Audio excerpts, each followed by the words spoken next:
Look, with like 5 ingredients.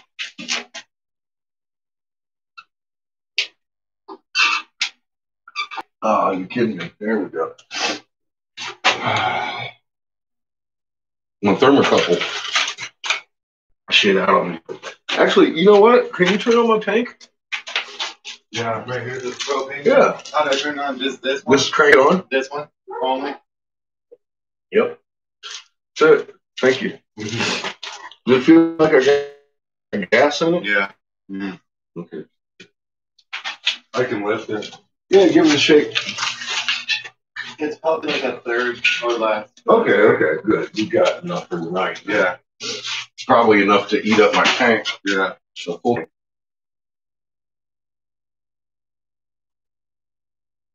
me see if I got lens around here. I don't know where my other one is.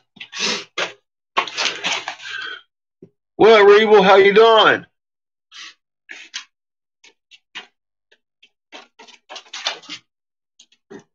Trying to get you one so you can see, or put it over your camera lens, maybe. What is it? With these didymium lenses. I think the other one's upstairs. Oh, that's cool. Because you're going to see a huge effect with just that lens. Oh, Jesus, it ain't going to fit on that lens. That's a big camera lens. All right, I'm going to go get past and start barking again. All right.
Smelled that shit.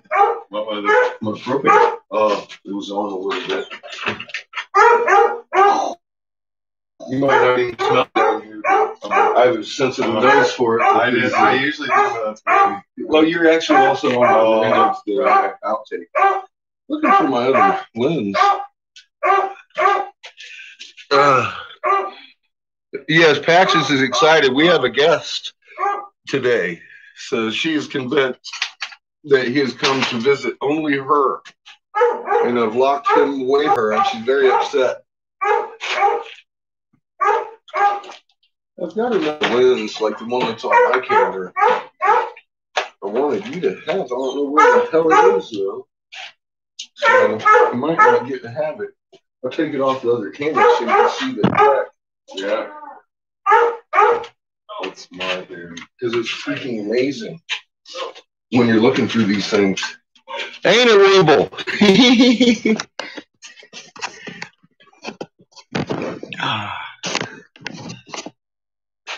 How do you pronounce your last name? Ambellis. Okay. I didn't know if it was Ambellis or. Yeah, no, Ambellis. like Ambellis. Yeah. Okay, cool. I've got a guest in here, Shepherd Ambellis, and he's going to be doing some picturing of the blowing of the glass. Hi, Valerie. How are you tonight? I'm going to take your state lens off for now So you guys will be blind whilst I blow glass tonight. I butchered a set of glasses for these lenses. I don't know where the hell my other lens is. But when I'm blowing glass, check it out with that. Okay. And it'll I'll show you what it does here. But I gotta have mine on for safety, number one. That's fucking cool. How two, I can. Oh yeah. You see the difference, huh? Isn't that crazy? Yeah.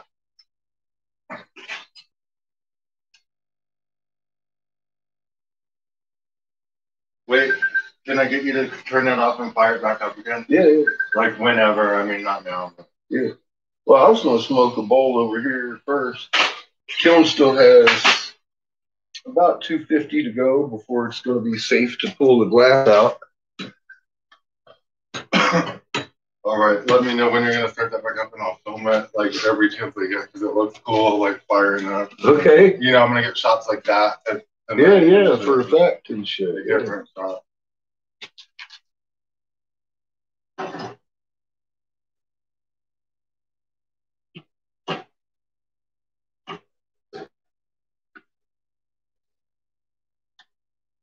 And bullets. Ambella. Like, I guess it's Ambella ass almost, but like, they just say it like Ambella. And then Bell. I've been reading it. Yeah. Yeah, almost like Mexican. Some people try to say Ambellas because there's two L's. Okay. And then Alex Jones always butchers it when I go on air and he says Ambulus or something. See, that's how it looked to me. I'm probably going to Alex Jones the fuck out of you. He's like, God damn it. I've got a pretty simple name, I think. And people mess it up all the time. Yeah. They'll call me Bridges and shit like that. Because my first name's Shepard, they'll say Sheridan, Sherman, Sherwood. Oh, shit. Fucking everything but Shepard. It's like the craziest shit. Yeah, that one I got down. Mm-hmm. But yeah, it's an Ambulance. Ambellus. Ambellus, just Ambellus. Like Bell. Okay, so it's a Bell. Yeah, Ambellus. But it don't matter. I'm learning new things. See, I knew I was butchering people's names. Now I got a person standing here talking about you butchering my name. What's up, Cheese? How you doing? My troll is over on Dutch Sense.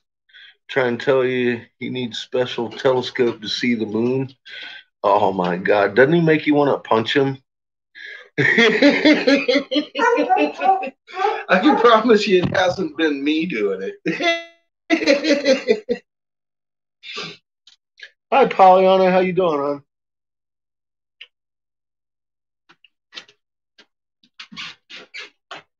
I'm sitting here being filming you. Or filming me. We're filming you, filming them, filming us. No. Uh-oh. And the CIA's filming us. And the CIA's filming us. So is that running? Yeah. Well, yeah, okay, wait. Let me get ready for a shot, though. Okay.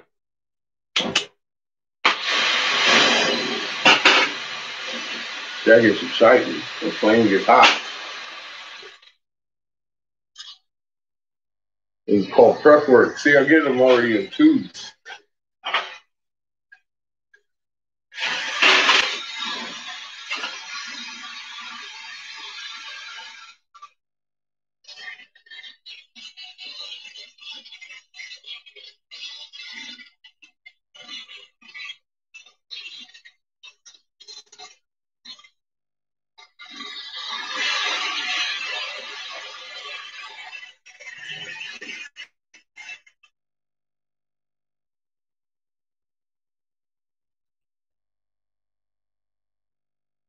Oh my God, this camera's fucking baller, dude.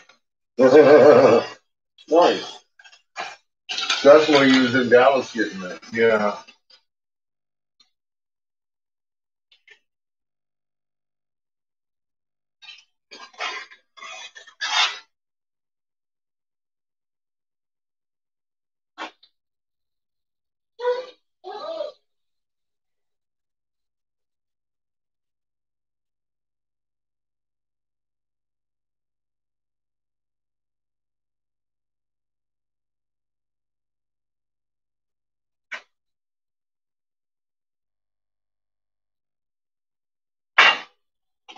That's how you do that.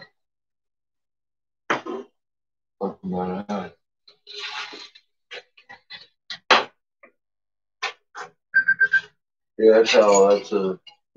That's what prep works. That's some good footage already.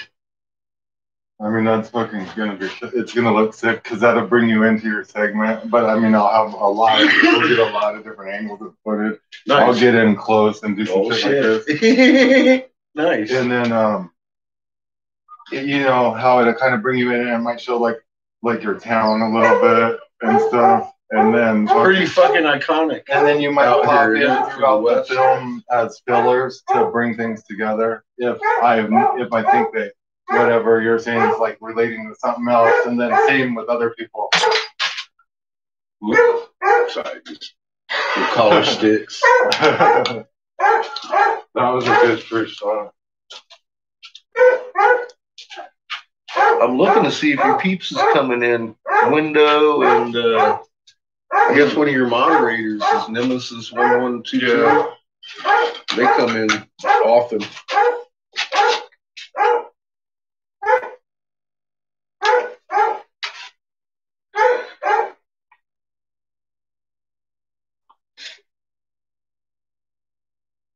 You're making this your 7th apocalypse. God damn it, Pollyanna. There's a lot of apocalypses on.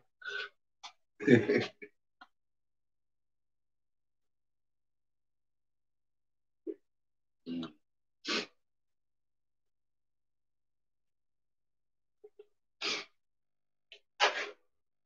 is my colors. I give them pretty much like this. If you don't make them yourself out of clear, and add like cobalt or something to them. Yeah. And I pull them into pencil lead. Mm-hmm. Like thin, you pull them thin, so you can just dab them. Yeah, that way I can draw anything. I can write anything into glass. Mm-hmm.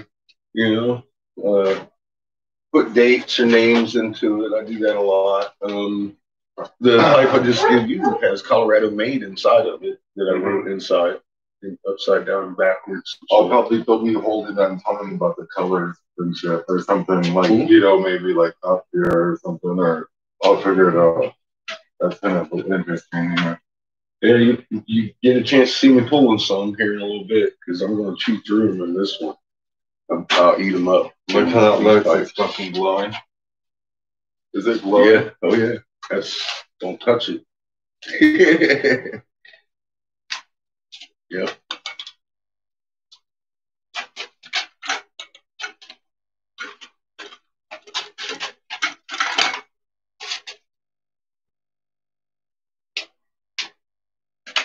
And one of the profile shots in my Facebook is the inside of the kiln. Wait. With a big bubbler inside of it. Hold on. Oh, you like it open? Yeah, but hold on. Okay, do it again. I'll close it. See, I wait for about another 100 degrees and be able to pull them out of there and start just working them in the flame. That's fucking cool.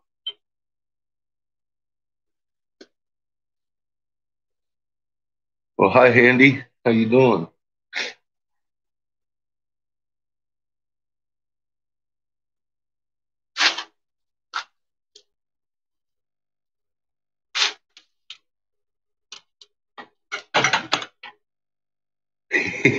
Well, I love your cockroach ass, Polly. She said she's about ready to survive her 7th apocalypse. She's like a cockroach. It's like, well, that's good. Cockroaches survive that shit.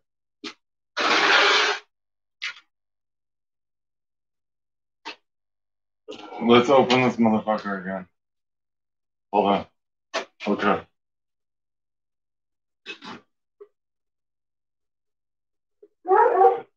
All right.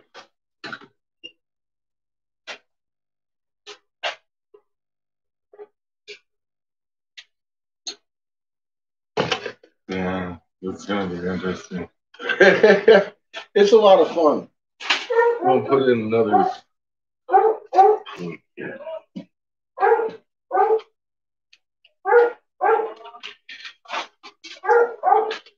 choose which one's straightest, which one's the strongest. How do you test strength? By how much it bends without breaking? Tensile strength.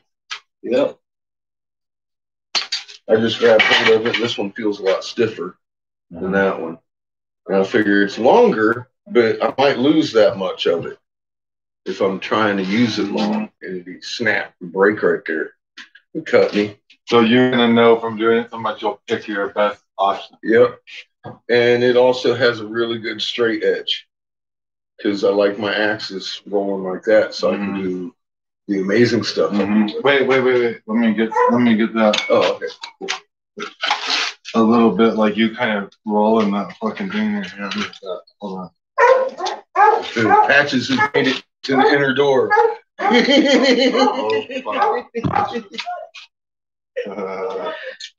Right. Yeah, and that's why I pull these, because look at the centrifugal on it. I can spin that thing like 10 times just by flipping it. Ooh, so I like this. Hold on. Wait. Hold on. Let me lower this is fucking, because your glasses look fucking baller because they're like glowing a certain way, you know, red and shit, kind of. Yeah, they'll have that. Because his lens is so fucking good too. Damn huge lens on that little camera. It's crazy. Yeah.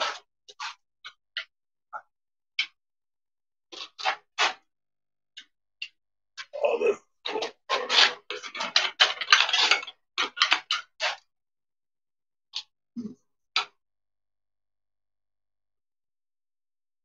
Okay, kind of start talking and telling me about that. Okay. I pull these into long points so I can get a nice little spin on this. The way it's centrifugal. All right, now don't talk at all and kind of do that and just have like a cool look on your face type thing. Your cool look.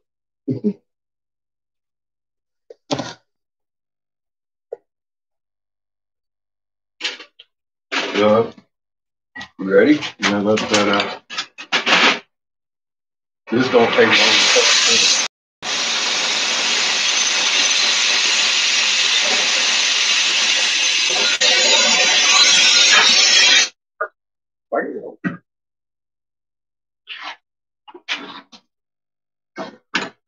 Why am I down to 1,000? What did I miss?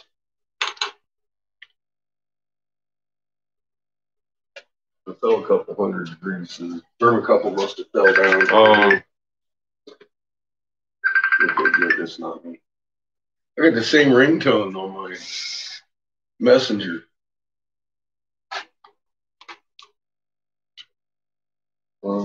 That's actually cool. Now I need to get on the other side of the window. Like over there. Okay. Even though. Well, let me move this then. Or can you move your workstation back just a little bit? Not too much, you know, but like a little bit. So it's kind of, yeah, there you go.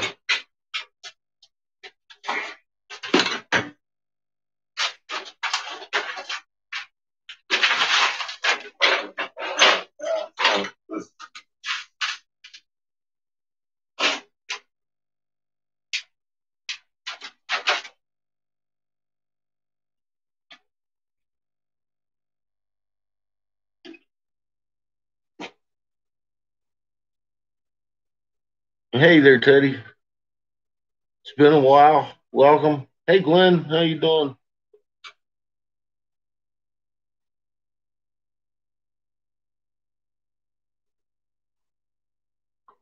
A scratch and sniff. I gotta be careful. Don't worry, I'm an electrician. Well, it's just because it's a loose. It's not plugged in very tight behind. Try and turn off my lights.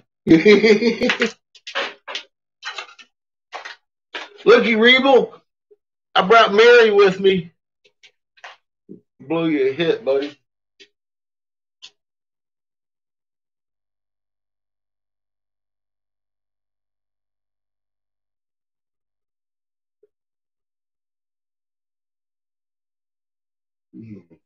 This is my mint chocolate if you want to take a hit off of that.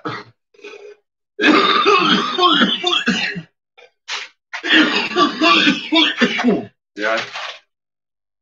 This thing here is a carbon pad. It's all carbon. Compressed. Why do they do that? For heat? Well, yes. Metal will stick to my glass. Uh-huh. It's a brass reamer. And this one will stick to my lip if I let it get hot. This won't stick to my glass because it doesn't get hot. Carbon and graphite. This is where I do a lot of work. So I got a little pad here. It rolls the glass. Nice. Yeah, that's delicious. Before you turn it on, tell me and I'll get ready. Okay. Yeah, we're back up to 1,000 now. I don't know what just happened. Next time you smoke a cigar, I want to film you lighting it and the tip burning in like real good, like it's real close, and then like the ashtray and you putting it out later. You know, okay, shit like that. You know, maybe just to get in case I use shit like that or something. Might just make the whole fucking. Put it. Yeah.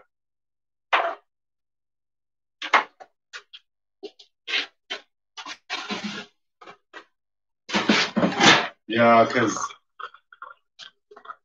I haven't made a film in a while, so I got kind of official seat I have in here. That's perfect, but that's what I use. No, they have these blow ones at Walmart. They're like almost like that, but you blow them, yeah. And they're actually comfortable. Nice. Yeah, I struggle with this thing all the time. I keep popping that was my last cushion seat. Yeah, that's good. I got bony ass, so I pop my bubbles and I forget to put it down there sometimes. But yeah, if you need to sit down and have a seat, that's the only one I actually got down here. Every other table source, I've got something on it, as you can see.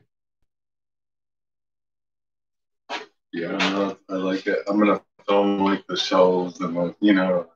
Oh my god, my 5 years of fucking that's clutter. Cool, it looks really cool for like footage. I want to film the ceiling of this too. I got a wall of shame over here. I mean, this is pretty neat. Failed endeavors. My grandma had a really cool basement under her house when I was a kid. I'd go in it, but it's scary and stuff. This one can be scary if you haven't been down here for a while. See all these cobwebs. I am not a fan of spiders, and every now and again I'll be sitting down here, and I swear to God, man, I feel one of them land on my head or something, and I'm jumping up, going, no! I know. I'll break that, man. I make my ex-girlfriend get everything, like scorpions or anything. She'll just go right up and grab them. Like, oh, you're a pussy. You know, and I'm like, are you serious? Like, you know, she'll like get them out. Like, anything. Seamus is my hero. He comes to my rescue often. Looking here, it's a gold match over here. There's more of these chocolate ones too. Oh, I'm good with it. Thank you. Yeah, if I'm gonna stay up, I can't be eating too much THC. That's the only thing that gets me angry. My body eats that shit for energy. Well, I got a whole batch of green butter if you want some. I'm too very nice. My life. Well, just knowing who I am, shit, you know. Yeah, the whole 9 yards. Yeah.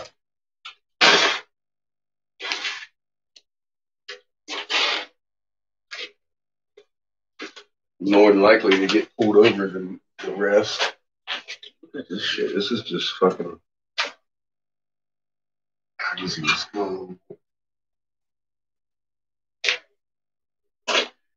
Set for what? Around 60. Why are you following on me?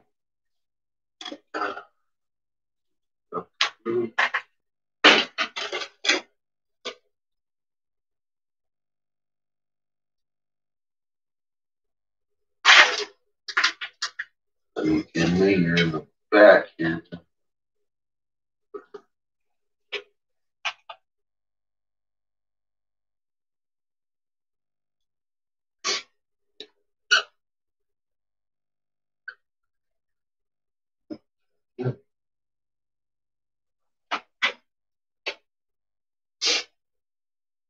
I need to order a thermocouple. I just got a brand new 2 of these and some more bricks. I should have ordered a thermocouple because obviously that's what's giving me trouble today. I'm sure the one's probably hot enough, or the 2 are probably hot enough by now. So let's go ahead and pop one off. All right, hold on. I'm going to do for my first project a double helix corkscrew, open halo wave, flower of life pipe. What in the damn hell? It'll look much like yours when I'm done.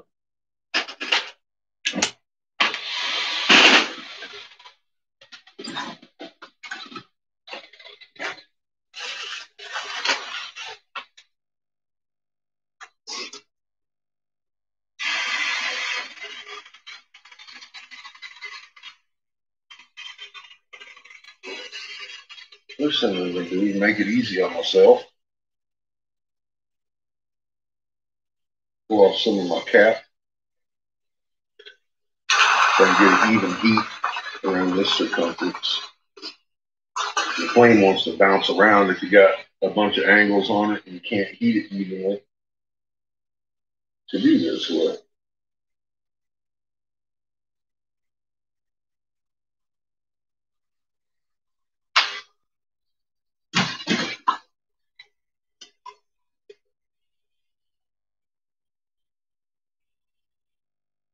Now you got a hole in there. You got to keep the hole, get it nice and juicy. And just fling that thing. Like it. Then just fling it open once she's all juicy like that. See, that's why I do these little like that, so you can get a nice centrifugal pop on it and open that up without a. That's how you can do those chandeliers. Oh man, like something like that. Goblet, stems and stuff, different shapes. Oh yeah, dude. Oh, Miss Patches is excited. She is. She's convinced you came to just see her. Yeah. She's mad at me for taking you away.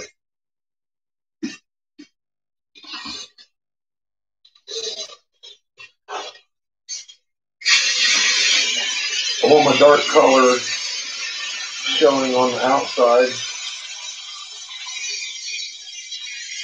for what I'm doing. I'm just going to make little peaks and valleys in this one. And bring it down. Then I'm going to take it in the valley and peak alternatively with the lighter color.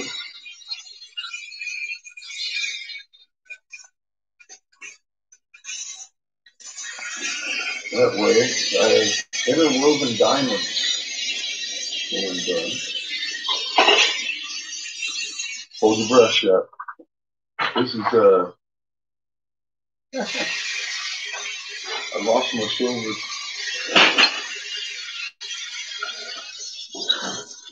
So, you get some new. You can see this process. This is what changes the color in the glass. It looks like a mirror. This is silver off the gold, or off of the bullion round. 99 pure. I'm going to cut me off a little slab of it there. That's it. Honestly, it's still a little bit big.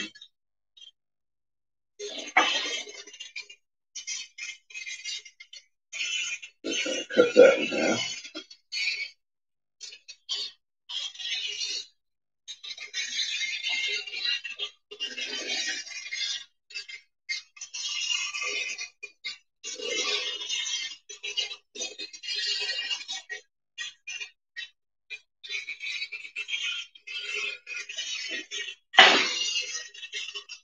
need that little bit.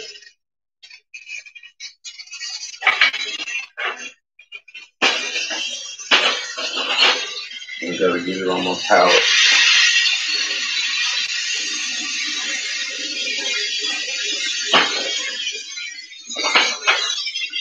So it's starting to suck into itself. It wasn't going to help me. And so I'm collapsing that into a little bead. Like that.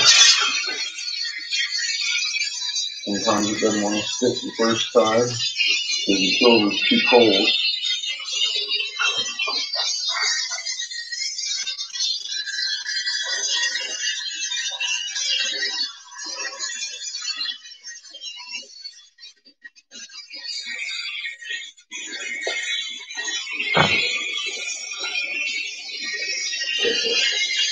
Sometimes it doesn't want to stick the third time either.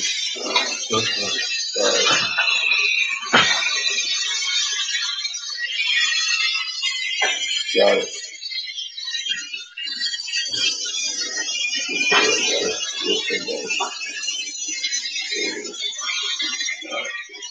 Now,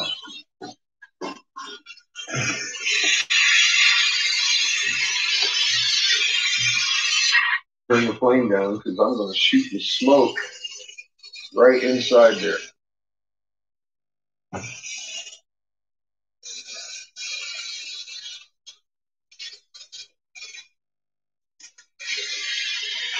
These colors for black. Now, stand back. So the big one's coming on now. Big daddy. I didn't have to like immediately. You don't want to get in that way. Ooh. So now I hesitated. I didn't like it. See what happened? Mm-hmm. That's where the metal meets the glass. Because we get all our colors from different metals. So it doesn't want to mix well. You do have to be kind of timely about it, of course. Because if it cools down too much, it'll be just what it is. Now I got to work that out of there. So I close it back down. And grab my little handle here. Turn up my pressures. And now the fun begins. So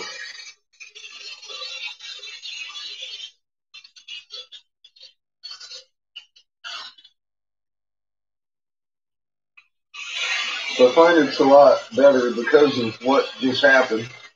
If I get this back end done first, shape it down. If you're going to shit yourself when you see what I'm actually doing with this pipe to make it. So I need a little bit of a base on my handle thickness. So I'm thickening it up down here. Now I'm going for the body of this pipe. I'm going to melt this down to where it's just about the consistency of honey. Push it down, remelt the whole thing, and twist it into itself to make a double helix flow through this pipe.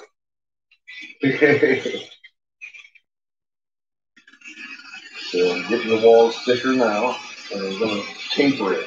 So I'm tapering it. I'm going to taper it a little bit.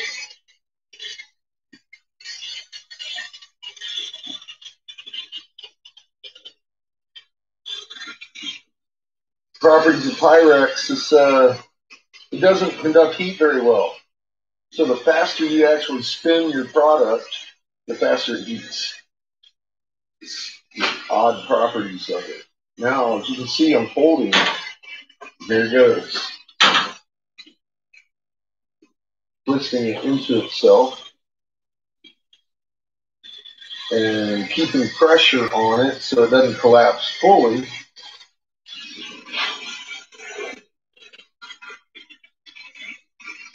And that's what causes that corkscrew inside there.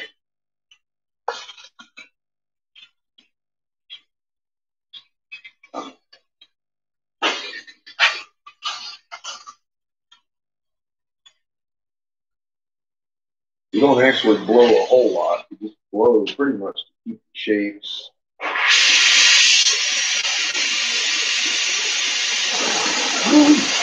That's awesome.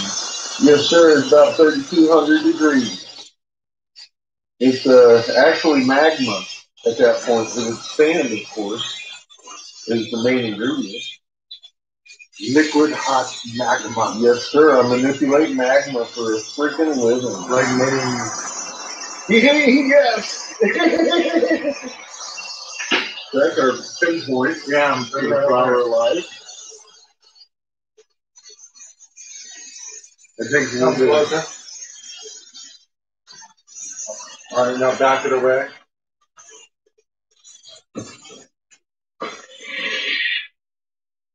Now we've got to melt the color and actually make it sink into the glass. So it gives it depth and stability.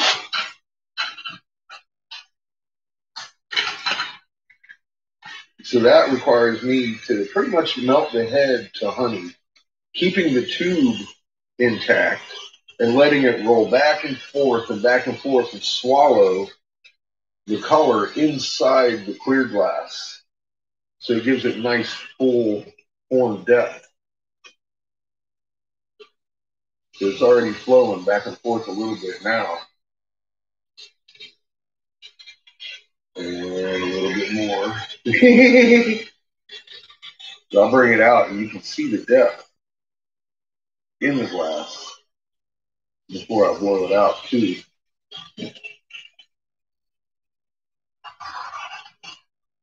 See, it's flat, it's thick.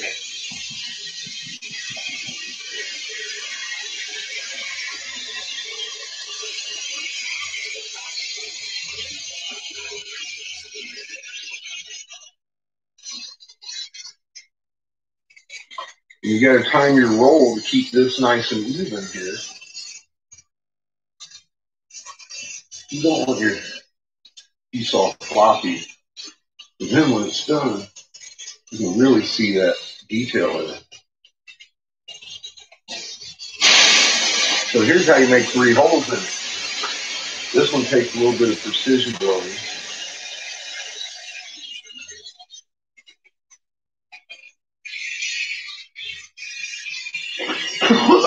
Pick the right spot and heat up a nice little region.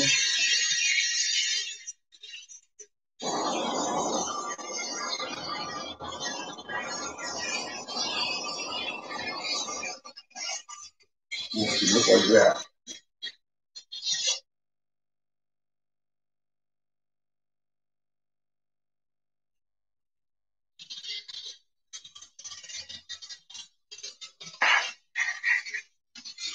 Here's most blowers. They're done already.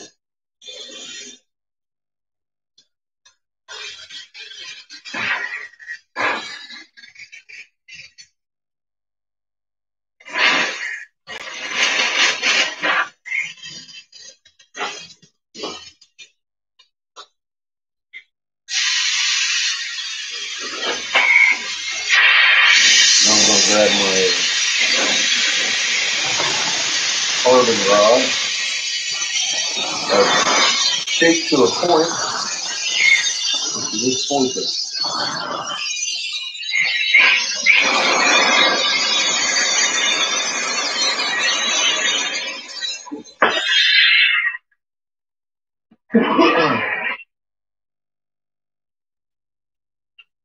Trying to evenly heat around my punch.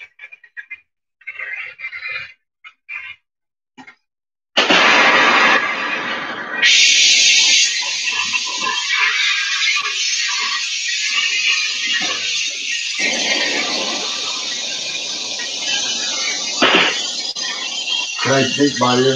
Yeah. Okay. That one too. The beautiful thing about this is I can move that. Wait, your glasses. Oh, you're good. Okay. Yeah, I'll get it. Maybe come this way just a little bit with your station.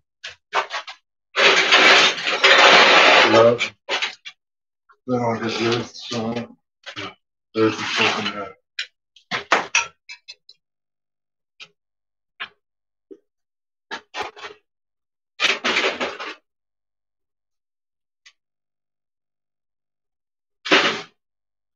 And see, while I let that warm up and we even out, because it's all about how even is the temperature of the glass. And doing all that and everything kind of unevened it, so we'll let it even out in there. That's what the kiln is all about. I can pull out piece number 2.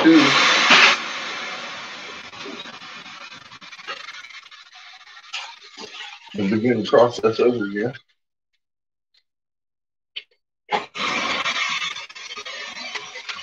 This one, of course, is the end piece.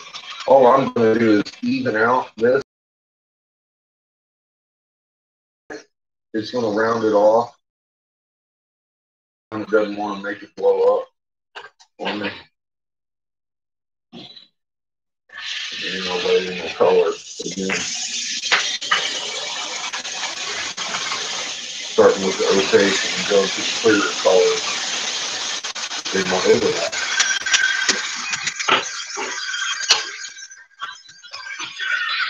Now in this process, I can put anything inside the glass. I could open this glass up to like a brandy snifter if I want to. It's like a palette all the way inside there, and I can draw in my designs any way I want. I can put in dates, names, and serial numbers.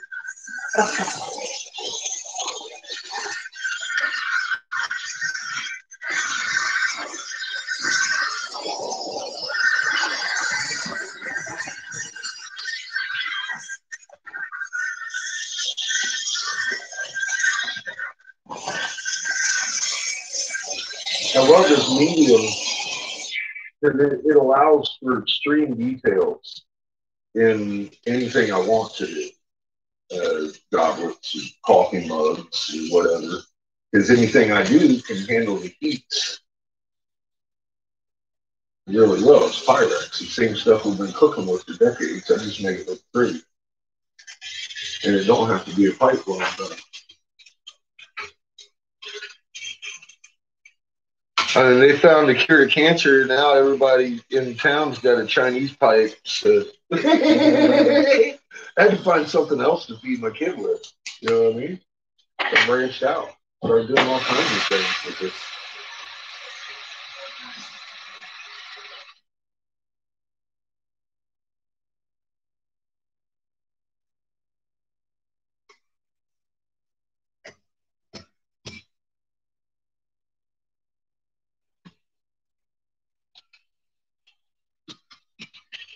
So what do you think about fucking let's see. What do you think about the magnetosphere? A magnetosphere. What's going on with it right now? Yeah. Unprecedented action. Because we've got more than one active sun pushing on it. The solar wind. Answer in a complete sentence. Hold on. Like, you know, let's say something, the magnetosphere pushes blah, blah, blah, you know. Okay. Magnetosphere is being, our magnetosphere is being manipulated, much like I'm manipulating this magma with heat and pressure coming from both sides of it. We've got another sun pushing on our backside, and that's why we have all that magnet compression showing up in the magnetosphere. NASA starts talking about a zip drive and equating it to a space phenomenon.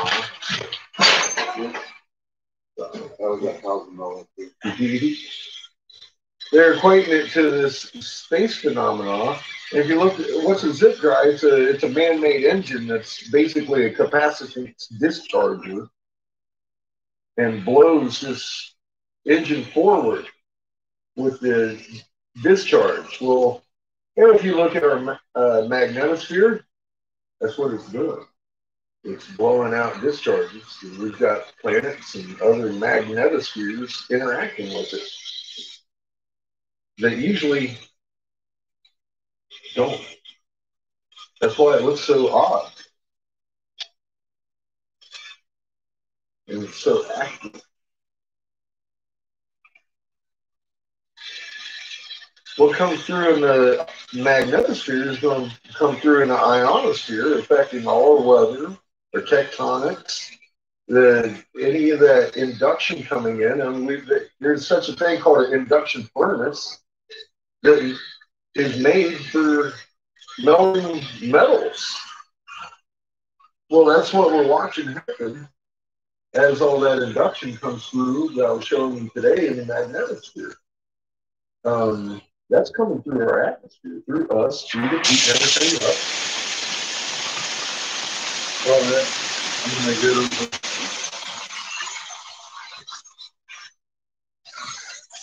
That little corkscrew showed up better, yeah. Wow.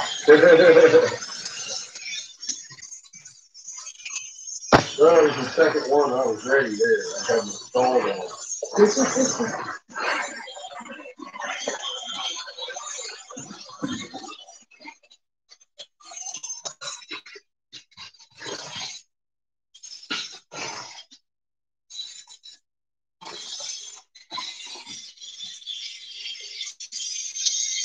We're seeing a CME at least once a week combined, blowing the magnetosphere out and causing it to dance around like crazy.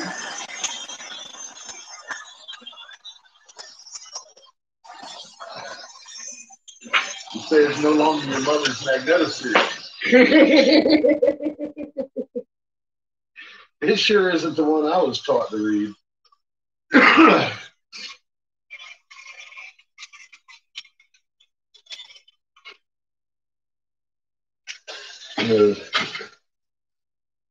I mean, look, our moon's been rising wax. It's been rolling 180 degrees and setting wane every night. A lot of people get out of their car and they take one look at it and it kind of looks normal for most of the night. And they don't even think about it. And you start telling people the moon's doing cartwheels and they're like, nah. Well, if they watch it from rise to set, it's actually doing 180-degree flip. And that has everything to do with what's happening in our magnetosphere. It's all tied in it. How did it always go originally, the moon? The moon used to rise wax and set wax. You can find south in the north hemisphere by using the crescent itself.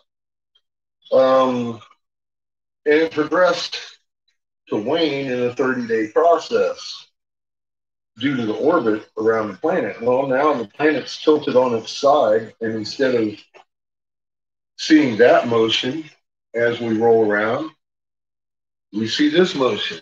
It's not the tilt that changed, or it's not the spin that changed, it's the actual orientation and the tilt. It's us. We're rolling and making the moon look like it's doing a cartwheel every night. The funny thing is, all these people will read this book to you and tell you this is the Word of God, but they ignore the Word of God. Because Isaiah 24:23 screams about the confounded moon. And no one's looking. It's been doing that 10 years now. And I've been telling folks that our crops have been coming in less and less every year.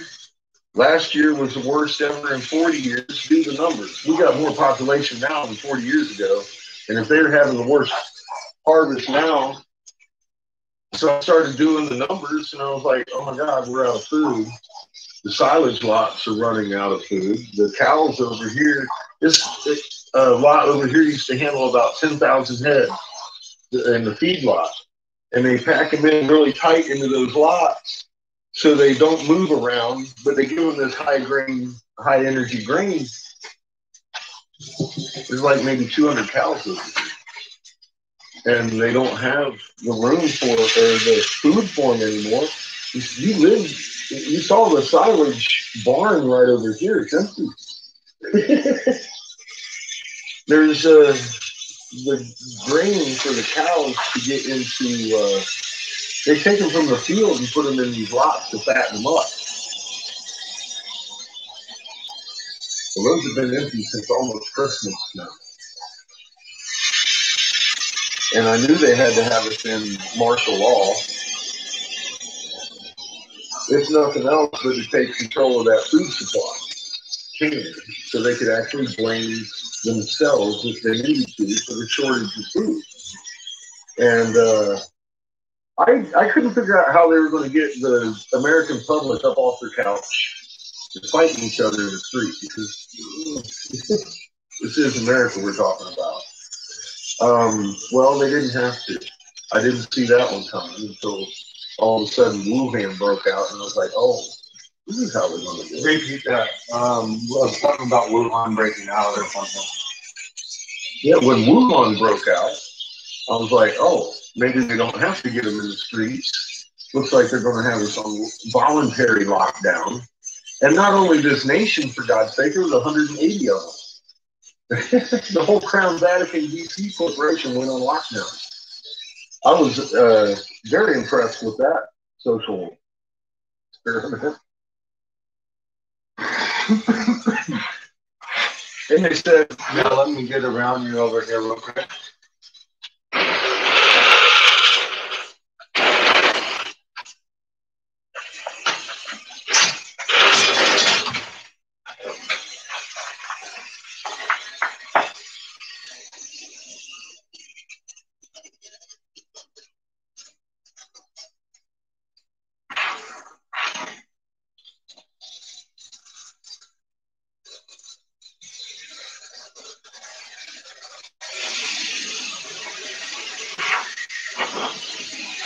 so they get everybody into voluntary lockdown.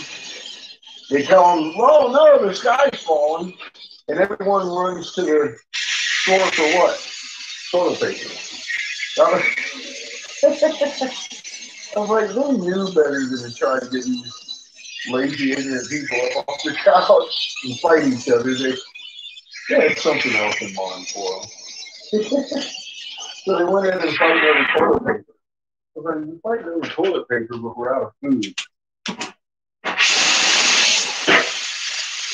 But now it's becoming so evident that we're actually running out of food. They're blaming COVID for that. And I'm sitting here shaking my head like, wow. You start looking at the numbers of this, it's got less than a 1% death rate, which is on average for the normal COVID flu season.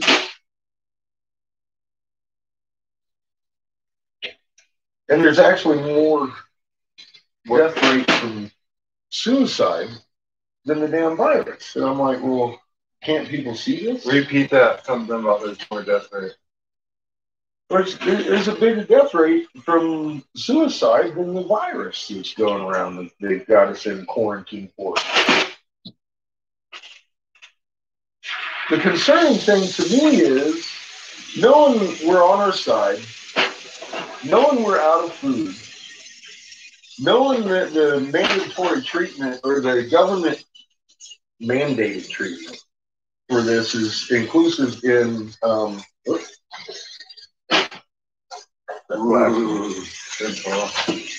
that'll cut you in half. They're putting these tubes down people's bronchial tubes and shooting into you. Well, pure oxygen is going to chemically burn you. And that's a last resort kind of treatment. Some of these doctors know about it, but look at what happens to a real whistleblower. They get silenced.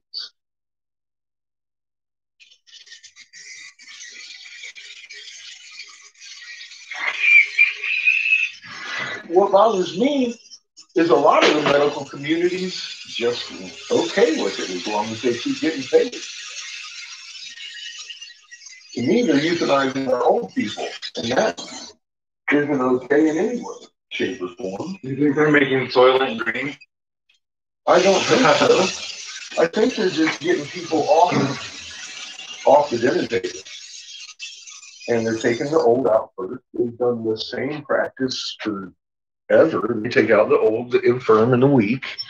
But they're doing it right in front of our face. They're not even they're locking our old folks away. They're not even letting their families in to see these medical treatments.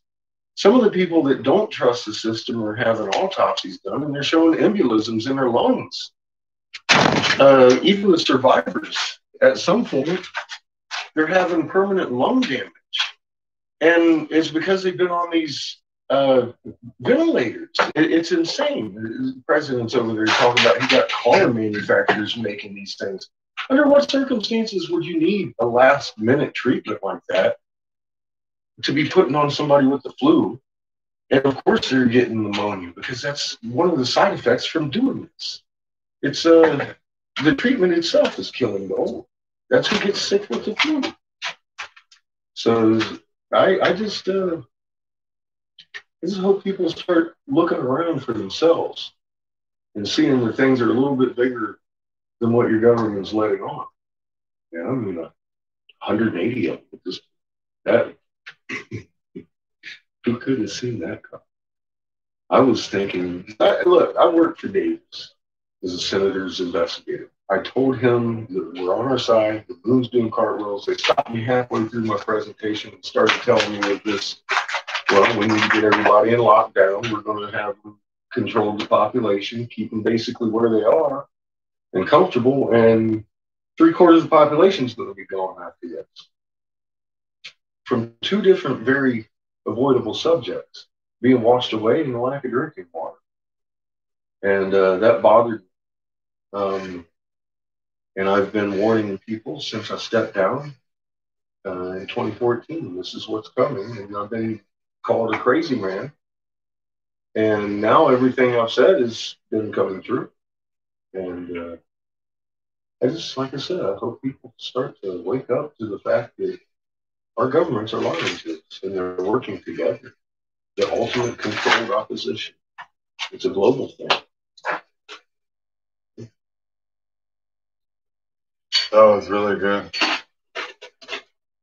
It sits on my heart really heavy. I thought I was doing good in there, legalizing hemp and getting things forward. I thought when I first joined up in there, I thought there might be a little bit of a republic left to save, and I just found out that that's not the case. Sit on these stairs and talk. I gotta sit on the stairs and talk. All right, my boys and girls know that routine. Put your glasses on your head or something like different, like up here maybe, or right there, maybe some close. Usually how I do it. Okay. I'll turn my boys and girls around. How y'all doing this evening? I know I haven't talked to you at all. Terribly sorry, but I have a visitor in the dungeon, as you can see. I'm going to probably butcher his name live here again. His name is Shepard Ambellis. There.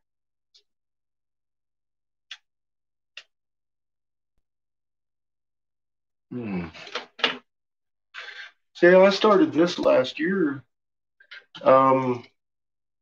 doing live shows because I've been called all sorts of names. And people want to make me out like I'm actually a miserable person and want the world to end. And I started the live shows to let people in on my life. Some of them run 12 hours, 16 hours. We have cooking with catfish, and they get to see me raise my son and our dogs and blow glass. My average day, this is as rough as it gets. I am far from miserable. And I just wanted to make it that clear to everybody. And friends of mine have always asked, why don't you do glass blowing videos? I was like, because I don't know how. So I started doing them recently. And I have actual glass blowers, of course, tune in and watch the show too, and they look at the moon. And I've run into so many folks on the YouTube that have been trying to wake up their families to something's going on for years. And when they start giving them the moon, they'll be like, watch the moons doing cartwheels every night. And you can do that with a loved one. You don't even have to tell them what's going on. You grab them by the shoulder and say, wow, that moon looks a little weird. Go in, have dinner, have drinks, play cards, everything. And when you guys are leaving later that night or something, you grab them by the shoulder and look at the moon again. It's going to be on a different angle. Now, even if they don't completely grasp or accept that something's weird, every time they look in the sky, that moon's going to be on a different angle now. And it's not like a book they can shut. It's not like a website they can close. It's going to be in their head.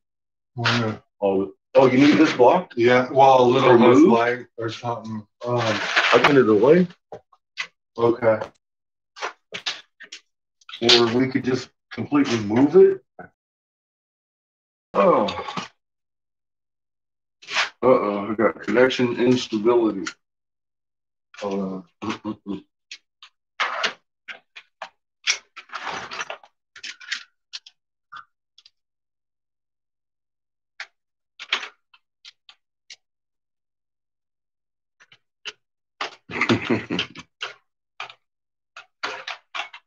Hey there, Hanky. How's your semen pouring ass doing tonight?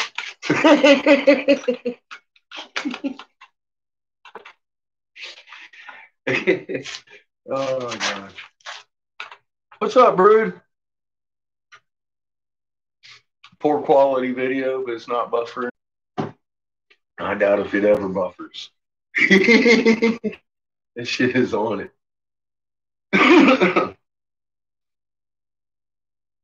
Rebel is requesting that I load my bowl. We may have to put this out.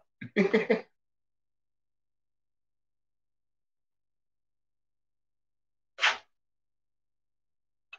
is a good idea. See, we don't inhale these. When I got my back broke when I was 19, and by 21, I was laying in the hospital. I was pooing white like that bucket and peeing black like my computer. And they kept shooting. They'd shoot me in the butt with this stuff called gamma globin and tell me I got a 50-50 shot. And so the doctor started yelling at me one day, telling me I got to stop drinking. I have cirrhosis. And I'm like, I don't drink. I'm in the hospital all the time. I'm sick. I'm on your medicines. So what's going on? So they start looking through my medical. He's like, well, maybe it's some of this medicine we got you on. I rarely take aspirin anymore. Can we get less light a little bit? Sure.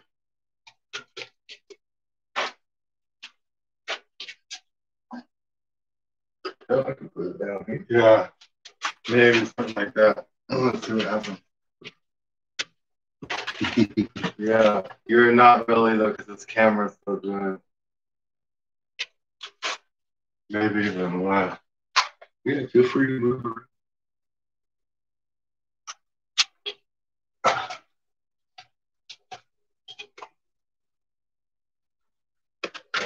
Buffering. See, that's a bummer because that's the only page I got open tonight too. But it's 9:40. It's time for it to be buffering. We're going through closed field lines right now for the next 40 minutes. So we're going to have Wi-Fi issues. That we can set our time to almost every day. Where we're losing or. Right. Okay, try to do. I'm running out of battery and I only brought this one. Oh, okay. So I have a charger. I don't have the charger here. But that's okay because we're gonna do more footage. But maybe, I mean, I don't know, it'll probably last a while, but maybe try to think about something you want to talk about, like that you can talk about in the down here, you know. Stuff we talk about down here? Well, I mean that you want to talk about in this kind of setting. That might be cool. Raw or something a little bit. Some of the frequency, just, you know, some of that or something. We like to talk about what we can do in this situation. Because we've always been talking about the destructive parts of what's coming and the scary part about what's coming, because that's a lot of the programming we're given. out of Hollywood, our books that are meant to divide us and scare us. We've discovered in these ancient languages we were writing to ourselves, we've got a magnet in our chest. So I went and looked, and we sure do. Medically, we have a magnet and a brain. More neurons inside our torso than we have in our brain. And so all of a sudden, scalar physics comes into play with a biological electron magnet in my chest. Well, Meek became a new me, and it gave me hope, and started looking into it. And sure enough, our magnet can be stacked with Mother Earth's magnet. But if we don't know Mother Earth is an actual living entity, how can we be meek to her and the Creator? Because the Creator exists. That's not a matter of faith or belief anymore. We've actually proved omnipresence at specifically 1748 hertz in every atom in existence. That's beyond does God exist. That proves the omnipresence of our Creator. Mm-hmm. So it started getting real interesting. Like try to look over here now, like that, yeah. Okay. But like, so you're talking right here, even if I move. Okay. So it got real interesting. All of a sudden, we can do something about the situation we're in. Three suns come together. There's plasmatic activity. There's nova events and all sorts of things we're looking at. And it makes sense why there would need to be extra shields around the planet. Enter us. That's the reason we were actually created. If I'll tell you, it's not a coincidence that we have a magnet that fits exactly like Earth's magnet. Talk about Mother Earth real quick. Mother Earth, is it living? Mother Earth is a living entity. She's very loving, and she's God's first creator or created. It's we were given that in this book that everybody reads. It talks about first creation, but it really doesn't go into what that means for planet Earth. I went for 50 years of my life believing that we lived on a rock, and then once I proved beyond a shadow of a doubt that Earth is actually a living being, I sat and I felt really foolish for thinking that my Creator made a pet rock with little glued on googly eyes for his creation like I would have. And our Creator is so much greater than what we've been led to believe, because that ties us into creation. If you start understanding what the Creator is, what his first creation is, and then your magnet, and it was little love notes that we were writing ourselves in stone, and they've tried to destroy. And I just woke up one day and I looked at my first ever hieroglyph, and it read like a Sunday newspaper. It's all physics. I was trained in the Navy, electronics and nuclear electronics from BEE school. And I had all this knowledge, but I didn't know I had a magnet in my chest. So all of a sudden, Jesus's words, what, meek? You start thinking to yourself, well, maybe that's a frequency. And you start realizing, well, without the knowledge of what Mother Earth is, and if there's an actual creator, because you can't be meek to something you don't know exists. And that's why they have us in this fearful state. We believe God exists. We have to have faith God exists, and our Mother Earth is just a dead rock. They have completely separated us out of creation, and we are a very integral part of Earth's survival in a trinary system. She has this thing called the Schumann frequency that is your brainwave, your alpha brainwave's exact frequency. That again is not coincidence. So we were born on this planet. It has an electron magnet. We have one, and scalar physics dictates that anything happens to this magnet is going to happen to us in the same time frame. It's reactive faster than the speed of light at a distance, much like they talk about this quantum theory stuff. If you look at the actual fact that there's every atom is a magnet, they're actually talking about scalar physics, where quantum theory is just that. It's a theory. It's a confusion.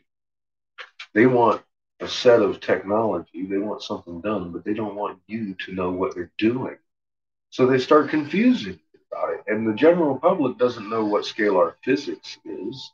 It's the actual properties of magnetism. It's always been action at a distance faster than the speed of light.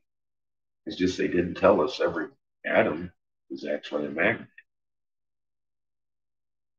And they didn't tell this nuclear electrician that he had a magnet in his chest either, because I'd have known we were greater than what they told us long ago.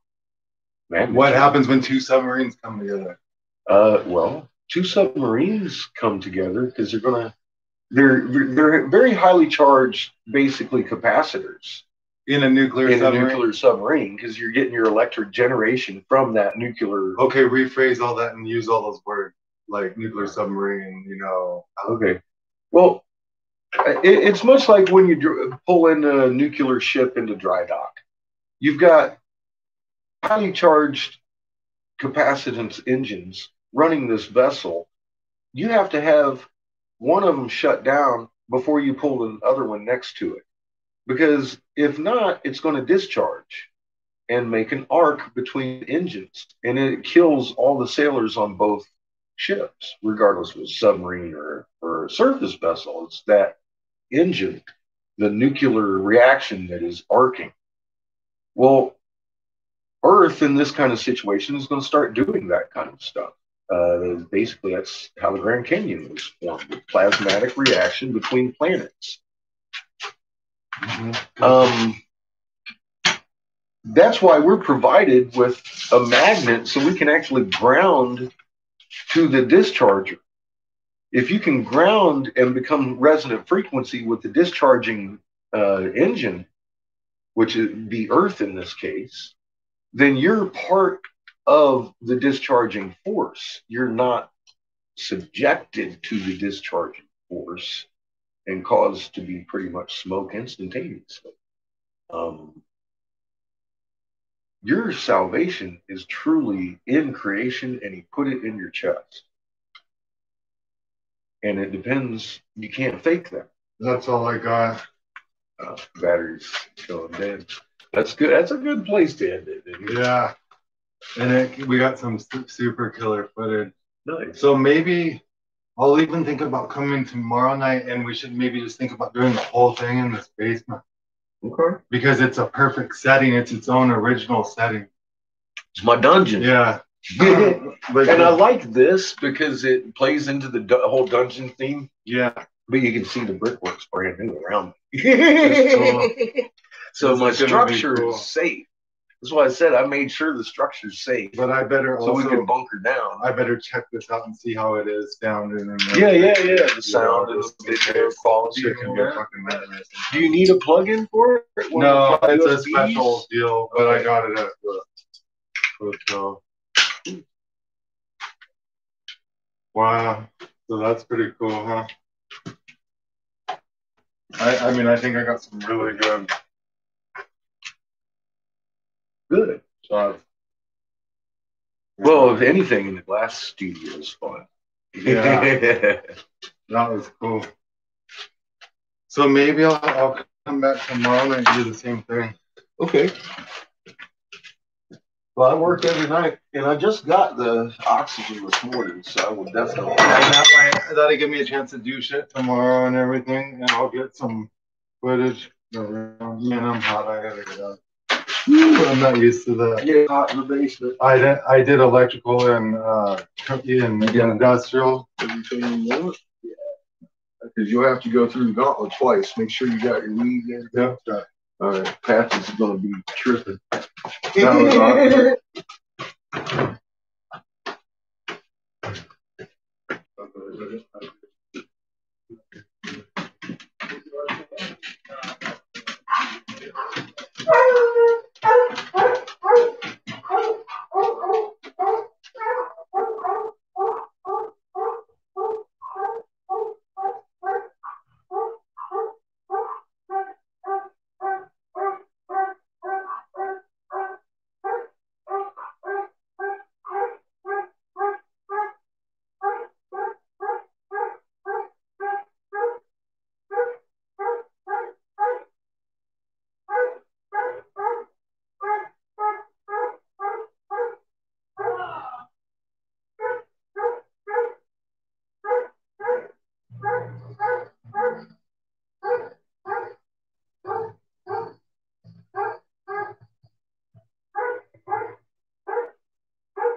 Patches is also excited.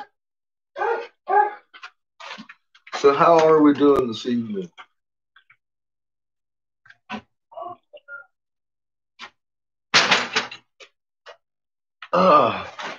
That gentleman's name is Shepard Ambellis. He used to work with Alex Jones. And he came here to talk to me from Dallas last night.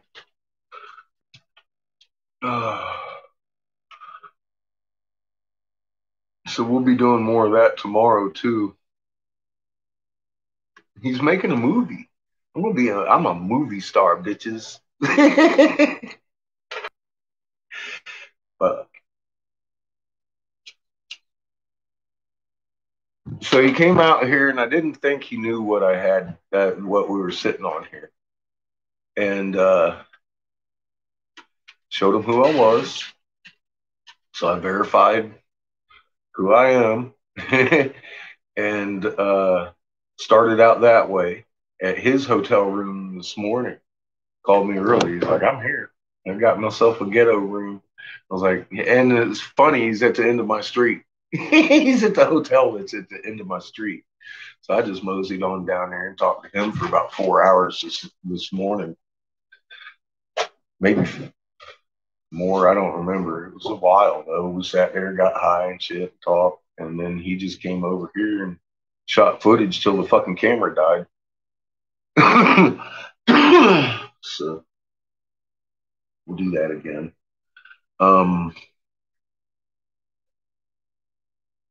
Like I said, I wasn't sure if he knew what I was sitting on, and he wasn't. He had no real idea. So we sat and talked, and I brought this little contraption with me to his room and gave him raw on steroids in a fucking real fast manner, of course, which took about 3 or 4 hours. And he walked away from it cross-eyed, like, holy fuck. I always suspected it was right in front of our face. And so he gets it. He wants to read hieroglyphs and wants to get the information out and everything. And so this is what it looks like. I've tried to get any and everybody to talk about this shit. And finally, somebody looks like they're going to fucking talk about this shit. I'm pretty excited.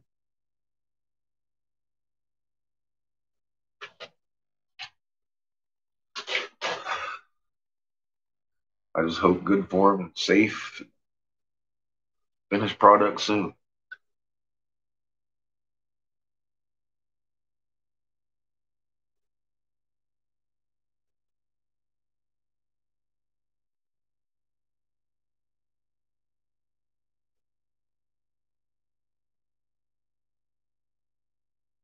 Well, we can keep our fingers crossed. Number one, and we're on short time. Number two, he's just beginning filming of this flick. He's still got filming, production, and all that stuff. Hopefully he can get her done this month.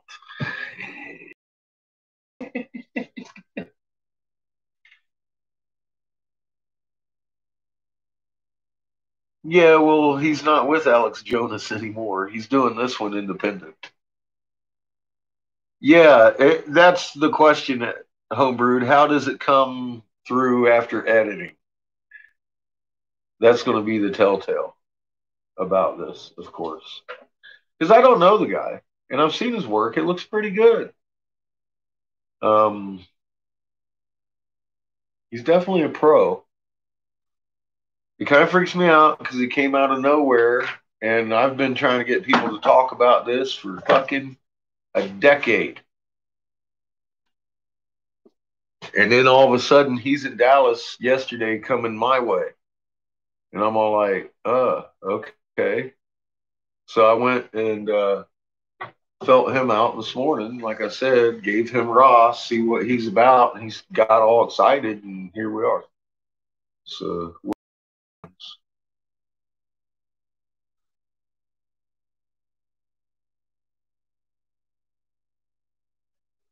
Yeah, that's what I'm saying, Handy.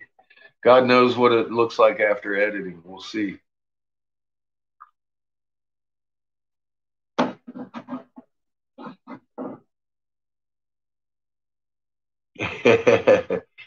Yeah, I don't know. Maybe we'll see. He seems pretty genuine. Um, he's definitely got a lot going on.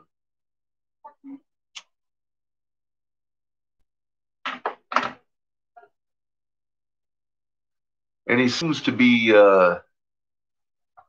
his main purpose is COVID.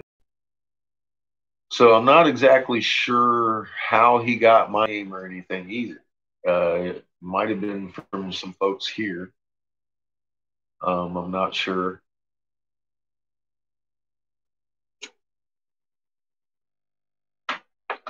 Yeah, he's real. He's definitely into it.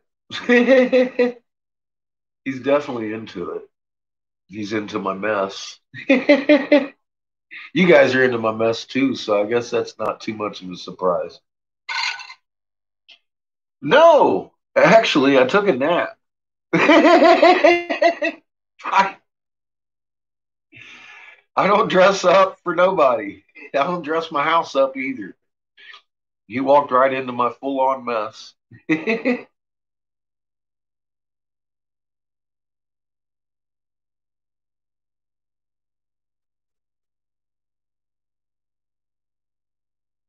That's my name, Reeble. Don't wear it out. Or are we talking about the fucking troll again? He's been busy, I guess. I make him nervous. He thinks too many people are going to leave LA or something.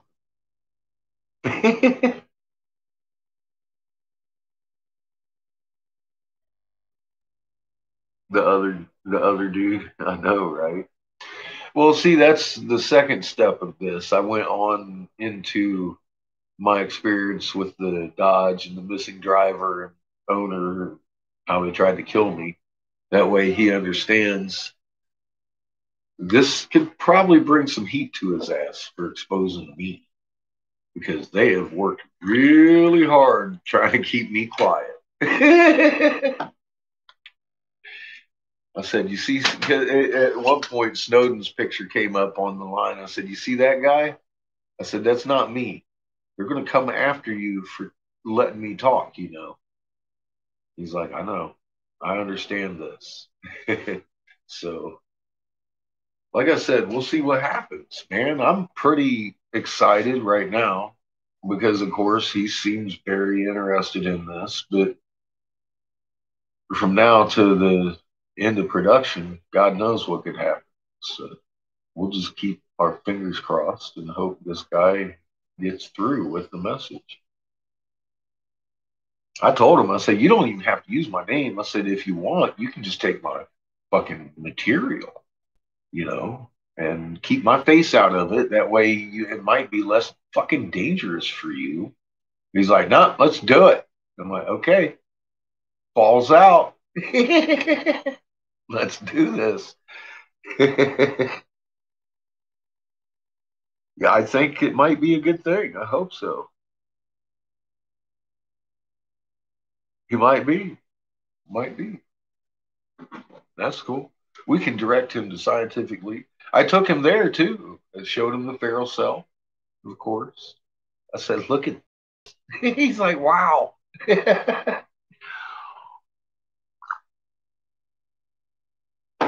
Yep. Hi, Andy. That's what I'm saying, Waves. That's good shit.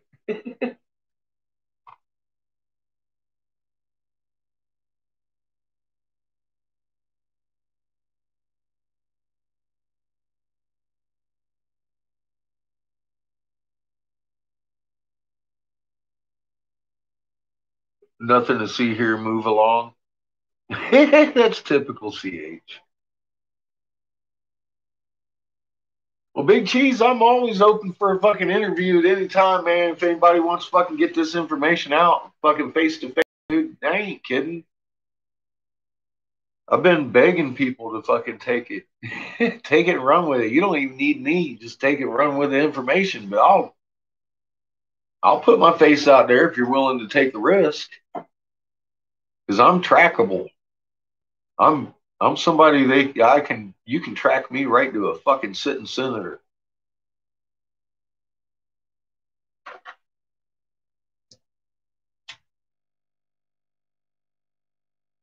Not some cubicle in Langley. Understand? This is a fucking targeted legislator.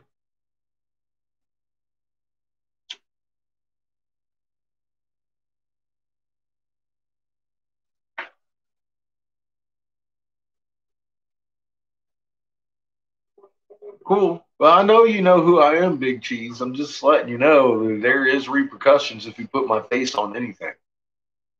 More so than if you just take the information. I'm just saying there are options here for your safety involved too, if you want. But I will fucking do any kind of interview if you want. But talk about it all day. Throw me a subject like he did. He's like magnetosphere. I was like blah blah blah blah blah blah blah blah blah blah. That's how I work.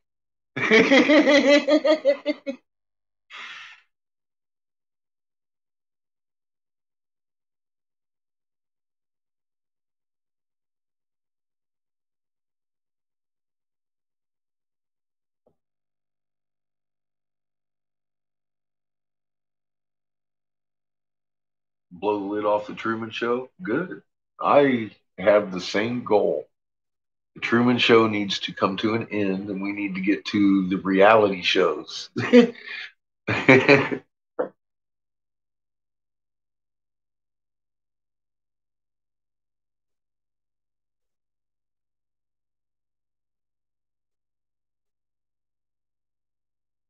Yeah, he's definitely done this before and all. One of his movies, his last movie, I think, was named Shade, and it was about the chemtrails. I think it was in 2012 when he came out with that one. And it's actually a pretty good video. And we talked about chemtrails and why they're there, all that. And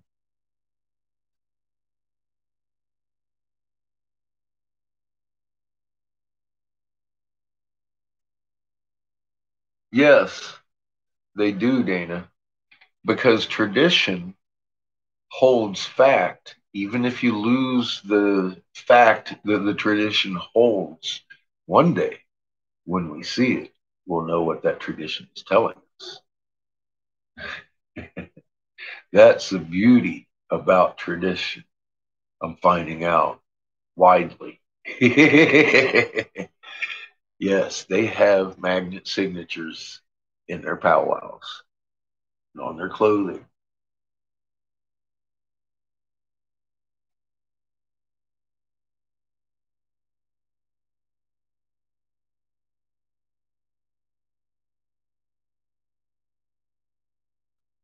Okay, so that's how he's gotten.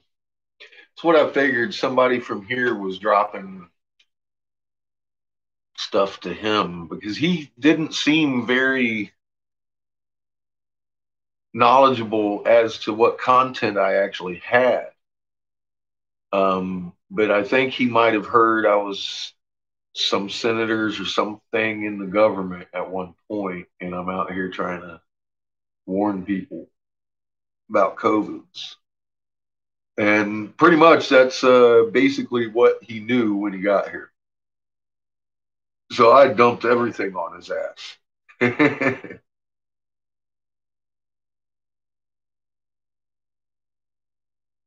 Oh, it was on purpose, Big Cheese, because if they left things the Tesla way, we would have understood our magnet connection a long time ago, I think.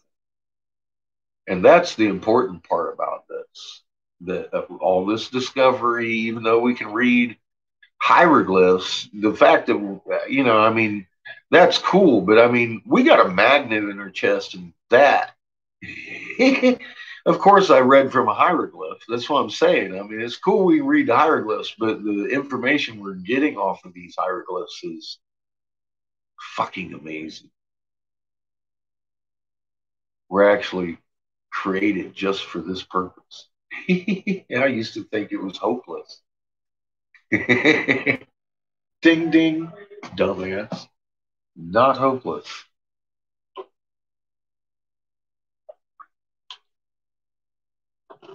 But like, I mean, that's why they keep us specialized in our own little corner of the world. I had nuclear electronics training and knew about magnets, but I didn't know we had one. The doctor knows we have one, but the doctor doesn't know about magnets. Nobody's going to piece this together. Doctors don't mess with people like me. I don't mess with people like doctors.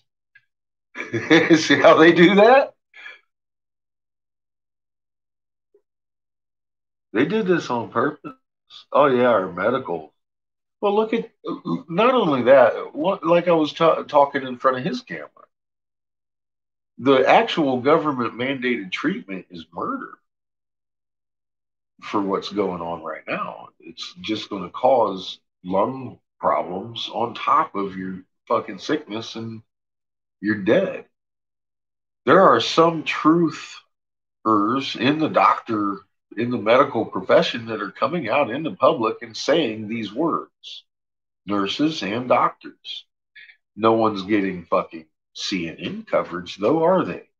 They're all on YouTube.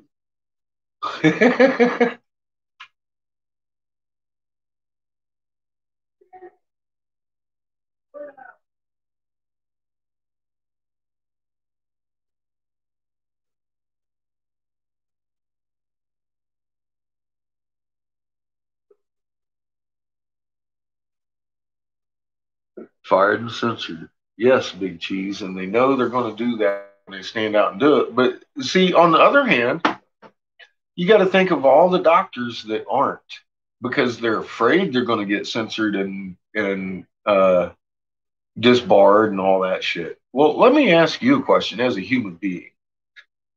Say you're a doctor and you have a choice.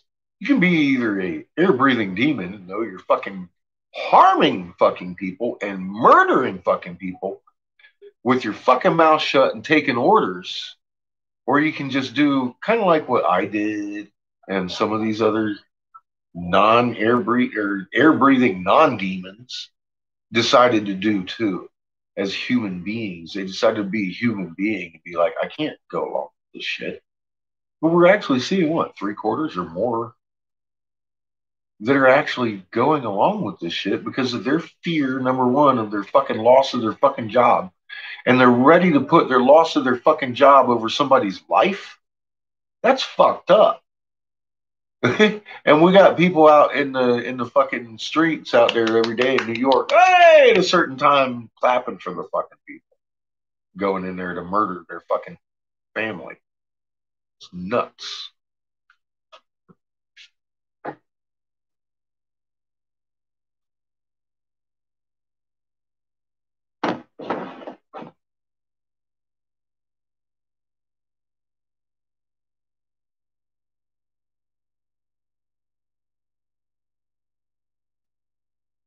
Well, there you go, Noel. And they're talking about that in Facebook here, and then they'll get blocked off Facebook or whatever or YouTube. It's fucking insane.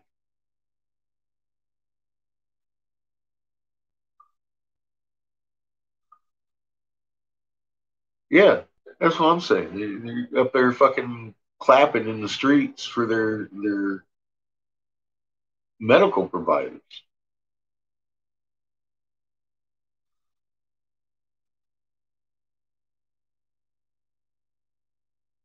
Yeah, being cheered on.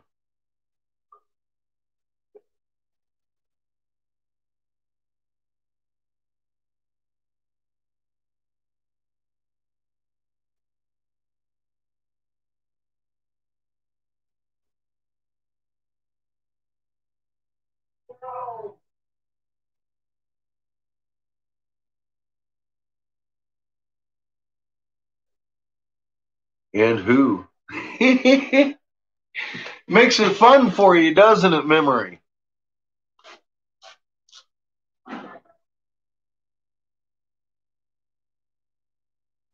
The dancing nurses.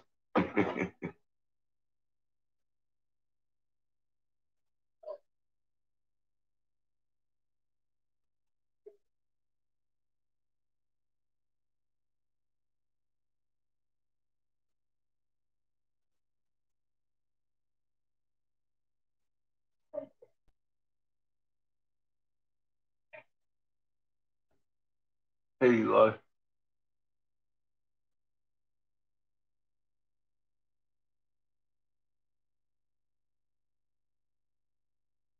Well, yeah, and Valerie, just the fact that they hang the wires up in the air, they're actually, that is a Tesla mechanism too.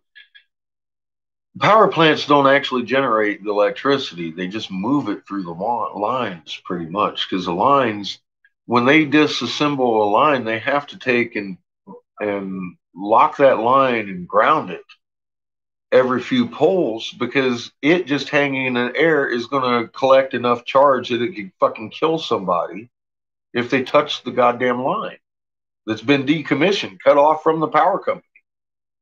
It's hanging in the air, catching those fucking frequencies. And that's a little known fact, but it's true. That's why they hung the lines up top because that's Tesla technology right there at work, right in front of your face, actually.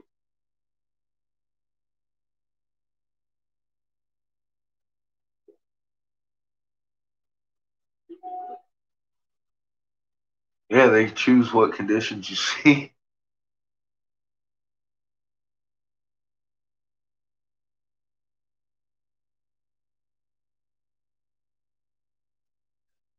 It's a very good question too. Is that an energy conduit? Is it a great big fucking pillar? You know, some of these things are made out of metal and glass, and we know what that kind of shit does. Just frames of metal can attract exactly what we're looking at. High energy.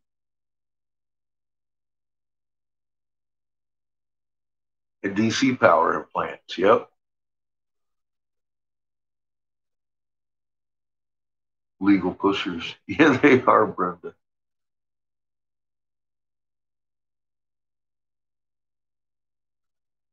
So yeah, we really don't actually have a very good grip on the truth of where our electric is actually coming from. They have a pretty good system set up around it to hide the truth.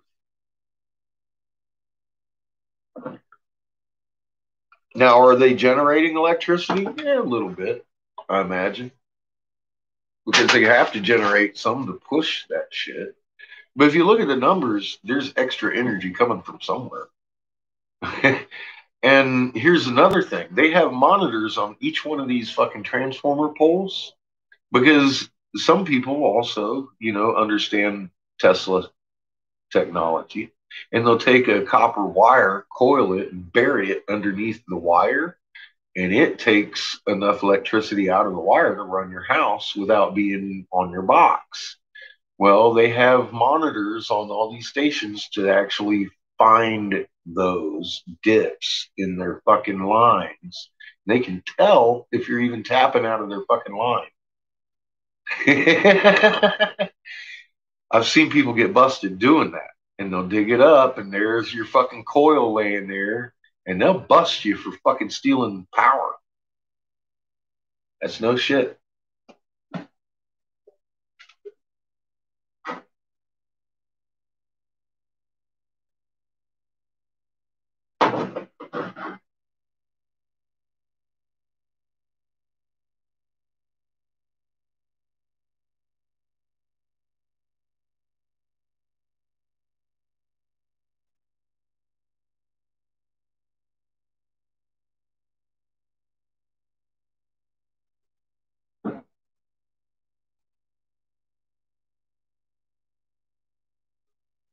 They don't sponsor doctors that don't make them money.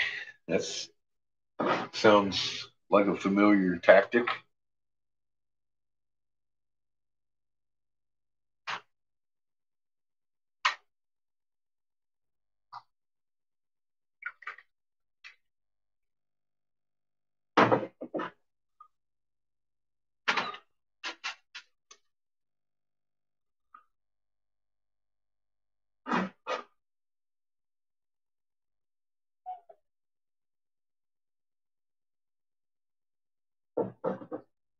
Yeah, nuclear power plants are absolutely not needed.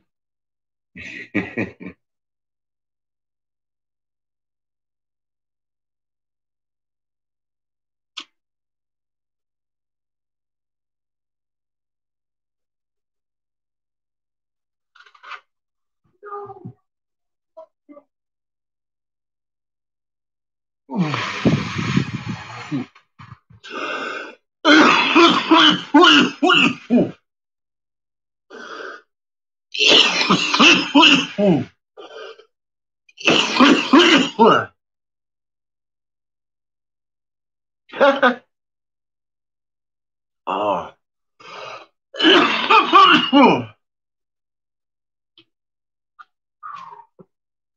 Here's my little stir stick. You can stir my hash up.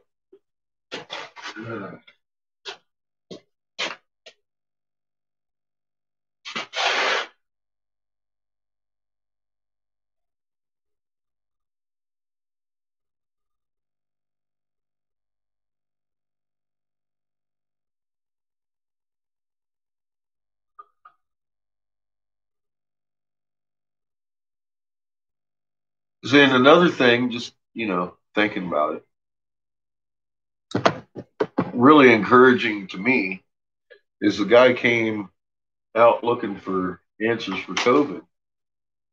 I explained to him how it's tied in, and he's sitting there, what's he asking me about? He wasn't asking me about COVID. He was like, talk about the magnetosphere.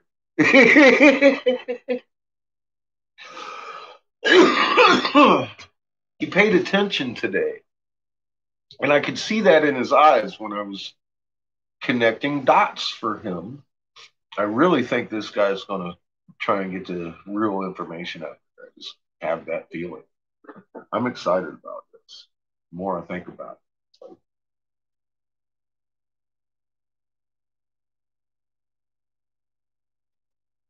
it. He really did. He asked some pretty good questions tonight that indicate that he's definitely interested in this. And of course, the glass blowing is interesting on top of it. You don't get that every day.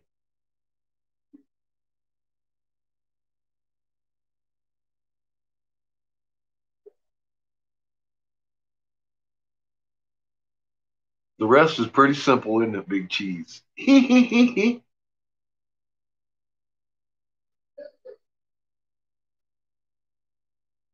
Hi, Eli.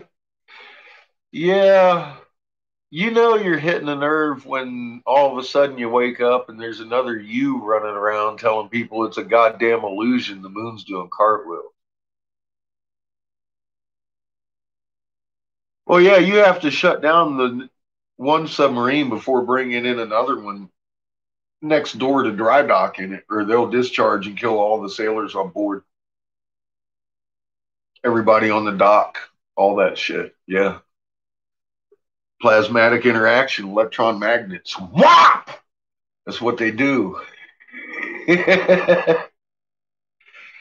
And that's what you're starting to see the beginnings of it with all that plasmatic activity in our skies. Wait until it's hitting the ground, which obviously it is on some of these peaks, because that's how some of these fucking stock fires are started. Bam, bam, bam. Those closed field lines behind us pushing against us. Like I said, Mom's not the only planet here with closed field lines. We're in a chain of closed field lines getting tighter and tighter and tighter and tighter.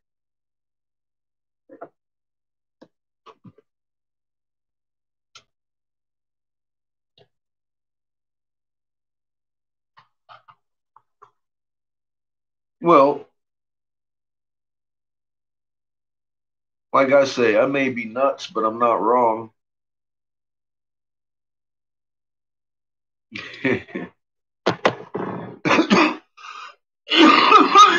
I do have it officially on paper that I'm not schizophrenic, however.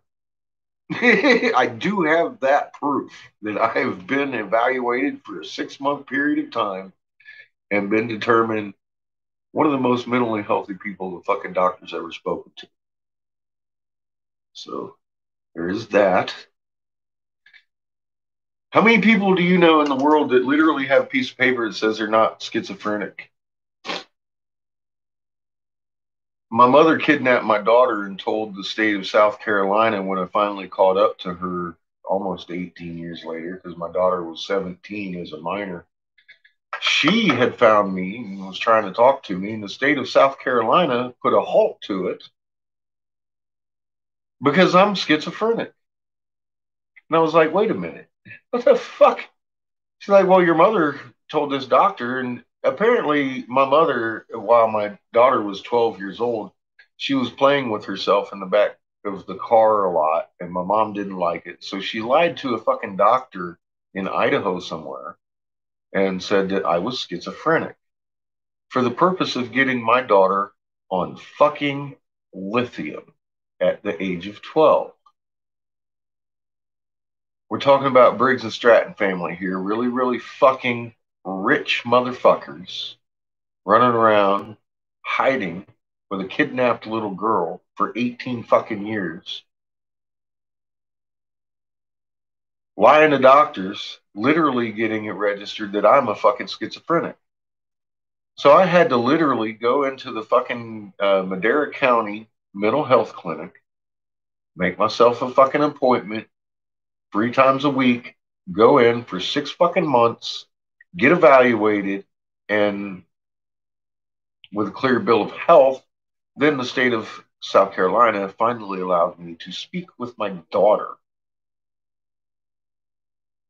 Insanity has followed me around a long time.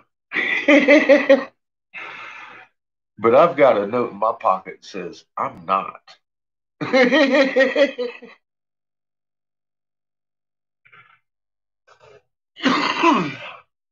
Hi, Shonka.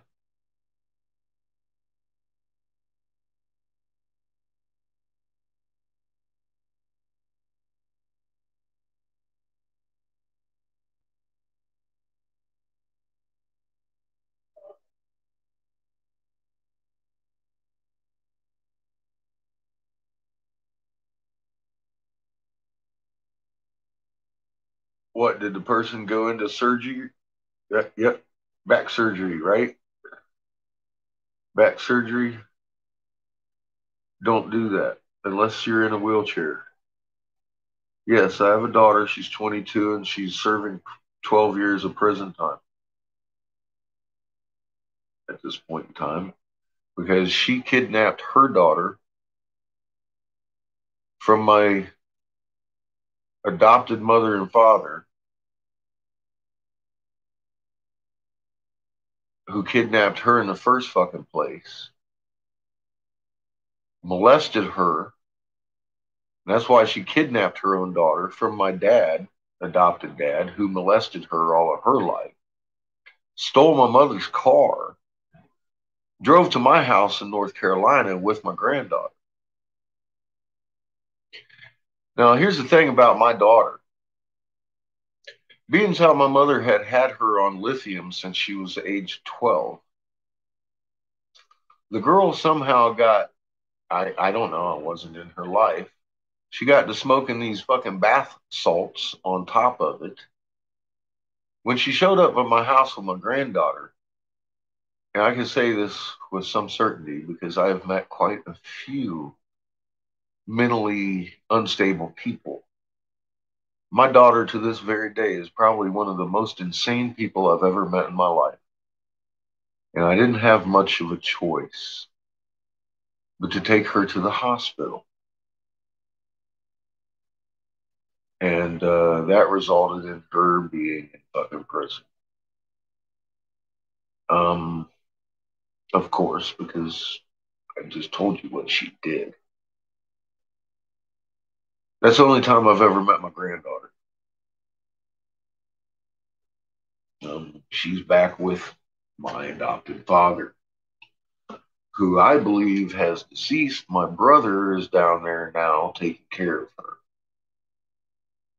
I don't even know how to get a hold of her. Now, what pissed me off about this is I had tried to fight an illegal adoption in the state of Ohio. Oh, it gets better. When they had kidnapped her in the first place, I had full custody in Jacksonville, Florida. And the judge in Jacksonville, Florida was wise enough to actually word this decision as to Ohio out of all 50 states, because that's the state my mother resided, could never have jurisdiction on this case. Ohio gave them an adoption of my daughter. All right. How did they make that happen? I didn't know. And I was in Ohio trying to fight an illegal adoption, not understanding at the time, although I do now, all I had to do was take it down to fucking Jacksonville, Florida, and they would remand it into federal court for a breach of federal child custody acts. You can't fucking do that. Here's how they did. They put an ad in the paper, a legal ad, looking for me, knowing fully where I was. But they used the fact that I didn't answer the ad as to prove indigent to a judge. In other words, they fucking lied to a fucking judge and they got an illegal adoption in the state of Ohio. Therefore, they came out of hiding. Legally, they could hide from me now without having to hide from the fucking cops because they had my daughter. So she, like I said, was one of the craziest people I'd ever met, and she is now in. Well, hey, Window, what do you mean? How was Sheps? You should rewind it. He was here until about 15, 20 minutes ago.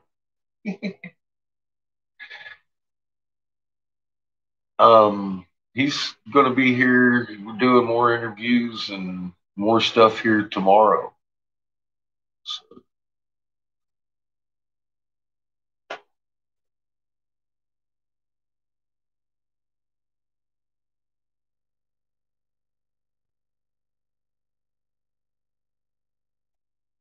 Oh, yeah, Eli. We don't like big lies here. And I'm fully open about who I am, what I've gone through, and all that shit in my life. I don't have anything to hide.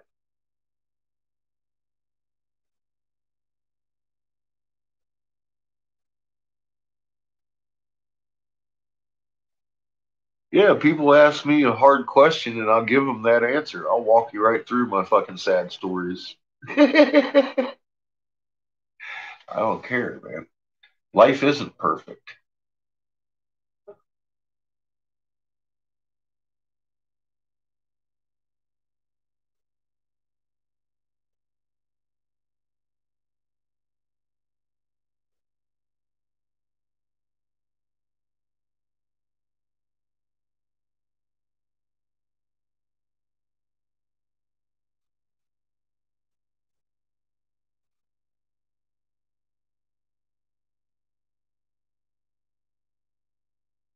That's what I was saying. Like, we're sitting here and Shepard's like, look, I met him today. I went to his hotel room. We sat for about 4 hours. He really didn't know what I was sitting on. Now he does. And he came here, he was doing stuff, and then he's like, he came here to talk about COVID or find out about COVID, which is tied into exactly what I've been telling him. And he's like, so talk about the magnetosphere. He didn't ask me about COVID.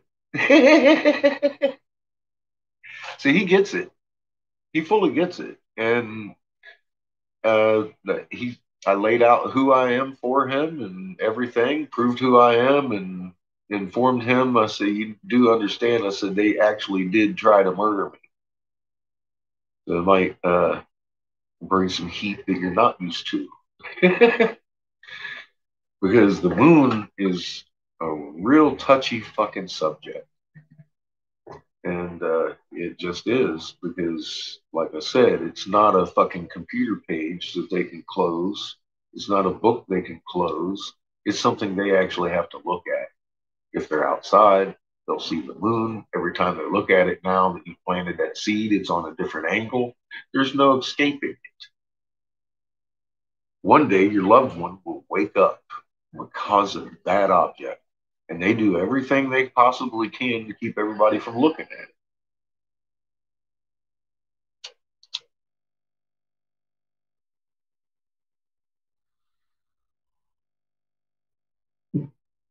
it. Well, that's why I started screaming. They actually tried to kill me. I wasn't making videos or anything. I was just running around with a fucking wiki page trying to tell people to look at the moon. I hadn't even read my first hieroglyph yet.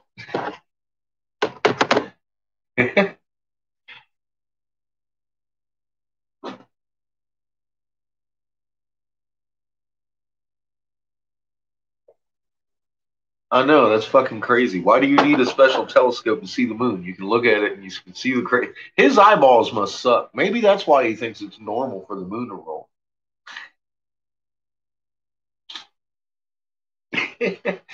Did you tell him I have $1,000 out for a NASA link? He makes, I mean, look, this guy goes and makes these videos that show the moon flipping. If that's normal, wouldn't NASA have one? Wouldn't NASA have one like that and be like, here, this is what it should look like? So if it's so fucking normal, why can't I locate a NASA link that explains how normal it is? And why can't Mr. Eric Briggs bring me one? He's got to write you a whole book of bullshit to explain why the moon's doing fucking cartwheels for you. He can't simply bring a link and be like, look, this is NASA and the model and the working model, and here you go. I'd give him $1,000. That's if it's so fucking normal, it should be the fastest $1,000 he's ever made in his life, right? Yeah, he's a paid liar. Who the hell's dinging? Jesus Christ! Aha!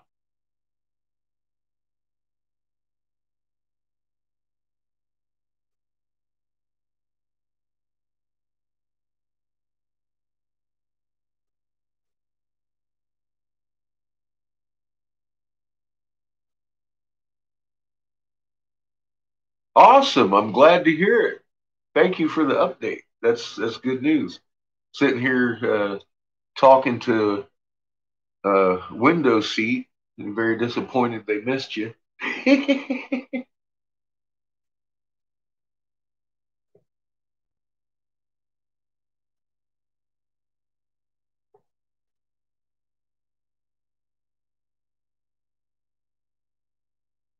So that was him. He says, the footage is amazing, but I have to dial in the audio for tomorrow's interview tomorrow night, and we don't need to blow glass. I got all those shots. So lots of talking in and around the basement here. You're natural. Great job. I don't know if I'm a natural. Just like I said, he was like, talk about the magnetosphere. I mean, he hit a subject I know. So I started talking.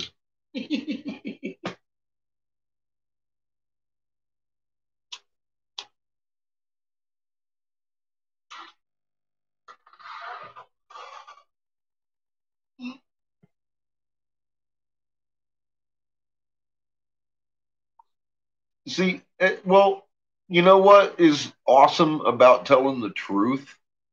You don't have to remember what you said. It comes out.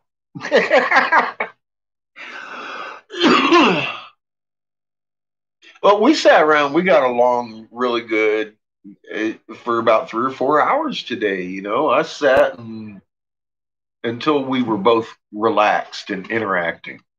That way I could get a feel for him and his intent and let him know exactly what the fuck he's getting into with putting my face on anything. That had to be actually first priority. It's his fucking life he's putting up for this. They have tried to kill me. So I keep him in our prayers, folks. Keep your magnets. Ask Mama, keep his magnet strong.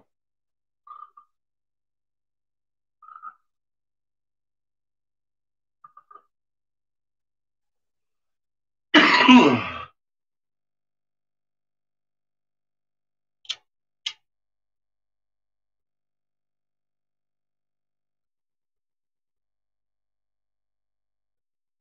can't say your name 3 times. I think I missed the conversation.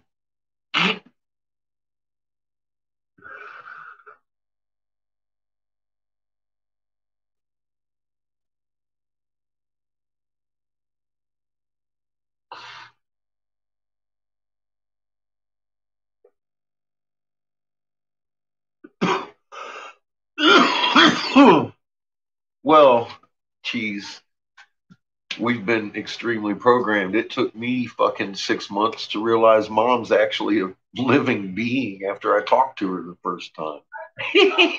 I'm a little slow sometimes.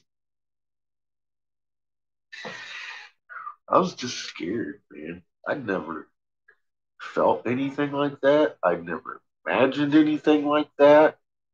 Um, it went against everything I ever believed.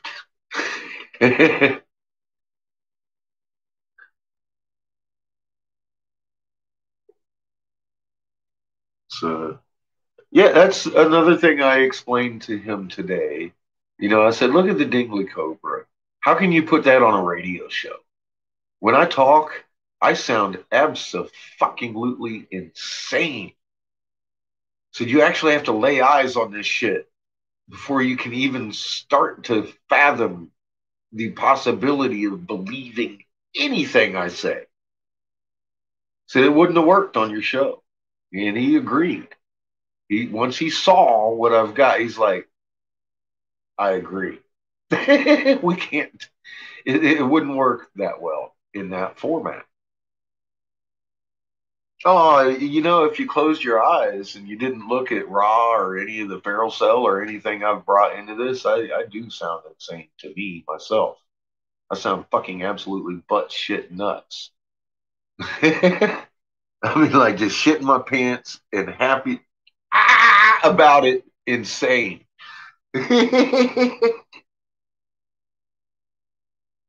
That's to myself, to my own ears. But I know it in my heart, so it doesn't. I won't hesitate to tell you that Mother Earth is a living entity, a lot smarter than me.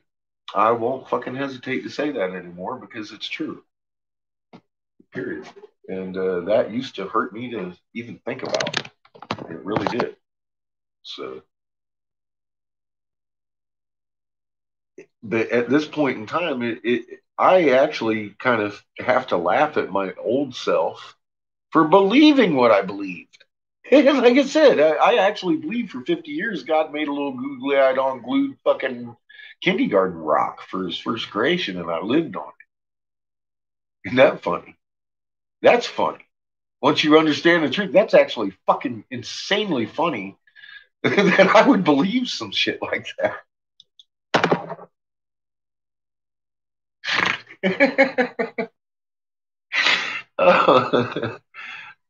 What can I say? It makes me want to just laugh at me.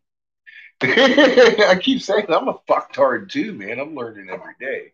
I'm not leaps and bounds ahead of anybody over here. I promise you that. Sometimes I feel like I'm a little behind the 8 ball.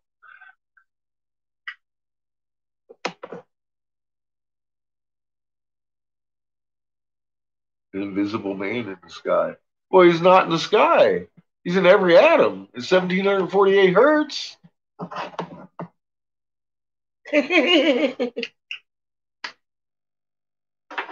We proved that. Jeez. Now, if you're in every atom in creation, literally at the same time and living vicariously through your creation, do you need a pedestal where you're going to sit and have people singing praise to you and licking your fucking feet, making sure you don't have no toe jam in there or something? I don't fucking know. I don't believe that. See, because all of a sudden, every atom in me and that spark of life belongs to the creator, making me part of the creator, an extension of Earth, his first creation. And I'm a magical being. because I got a magnet in my chest, and it's not magic, it's magnet. Design is in everything you look at that point, because it's frequency, safety switches, governor switches on your fucking power. You can't even fucking look at your power if you don't know who to love and obey, being mother and father. So they program that out of us. Now all we have is belief and faith there's a God. How do you fucking go with the intent of your heart to love and be meek to a God that you kind of believe in? You can't. It's impossible. You have to know. You have to know this knowledge, and without the knowledge, you'll surely die. See there? See there? I'm quoting Bible scripture right there just by being logical and physics. Holy fuck. But I didn't know the context to which they were speaking in the first place.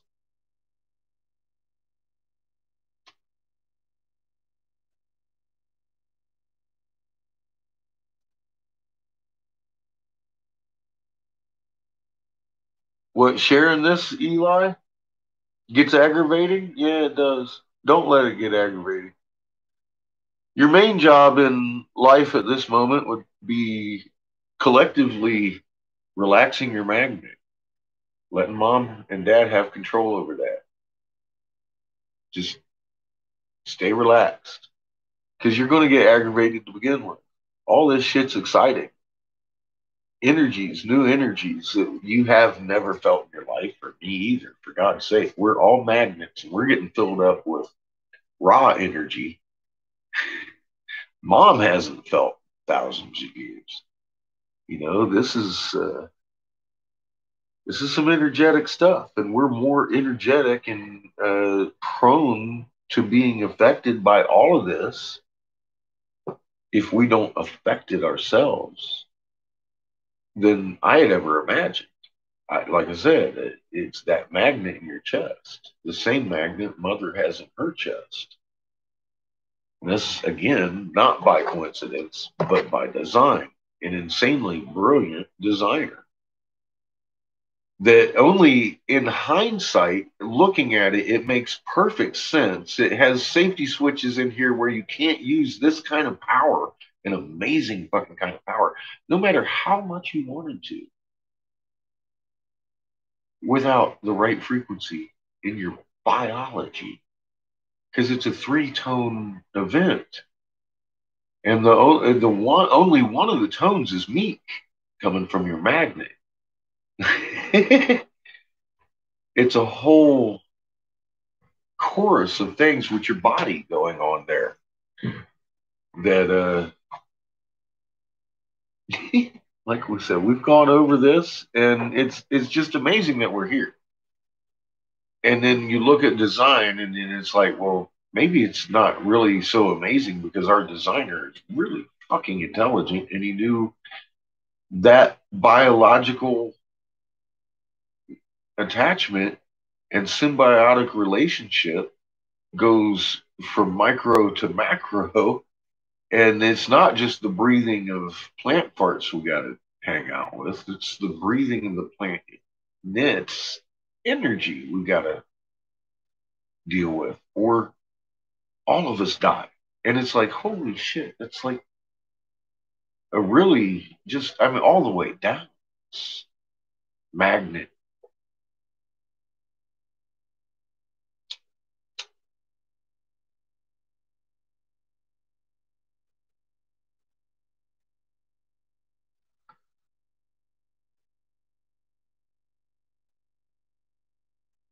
Well, they very well may have been, Big Cheese, because the first result of them adding their DNA to us made us sterile.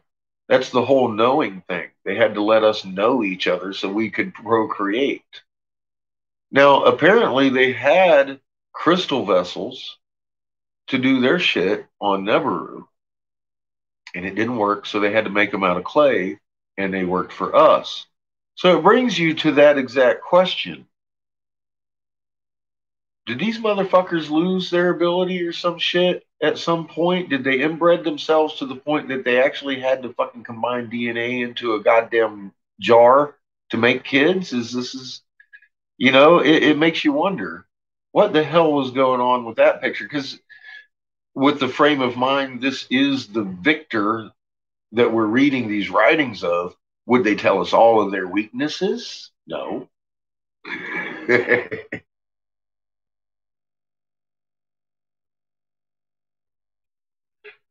It may be my kiln. It may be uh, atmospheric interference. I don't know, Eli. It's you don't know now. No, I'm sure you can hear it.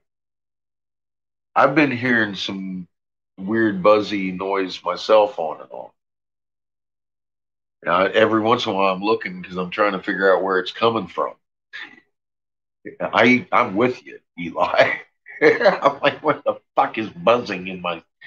Because that's not a normal sound.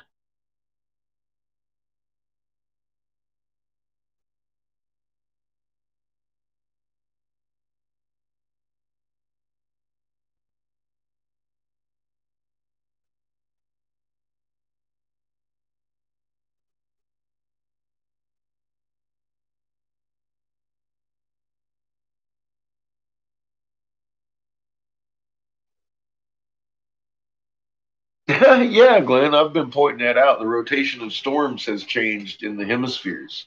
It's starting to mix. And that's why they're running into each other and swallowing each other. It's fucking crazy to watch.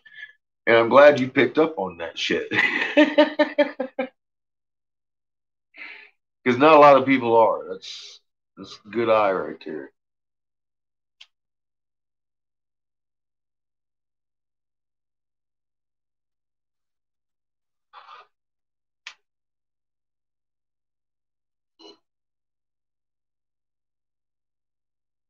No, it's not my ears ringing, Rebel. It's something else.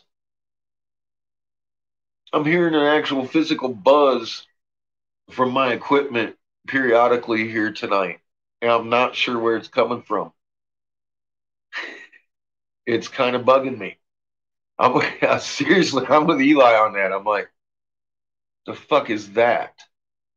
And I'm looking at my kiln and I'm trying to see.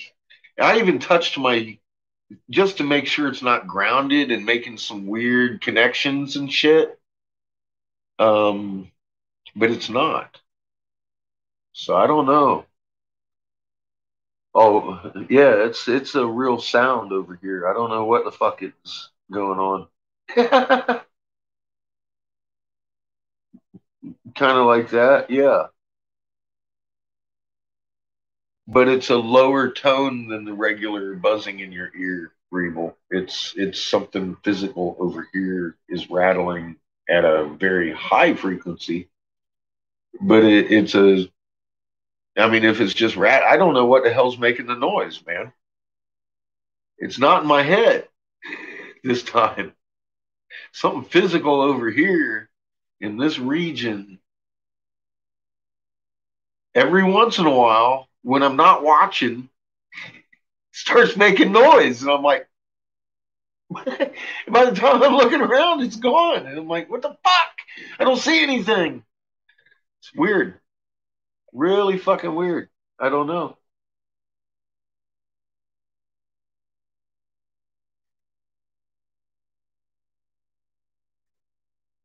Coming and going. Yeah, you're hearing it. I'm hearing the same thing. I was wondering if you guys could hear it.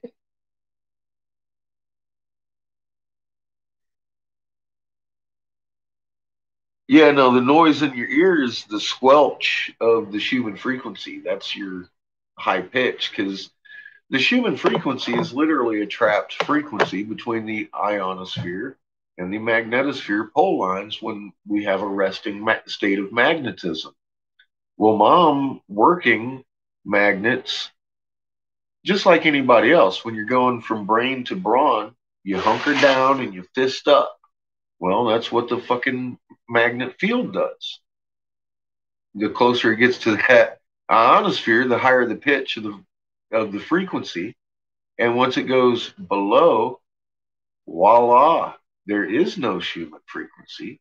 Then you start getting dizzy. You start having the nauseous feelings, the aggravation coming out.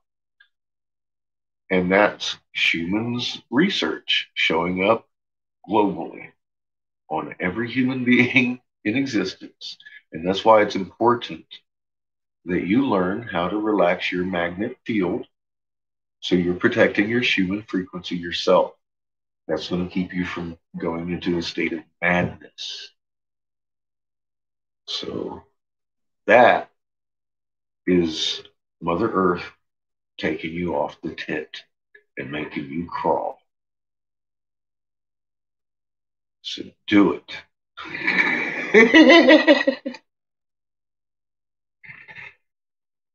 Yeah, it's definitely not do.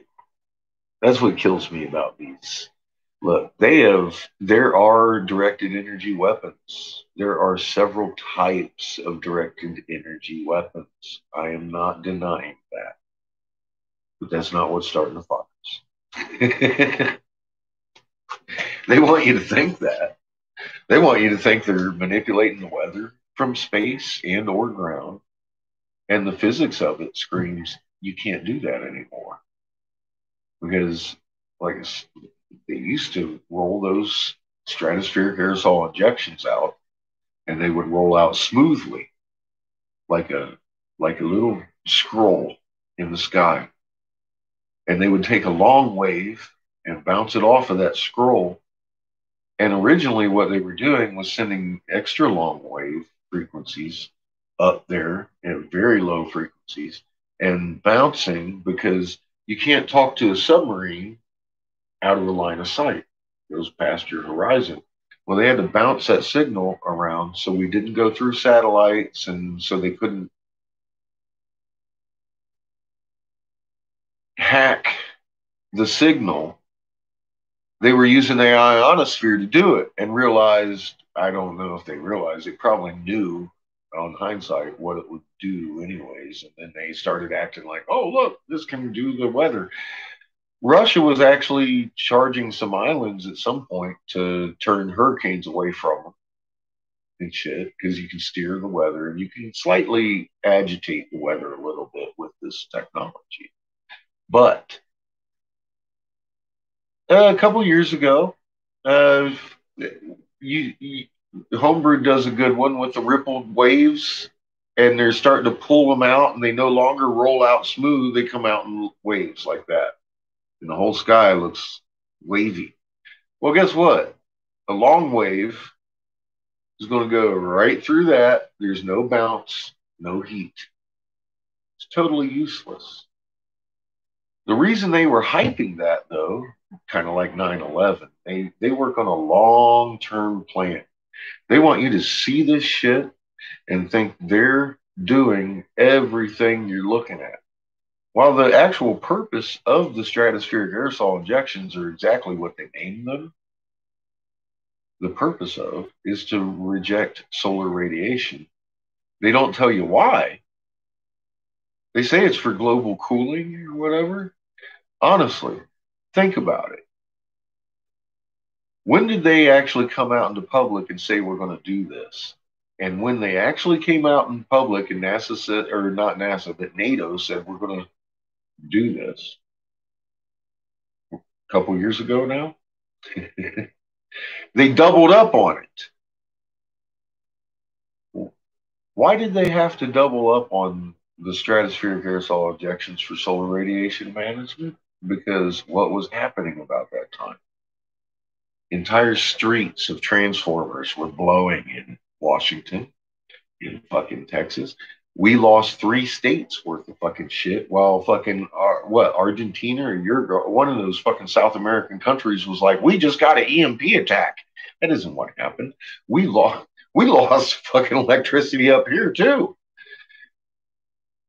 That's why, because the fucking electric grid's getting fucking overloaded with the extra energy coming in and is blowing our transformers. So they had to double up and they had to let you know we're going to start doing this because they were making it so fucking thick up there. It's like soup. to keep this electric grid on so the power doesn't go off, so people don't look at the fucking moon because they can't hide it unless this screen is on. And that's real. Is that a fair trade-off? No. Because the shit's poison.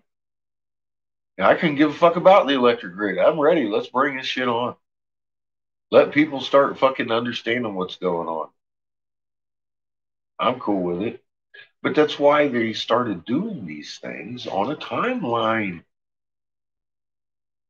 You got to look at their timeline and understand what they're really trying to accomplish here in the end is keeping everybody comfortably in their home by the sea where 3/4 of our population is, so they don't have to fucking control the population. The population is controlled. Therefore, they feel like their hands are clean of the fucking mass murder.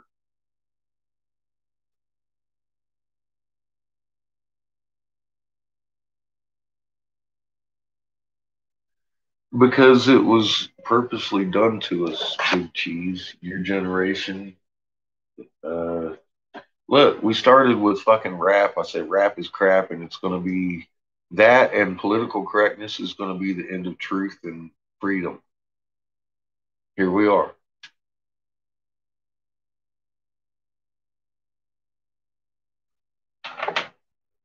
You're afraid to say certain words, even describing, like, almost like this is a black phone. Now, see, I've got it in my head, black. Well, that's kind of separative and racist.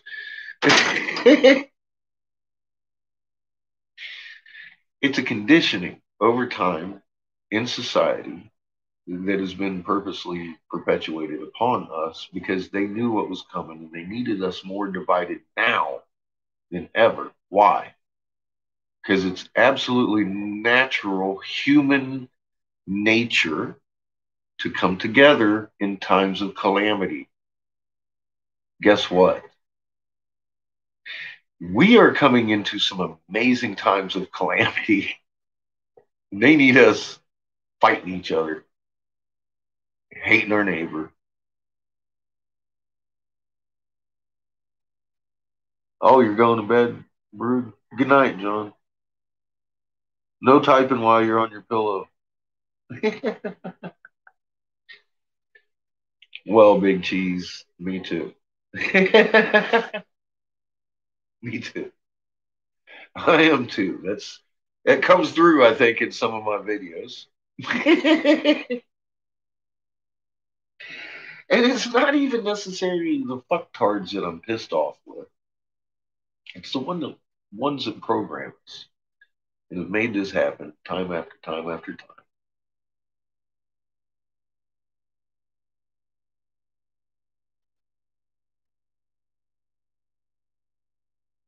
Well, you've got a good, good sense of what's going on then, Eli, because it programming isn't talking about the TV; it's talking about who's watching that TV, right?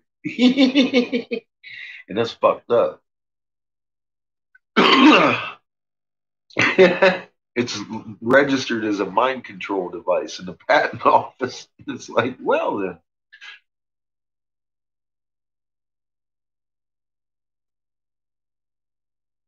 Yeah, window, it's us. That's the ones who carry out the agenda. It's us. It's the ones that we sit at Christmas table and smile at and pat on the back because they got a government job.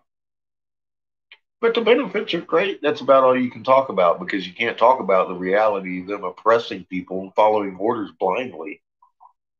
And God forbid that you tell your relative that you do realize that the national policy for hiring to the police department is low IQ only. That kind of speaks volumes for you. How are you doing with those unlawful orders? See, nobody talks about that at Christmas dinner, do they? And that's why it perpetuates. We wave our flags for our fucking relatives with our fucking politically correct faces on because we're afraid of what our fucking neighbors are going to say. And that has gotten us where? However, I start speaking frankly, and people start being like, oh, this guy's a fucking asshole. He's actually enjoying being an asshole. Can't you see that? Well, that's the point. I fucking enjoy being me. Absolutely. I'm not denying that lady was wrong or right. I'm telling you she was right. I fucking enjoy cussing and shocking people and showing that. You know why? Because it needs to happen. It's truth. We have been living in a comfortable life for way too long, and it's coming to the fucking end of this goddamn show, and it's time to break out of your comfortable lie or you're going to fucking die. And, people want me to be nice about that. And I'm like, I think I'm being a lot nicer than shutting my fucking mouth, because if I shut my mouth and turn this fucking thing off, who's going to tell you anything?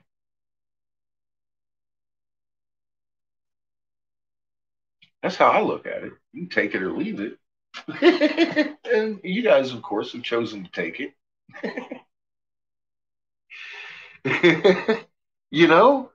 But I mean, this is not a game. I'm not here for your viewership. I'm here to help you and to help you help your loved ones, because that's what we do as human beings. That's what we do, and I'm just doing what we do. It's not Superman over here in your screen. This is a human being, and I'm living by and leading by example, because I'm not looking to lead anybody.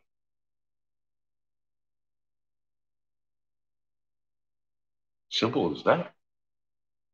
Because the message is nobody leads anybody but mom and dad telling the children, us, what to do. And I'm not mom or dad. So stay young at heart, relax that shit, and let mom and dad handle this. That's the big part of the message. It's nothing to worry about. Mom's family is surrounding her, and we're about to jailbreak. No, she's never done it before, but she's pretty sure she's got a handle on it. She is a planet, after all. She knows how to be one better than I do. And yet again, I got to refer to the moon that's really close to us. I would have slammed into that motherfucker several times, demanded coffee from all of you, been just an all around prick. Because I woke up with a fucking headache. My trees are gone, and my fucking healers are over here killing each other. What the fuck do you do with that? She's handling it pretty good. All right? You have a good night, Shunk.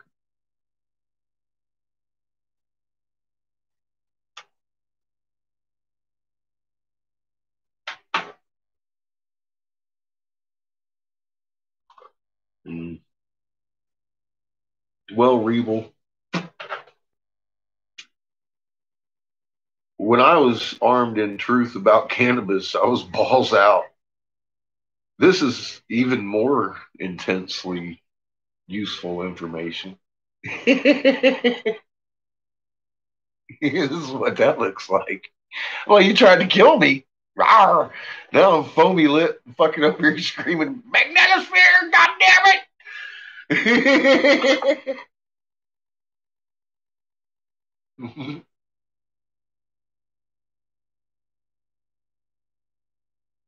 She's really good at this. The first time I watched her induce from the bow shock, I still had not put together that mom was a living being. And in my head, I'm trying to figure, all right, pressure differences, maybe in voltage. What rock inside of our planet just opened up like a little valve and started putting on the gas? Because that's actually, in physics,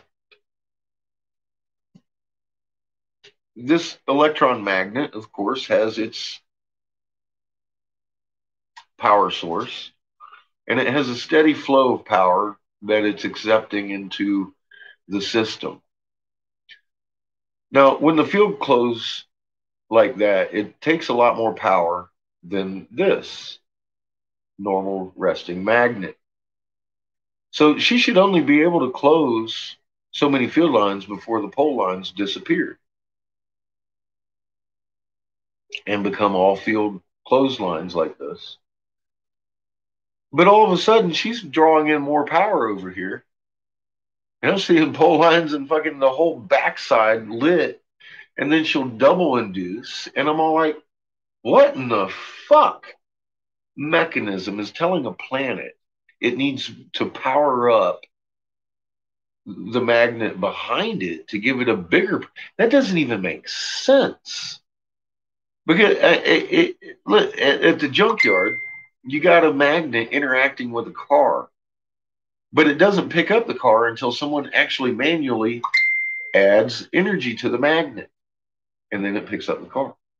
What's telling our planet to do that? I couldn't figure it out.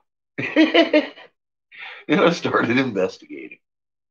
And I was like, well, okay, maybe it's not a demon trying to possess me from the bowels of the earth. Maybe it's actually Mother Earth. These Gaia people I've been throwing stones at for fucking 30 years are right.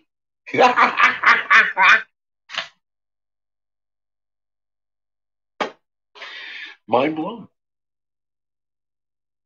Can I tell you, mind blown? It took me 6 months after actually having a fucking download that I thought I was crazy. At first, I'd never had anything. I'm fucking seeing shit. A hologram in front of my vision of the moon. And I was like, what in the fuck is going on? Because I had come to the conclusion I have an electron magnet in my chest. Well, let me go and try to literally bring my magnet to the resonant frequency of Earth. And I went with a pure intent to do that and met the governor switch called Mom. She scared the fuck out of me because that was the last thing on Earth that I was expecting to find at the end of my magnet in my chest. It took me a long fucking time to be okay. Yes, JFK tried to expose the plot and the corporation, and he got honeypotted. You're right, Big Cheese. Look at the honeypot they got for Trump because they know he's a wild card. He is. He's a fucking got a big ego. Look, they have fooled him along this whole way. He isn't happy. You can tell from his body language.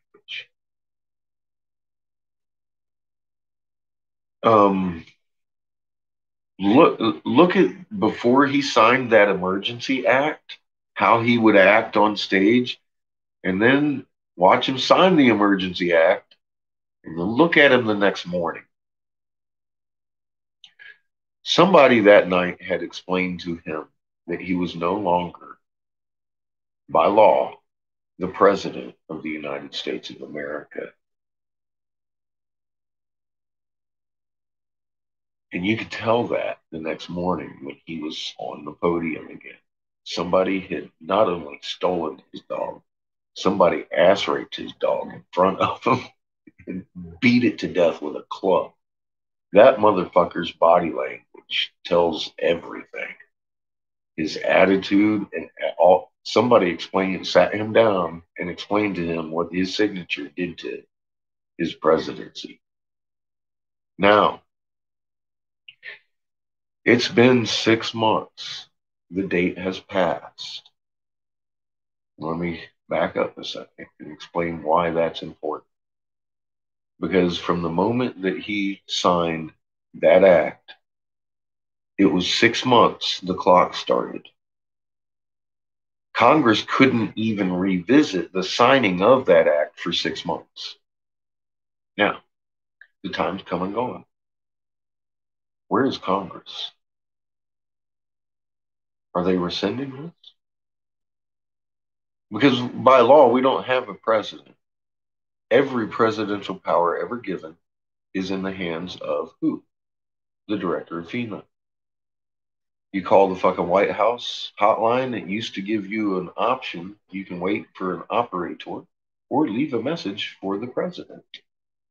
It now doesn't give you either option, and it tells you to call FEMA because the nation is in a state of emergency, and the director of FEMA is very much in control of the nation. How is there going to be a goddamn election for a president when there is no office as the president anymore?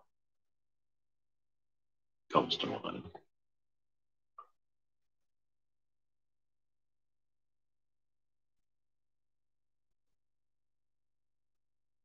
Well, I've literally watched them work across party lines behind the scenes, not on bills or anything, but to help get each other elected or get support in their jurisdiction so they can continue the fucking illusion that this guy's working for you. They'll trade bills across parties so this guy can look good on this bill and get more constituents happy with him in his hometown. I've watched them do that. That brought up my curiosity of what the fuck's really going on here.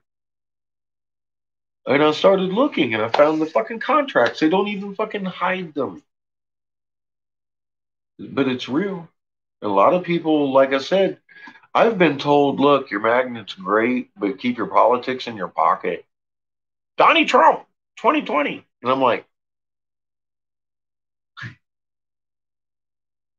you know, I was a Republican senator's fucking investigator because I'm very conservative. Donald, his biggest contributor is Soros. Look it up. And he consistently, to this day, donates more to the Democratic Party than he has ever donated to the fucking Republican Party. Donald Trump. That's totally not hidden knowledge. That's public knowledge that's very easy to find, but nobody looks. The man just gave $400 billion to the same Saudi Arabians that Obama gave $100 billion to. Okay, starting to see some similarities there that everybody wanted to hang Obama and Hillary over, but Trump over here used the actual news media to brag about it as if he saved the goddamn U.S. economy by doing it. And everybody's over here, MAGA, MAGA, MAGA. I'm like, wait a minute. You were just fucking 4 years ago, fucking, and you're still to this day fucking wanting to hang these motherfuckers for a quarter of the treason. He just pulled off, but MAGA, MAGA, thanks for saving the fucking economy. You know, he's only got paid $22 million to this day for that $400 billion in bullets he just gave our enemy.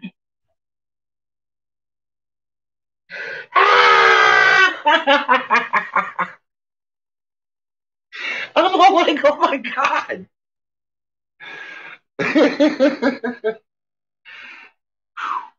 What do you do with that?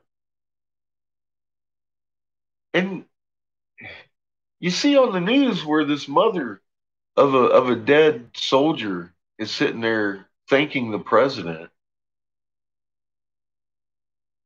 when in reality that mother literally paid for the bullet that brought her son home dead. What do you do with that? What do you do with that? As a veteran, it really eats at you. And I don't want you to read anything into this because, I mean,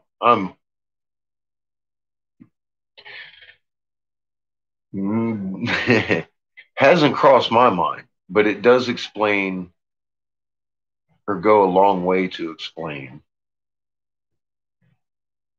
the death rate in servicemen from suicide. Because I have literally made these comments to people before and been told that if you don't like it, move to China. What does a vet do with that? Just fresh out of fucking combat, finding out that he's been lied to and every bullet fired at him is coming from mom. Doesn't matter what color party's in the White House. And then your American people are very much angry with you for telling the truth about it. Because hits them in their comfort zone. Well, all of a sudden you're losing more servicemen from fucking suicide than you are from combat. I understand it. Like I said, though, I'm not going to be a victim of it. But for God's sake, PTSD is not a sickness in the soldier at all. PTSD is a sickness in the society the soldier returns to. That's where the sickness is. Yeah, we've been sold down the river.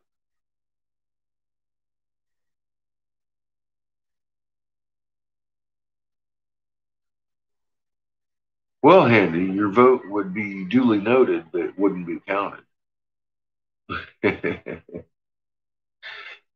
By law, they don't give a fuck who you vote for. They're going to put in their person. The only job of the media is to make you believe their person is yours. That's the hard part about it. Because they're pretty good at it. If you're not looking, I guess, because this last time was just most blatant fucking horse and pony show I've ever seen in my life.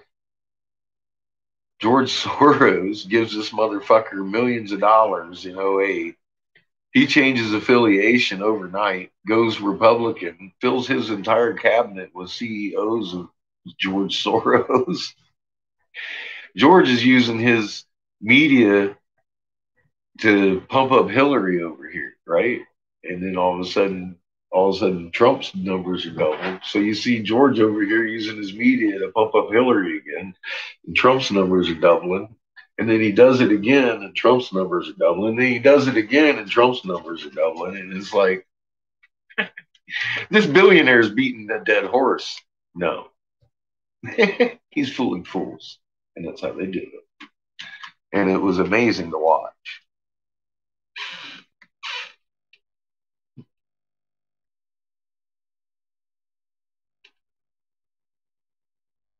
Yes.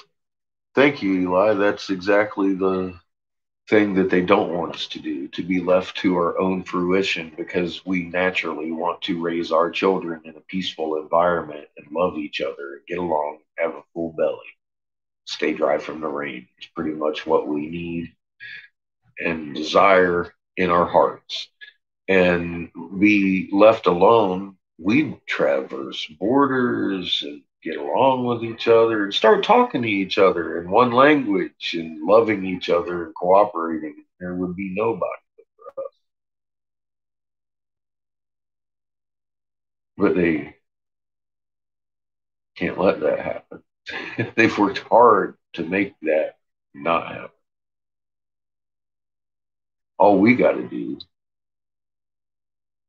is just allow it to happen. It's human nature.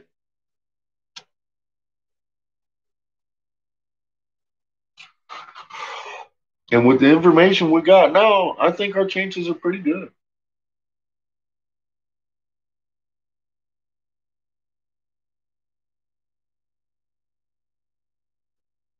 When he signed in the Emergency Act, Brenda, he did it himself. He put the nation into the hands of people.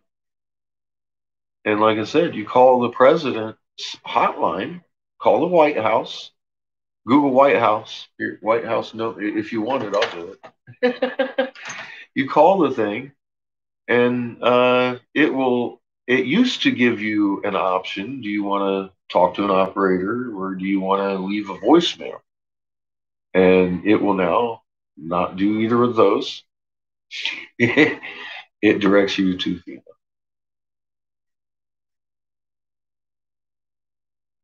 I've voted almost all my adult life. I've served in the Navy. I was fooled by the whole system for years. I thought I was Even when I was fighting for marijuana for 25 years, I thought I was fighting a corrupt system. I didn't realize the system isn't corrupt, it isn't broken, it's actually designed this way. And that totally filled in a whole lot of holes when I was working for the senator and saw firsthand these fucking people helping get each other elected across lines and working together on bills and stuff. And it's nothing like they portrayed in the news. And it blew my mind. Yeah, it's missing from the podium. Absolutely. Yeah, this isn't any like theory. You go look at the Emergency Act. He signed over his powers.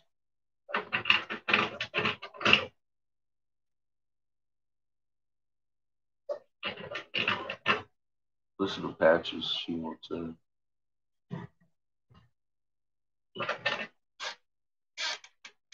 Yeah, the gold braid flag, the maritime flag, handy. That's kind of funny. Maritime. How are they judging us under commercial law and military law in a court of law with our rights? Demand a jury at all times. When you're fuck if it's a speeding ticket, demand a jury. Always don't depend on the magistrate judge. That's your only hope in court.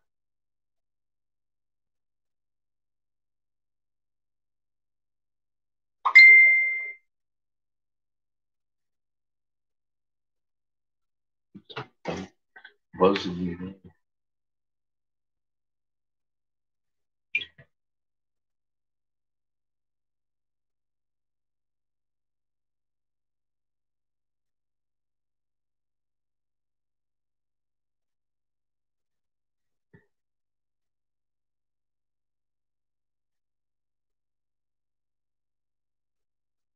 Okay, I guess it goes with my eyes.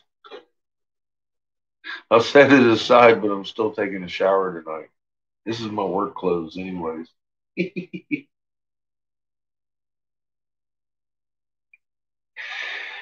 said I need to wear the same green shirt I'm wearing. So that's all right. I usually wear it for work, anyways. That's funny. Of course, for the interview, he wants to make it look like it all happened at one time. I guess the guy's good. He's thinking about shit. 1871. Yes, Deborah. See, and that's who chose. That's exactly the process that all these fucking leaders have come from. That 1871 Act. All this leads actually further back, but that was the capping crown in their achievement of getting us into that corporation.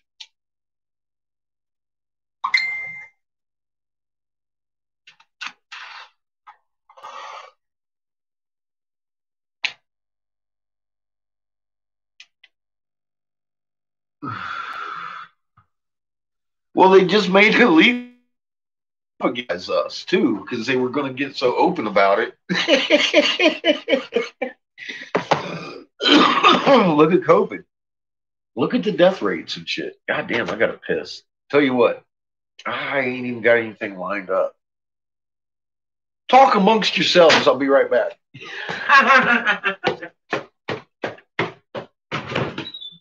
Hey, kid, what are you doing?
I'm going to the dungeon. Look, go ahead. Go ahead. He's not down here. She wants to smell, though. She's like, come on, I know he was here. Look, she smells everything. It don't move fast enough. She's getting her nose treatment. Oh, big sniffs. Oh, he was there. He touched that thing. He touched that. He touched me. He touched that. Oh, he was standing right there too. Look at her go. She's like, I will fucking sniff everything he touched. She's sniffing Shepherd. Boy, she was excited. He laughed. All he could do is laugh. Because, oh my God, she went straight hound dog on his ass. With her howl right in his face. She's like, "Boo!" She got so excited, and she was whiny, whiny, whiny, whiny, whiny, and then fucking it erupted into a and then she jumped on him. Oh, Chiquitos. Look, Chico's excited too. He doesn't even know why, but he's awful excited. Somebody's paying him attention. He says, I'm just eating. I have no idea what's going on. Ever. His perma wag, though. He got the perma wag. All right, are you convinced Shep ain't here no more? Upstairs. I gotta get them out of the basement here. Go. Go. Good dogs. Go.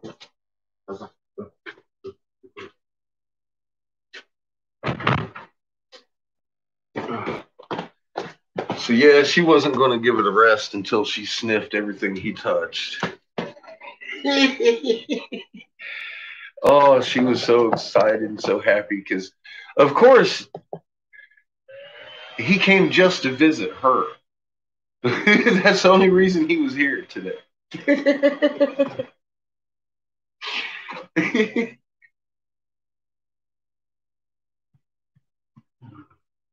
You got two friends that both dogs. The Black Pope. Yes. Whole fucking Black Pope. The Jesuit house. Well, now the Jesuits rule both houses of Rome.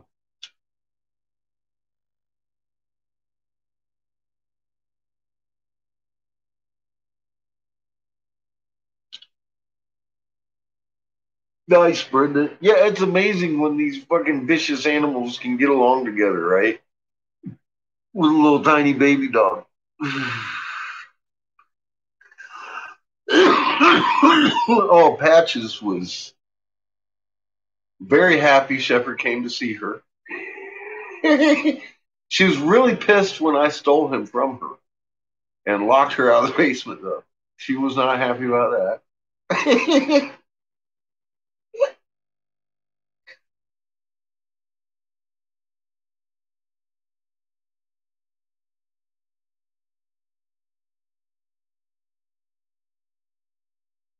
That's what they say. They found the Messiah. Well, CH, look, they wrote a script. And they published that damn thing in 2 different books. And it has everything to do with, the Vatican making Israel occupied by Jews that aren't Jews.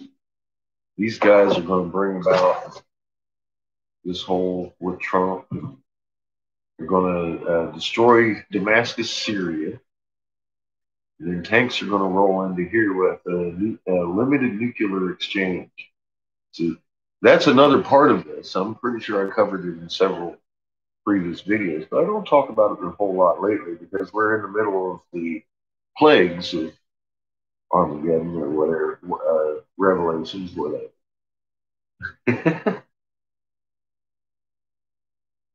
Yeah, they wrote a script. It's they call it scripture because it's surely script. Especially if you sit back and actually look at it.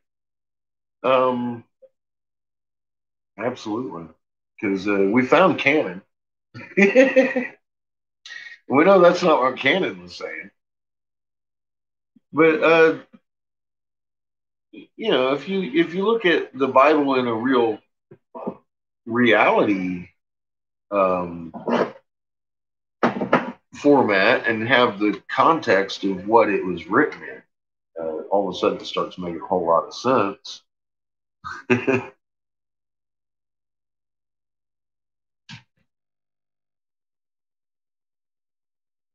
Yes, exactly, Eli. And all we have to do is just look.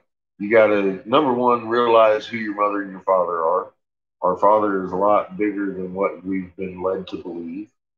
First creation is amazing. And we're part of creation. And in all of creation, even plant, I see a mother, a father, and a child. Well, why all of a sudden do they have that Trinity a confusing thing? The Father, the Son, the Holy Ghost. Where the hell is the daughter and the mother in this? And how did we end up with a president over everybody? And you start looking at our actual history and contracts, all it leads right back to fucking Sumerian text where they're telling us where it came. And it's amazing. It's been in our face this whole fucking time. Ta-da.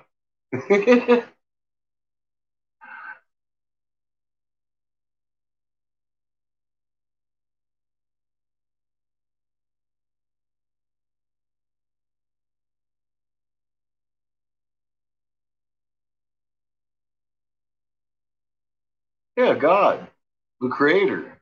Well, exactly, Eli. Not yet. But he's got a beat on us. He knows where we're at. Mama's awake, and he made her a promise. And that's some of her anxiety because we're not on mom's timeline. This is dad's show. So no man could know the time. Our planet doesn't even know the time. But she's ready for the call. And I'm like, I got it. I understand. I'm here.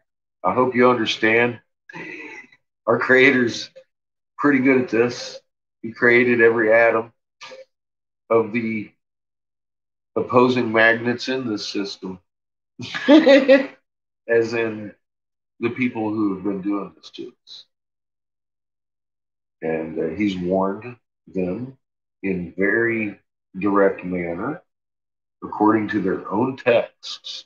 It makes you wonder how much they were haunted individually on this, because both of them are talking about it, one, and documenting it in their own writing that the creator of all has been haunting them about what they're doing.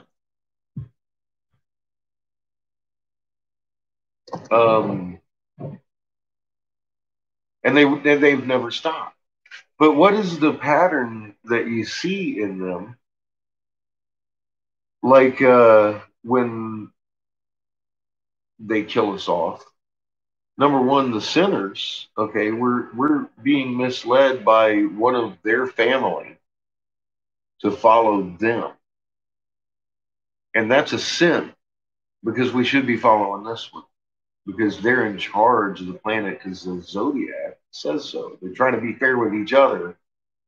But if we're over here doing this for the other person, whether it be Enlil or Inky's side, the other one's trying to fucking kill us.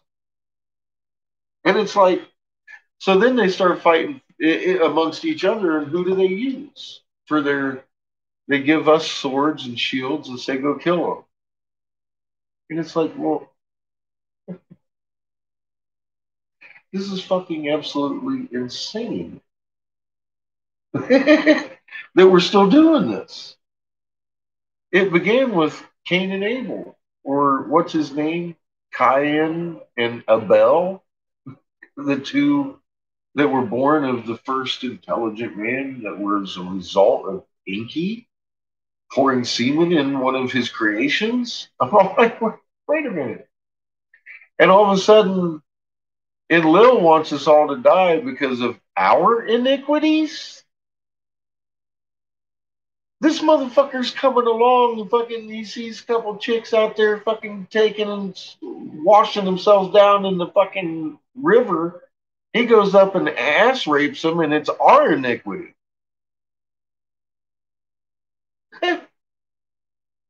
See where we're going here? That's a repetitive cycle everywhere you turn. They blow up a city because we were following Marduk instead of fucking Ningirsu.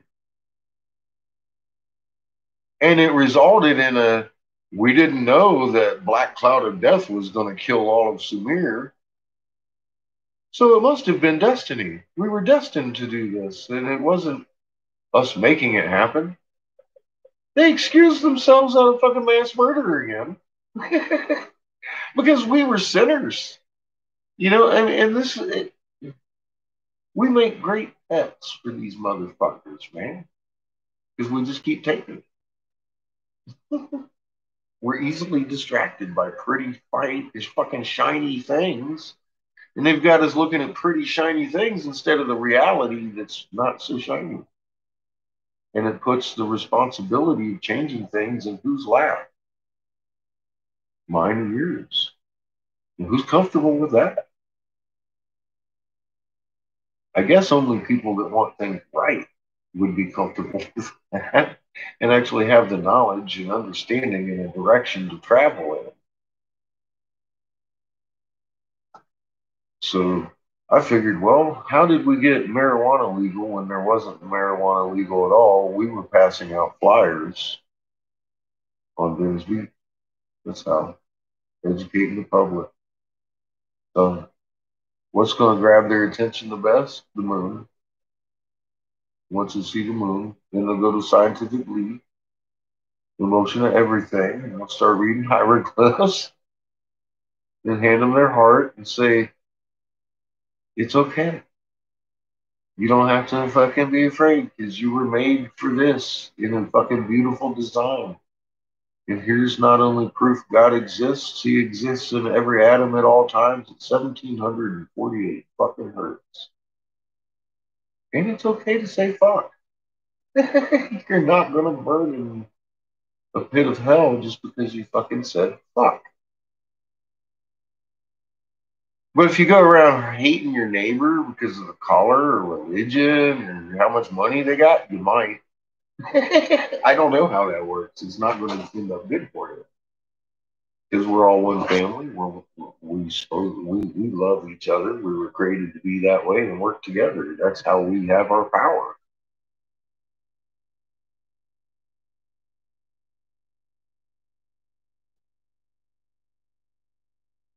That's how it's been, Regal. But right now they need a show and they're going to ravel swords and have everybody excited and distracted, and then the waves are going to come in with the magnetic braking. No warning, except for what you're seeing here. That's how they. 3/4 of our literal population lives on the coasts around the globe, not just this nation. All of them that are in medical martial law. See, and you want to talk about a small scope of things. When I left Davis, I believed it was just a plot for the United States. I hadn't even pieced in the whole picture yet myself, and I knew we were part of a corporation. When it all started coming to light for me, the day 180 nations went into voluntary medical fucking martial law, and all of those nations belong to that corporation that I had uncovered. And I was very impressed and terrified of what they're going to do. How do I wake these people up? I don't. I don't. It's not mine to do. I have other jobs to do. Mom has everybody's goddamn Schumann frequency. You don't need ears to hear her. So that's not my job. My job is just to keep my magnet home and to hang out with y'all that are waking up first so we can help calm the ones that are coming in waves. And there's more and more every day. And I view that as good because there's a lot of magnets over here.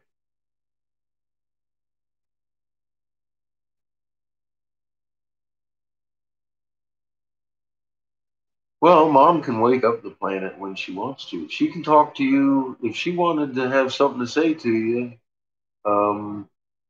Yep. Human frequency, 7.83 hertz, right into your brain pan. If you don't have a brain up here, see, she also has your magnet frequency right there, and that's instantaneous, faster than the speed of light if she wants to get you there. And you're going to know it because your leg hairs will stand up first at 1748 hertz. How can she do that? Fucker. I already told you how she can do that. You're an extension of first creation. She knows your magnet better than you.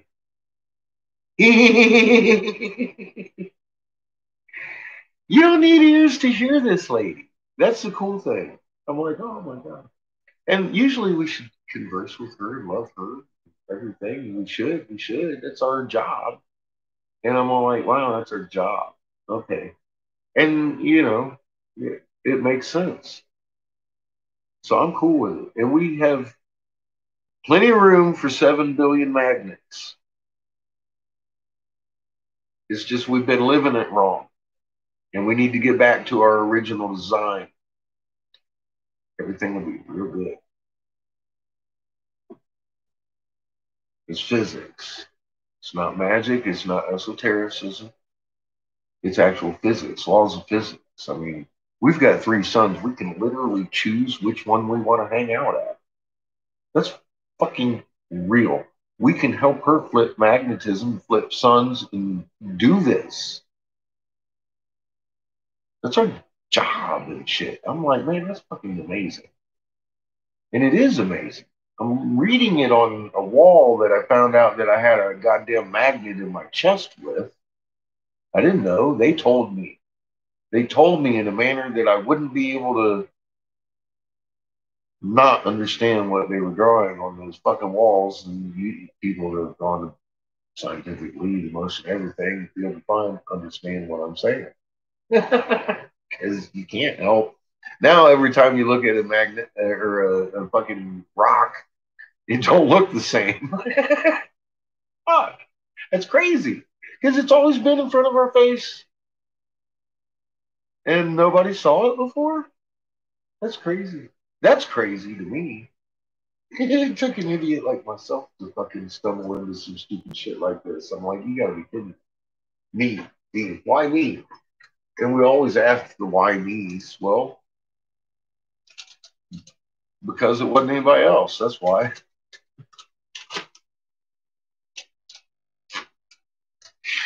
Because I'm just that guy. And that's okay. It doesn't make me any different than anybody because you guys are right there. It would have been somebody if it wasn't me, is what I'm saying. Somebody would have, for fuck's sake. We're starting to see these things. Somebody was going to wake up and see it. It just happened to be because I'm pretty relentless when I'm researching why is my goddamn planet on its side and what can I do about it? Because I've got a little baby that requires me to find out because nobody's telling me. You think I fought for marijuana hard?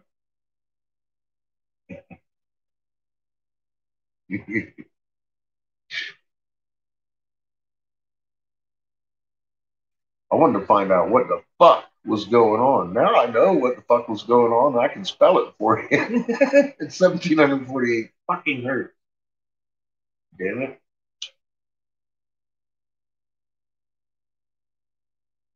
That's how it's done, right?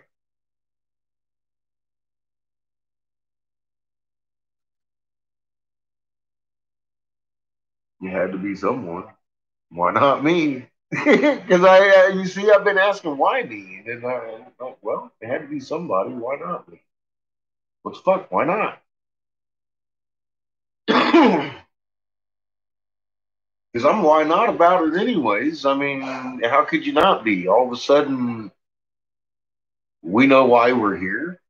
We know why we were created. We can actually fit that in with our physics and our biology and common sense that during a nova event and or a three sun convergence, Mother Earth actually needs more than one shield to protect all of life. And I'm like, well, I always wondered, how in the hell am I supposed to protect the bunny? I'm over here eating the bunny, and there's no way I could fucking protect the bunny from fucking something if I want. Yeah, I can barely protect myself from a fucking bear. You know what I mean? All of a sudden, I got a magnet in my chest. Wait a minute. Hold my fucking beer. I get it.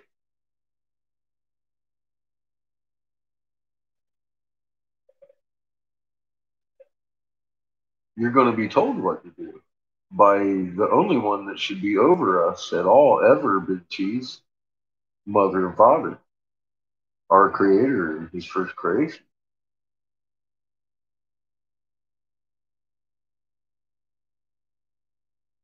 It ain't going to be Trump or Obama or Hillary telling me what to do. I wouldn't listen to any of them. Isn't that beautiful, Deborah? Callback array. You know, that's something I don't say every day. And that tells me, motherfucker, you've been doing your homework. So now you're blue. That's how we do it. Go ahead and bring my fucking older fucking videos back to me, Deborah. See what happens. Paying attention.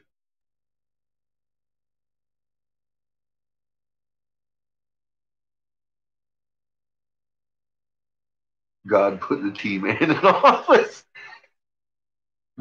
Well, brother, technically, he did. God, by definition, being a lower energy being to me, that would require a seat on which to sit and praise upon them because their ego was so small, they required such. The creator being a completely different subject than a god. Because he's already in every atom in that god. And being like, who the fuck is this guy? I think he is. So, a god being one of these overlords that we have, I mean, from the direct bloodline of Enlil and or Enki, that runs the Crown Vatican DC Corporation from behind the curtain, because they never left, by the zodiacal clock that we hear about so much in Bible canon. They were appointed by God.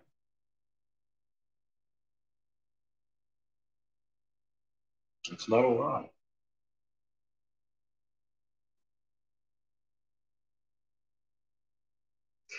Isn't that interesting when you look at it like that? Because our Creator, see, to me, that can't be really a God. Because I've read about God. And God needs somebody to clean the fucking lint out of his own toes by like kissing his feet all day. Shit. My creator don't need that. He feels pretty good about himself. Already. Just, hanging out in every atom in existence at the same time. He's got a pretty good picture of it.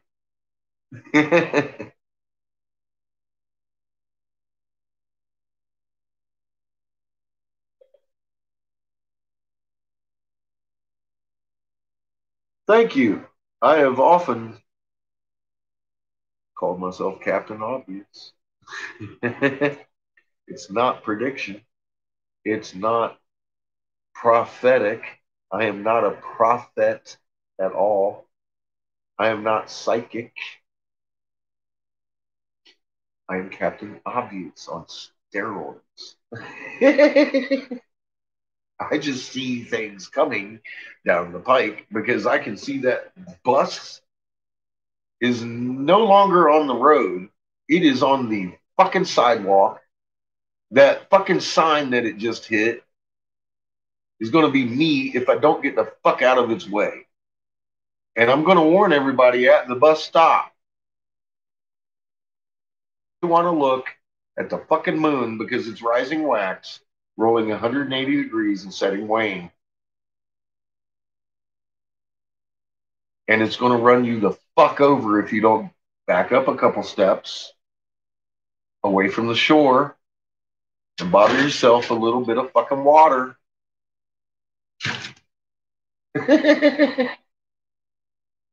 Seriously, Captain Obvious here.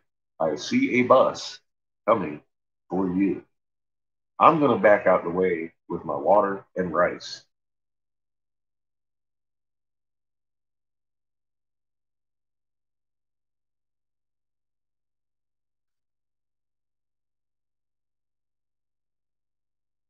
Captain Obvious. Damn straight.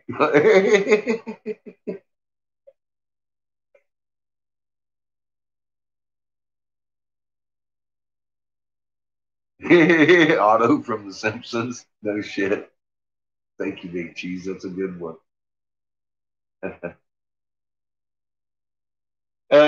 Sometimes life is stranger than fiction, Brenda. And if it is, I suppose that means you're really living life, doesn't it? You ain't bored. Things are getting weird. And then you want to sit at the edge of your seat all day and look at the maggots. Because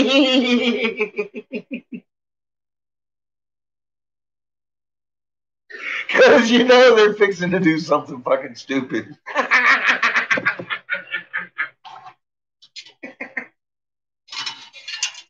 You just can't take your eyes off of them now. Oh my god. Yeah, things are a little weird now. Huh?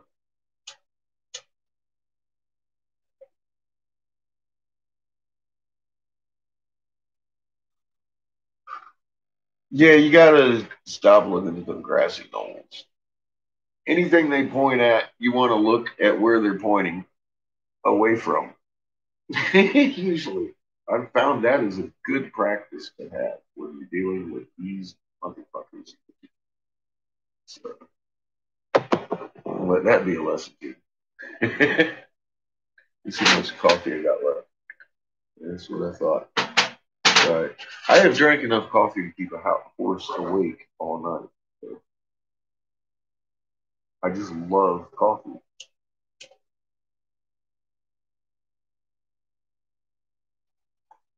Yeah, it's like they can't seem to exactly, Deborah. It's like just waiting. What are they gonna do? What are they gonna do?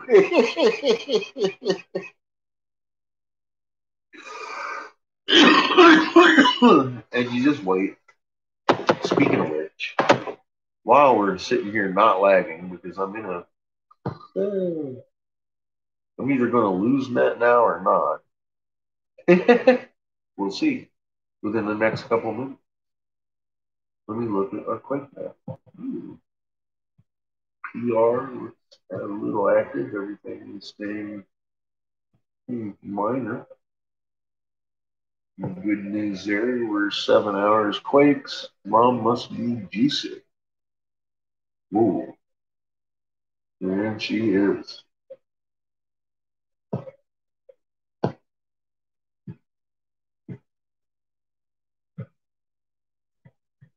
And while I got this open, I will find, wow, okay. We might be seeing some pretty good quakes here pretty soon. Good possibility. Let me see where we're at on the pattern. If I can figure it out in 7 fucking hours. It depends on where we're at in the pattern.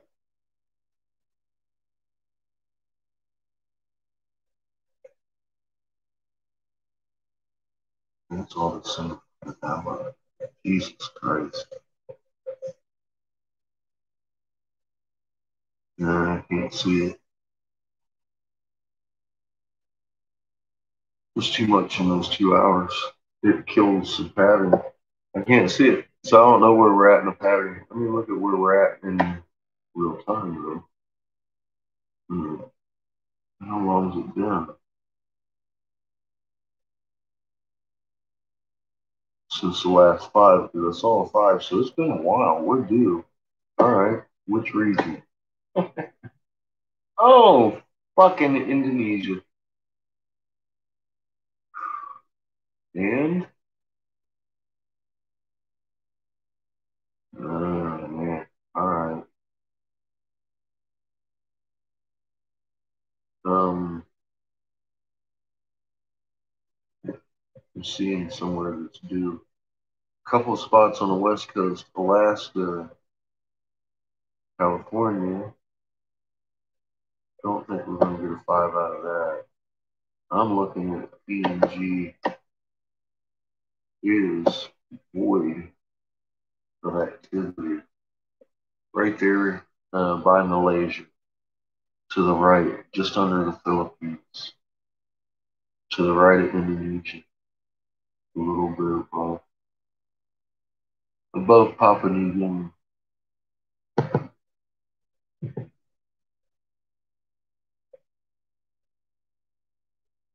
I'm going to stick with it. That's 2 possibilities for big pops today. For the next couple hours. Alright, now let's go find our watch later.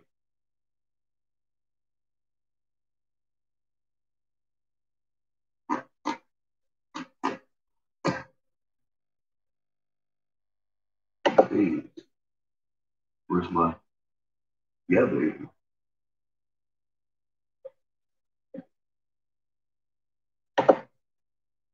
Okay, that's where we were.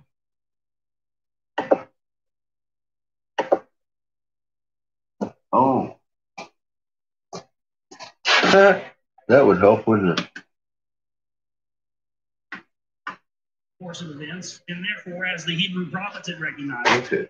So first things shall be the last things. Those inscribed. Okay. There we go. We got that set up too. Ready for me to do some more work. So I got started when he was filming me earlier, and then I kind of,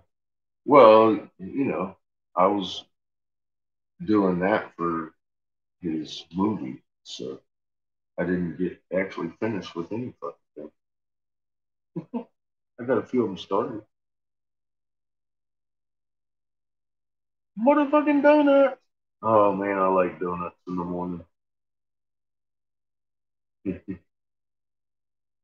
With my coffee. Actually, I like them like milk. You can have coffee afterwards. And marijuana. Do that with more coffee.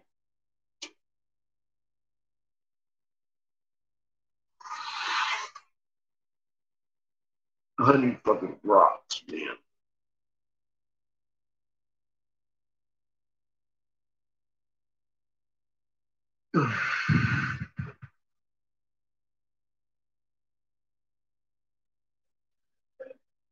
Magnetic Girl. I like some strawberry cookies too. Those are good. Little strawberry cream cookies. I've had them. It's like an Oreo with strawberry in it. It's like, holy fuck. Where have these been all my life?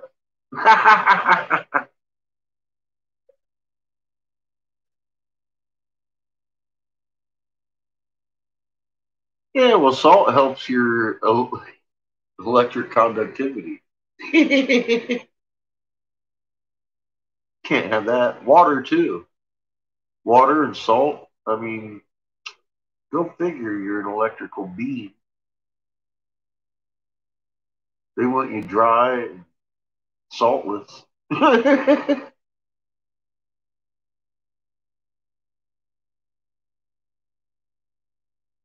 Cool. I use the pink stuff just because I've got a bunch of it, and I found some of it really cheap.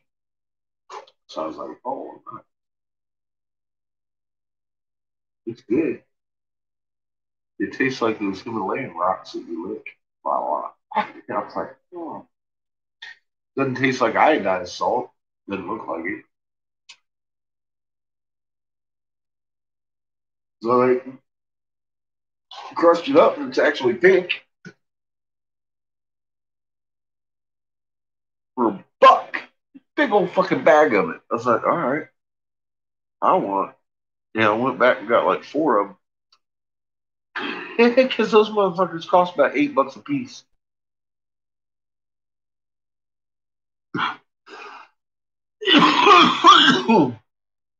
I know, right? Tell me you haven't licked your salt lamp. Come on, go ahead.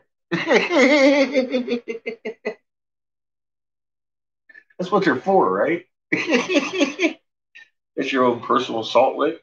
You can light up. I have licked one. It wasn't even mine.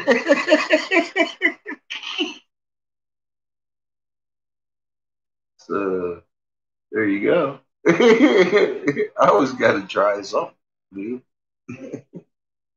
I was like, that's real salt? He's like, yeah, I like it.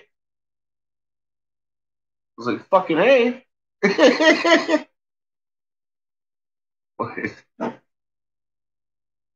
That didn't come out right, did it?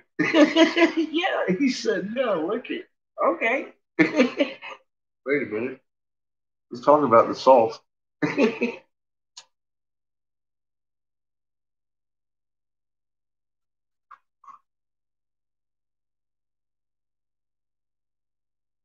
See? Handy knows.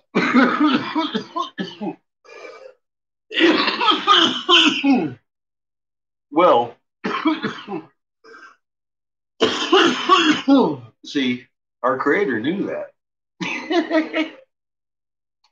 But he designed your legs for walking, so he made it impossible for you to do that because, you'd never leave the fucking house if you could. Would you? You'd probably starve. I know I would.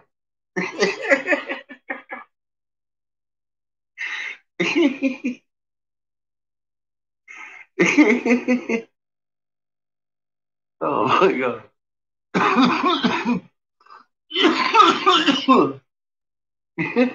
Told you it's by design, not coincidence. You can't lick your salt lamp. Oh shit.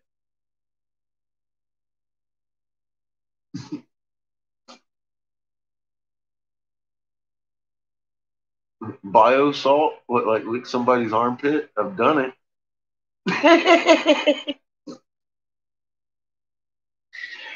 I ain't proud of it.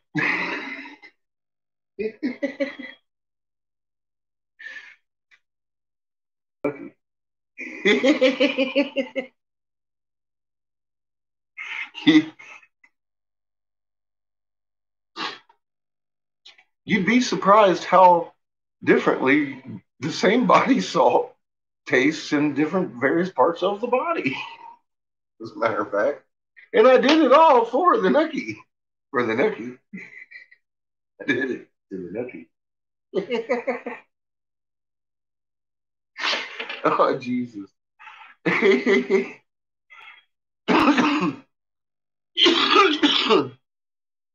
And you know it's true. It's 12:11 here. We all do it for the nookie fucking A.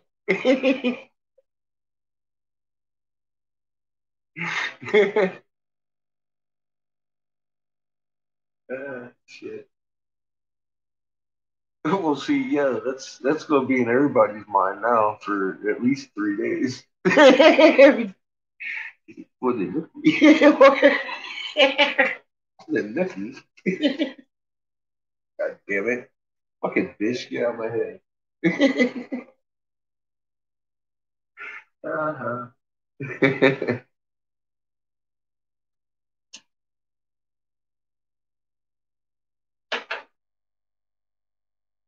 That's why we do it. It's a good shit. I'm glad to see y'all back over here and glad to be hanging out. I had somebody today make a remark on my fucking in my comments to even further concrete that I needed to do what I did and remove all that fucking content. Because I've got people literally saying now, well, now that you've narrowed it down, it seems a lot easier to dig through. And I've started out in your beginning of your videos as new people. I still stand by. I think I made the right choice. Number one, why not? We can still do this. Number two, it's a small channel. Hasn't been talking about the moon. No tag things. It's only you and me sitting here at my work and we're talking. I like that. I don't want to be sitting here debating, is the moon fucking doing cartwheels and how does that affect us? I do that all day. I don't need to do that here. Because it is, and we all know that. And that's why we're here, because fucking how many times have all of you fuckers been talking about, holy shit, I was on a moon or a truth or a fucking this or that website and trying to talk about the moon and they told me to go somewhere else. Well, here we are.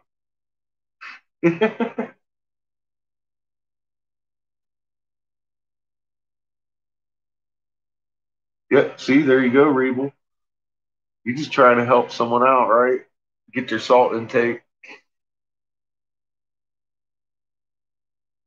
That's some humanity right there. Guy's just willing to give his heart and soul. Well, thank you, Michael.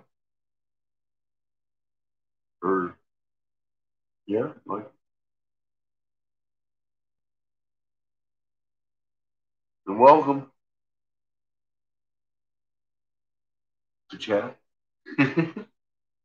um, yeah, thank you. I imagine it probably is pretty good entertainment, especially when I'm cutting and burning myself. That's some good shit. Did it bump you off the air? See, I was wondering if I was going to lose it, but it didn't hit me. It didn't tell me my signal's dying or anything yet.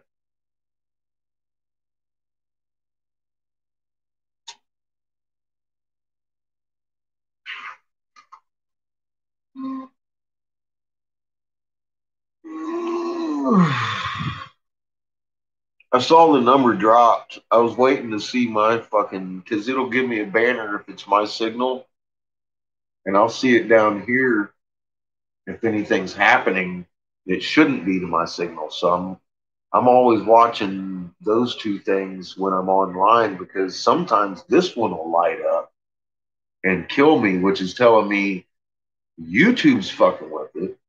But this one, actually, when it comes out on the YouTube, is telling me my Wi-Fi is fucking up. So I've learned that difference because I've got an actual security system in here that'll tell if anybody's trying to track my IP or do anything like that, and it shuts down my whole fucking system. And that's cut out on me more than once. I'm all like, who's fucking. I'm so open in public, it kind of surprises me that anybody would. What haven't I said in public? Why would somebody fucking need to know where I live? I've given that away my address on some of my fucking videos. So yeah, I guess even the government hasn't quite caught all of them yet, maybe. You didn't lose, but you buffered for a second.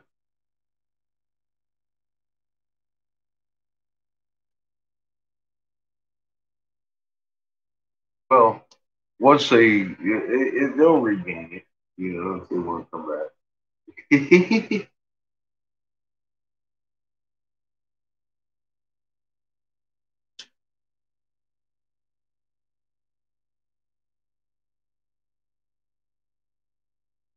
Oh, you were laughing too hard. That's good.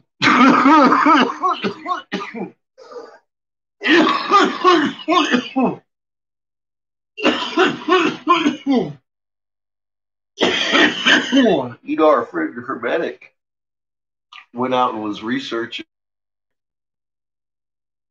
and comes up with this. Anybody who's doing this and getting all emotional and having their goosebumps all the time produce more stem cells than people that don't. There's an actual study. I would have never looked for it. But that's one of the beautiful things about having y'all here. Because I'll say something obscure like that. Or, well, at this point, it's not obscure because we've actually pieced it together. A couple months ago it was because we didn't really know what it meant, but we had that information. But anyway, the search goes on when I'm not even looking in that direction because I thought it was there just, okay, it proves omnipresence. That's great. But my small fucking pea brain is thinking, okay, well, that's what they were trying to tell us. Well, in the big picture, but what does that mean? See, I didn't even start thinking that route. I understood in that, but what effects does it have on the human body are kind of important too, aren't isn't it? And it's further confirmation coming from other people that fuck, man, who would have thought having goosebumps is going to give you more stem cells because you're living life, man. So it's regenerating more. It makes sense. It fucking and I've said it. What if you don't do that 3 or 4 times a day? You're not really living life. Well, actually, you're not. You're probably prone to die earlier. So if I was you, I'd find something to get excited about every day, a few times, and produce some T cells.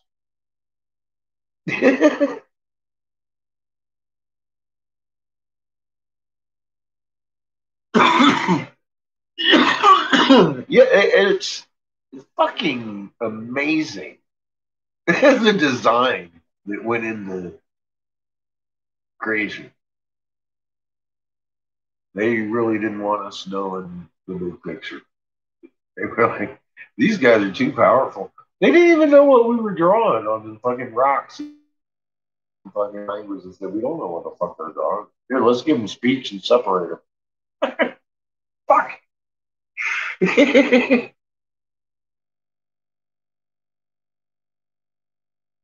That helps, Valerie. Relax your magnet and enjoy nature. Be part of nature. For fuck's sake, drop the world, enjoy Earth. Because she's your mother, and that's your job to protect nature. And once we master our magnets, I mean, I'm seeing some amazing stuff. We actually have it in our bodies to be able to heal organs, turn them on and off while they heal, and do all kinds of shit. There's all kinds of formulas for everything. And it has everything to do with us being our fucking fuel. it's not really medicinal. I mean, we can heal medicinal plants. We're fucking amazing. From what I'm reading, but I don't know how to do these things. I've never tried. I mean, you know, I've got that programming. Yet I understand in the back of my head, okay, this is human nature. This is how we're created. But what if I do it wrong? Of course. I mean, you can blow somebody's fucking liver out the side of their fucking body, and how do you recover that? And I don't want to be that guy.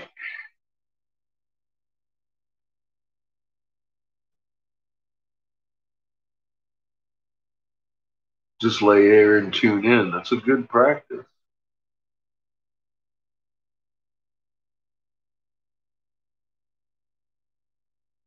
It is freaking amazing stuff how Valerie, when you finally see the truth of what the truth is, it's just, it is very fucking overwhelming. And believe me, it comes in stages of overwhelming.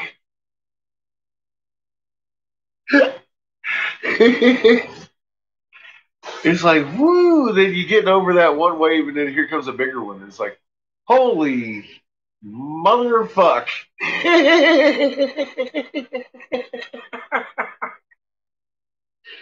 Honestly, I started this out thinking, okay, if I can get one parent to bottle water for their child so their child doesn't die in a painful 3-day long death for the lack of water and gets whacked in the head by a fucking 70-pound meteor traveling at 25,000 miles an hour, all this shit will be worth it. And that has changed to, okay, we still need to bottle water and get food because there is going to be a prolonged unneeded suffering and period of hunger. They want to drive you mad. But all of this is only what we allow. And we are much greater than what we were allowed to believe. See, look, you're creating T cells. You're talking to the creator mother with your biology and each other. I myself am learning how to navigate the magnet to an individual sometimes. If I have the intent, it's instantaneous. I'm finding out this is actually fucking human nature. So I had a friend of ours tell me she had a headache. And I know this lady. I've known her for a while and talked with her.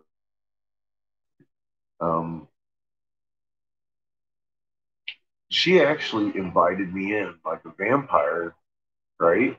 Okay, her and she asked me if I could like help her, and I was all like, I was there, and I felt the magnetic swirl. It would be a cleansing to push her, and I told her, I said, now at this point, you need to relax it. Stop worrying about everything. I said, there's too much in your mind. Because I can read what was going on. I mean, and I hit a tone with her, and like within 5 minutes, she's totally top of the world, feeling great, can't believe what just happened and stuff. But I know in a few instances, I actually make an effort to use that, and I'm getting better at it. It's human nature. The biggest problem is our programming. This head wants to tell us we can't do these things. These things are impossible. These things are magic.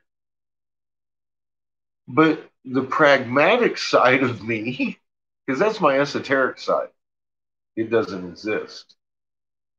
The pragmatic fucking thumbprint I need to see, touch, feel, smell before it's real side of me has already proven it's real. It's scalar physics. I just got to learn how to fucking use it. And the less I think about it, the easier it becomes to use. um, and I really don't even know how to explain it because of course, I am fucking. I'm sure all you can hear if I was talking to somebody would be babble. I'm not claiming at all knowing what I'm doing. I'm just saying I am trying to relay a few breakthroughs I've had and learning how to make it easier um, to use who you are, I guess. Just let nature take its course. Don't overthink it, kind of thing. It's the best I got for you right now.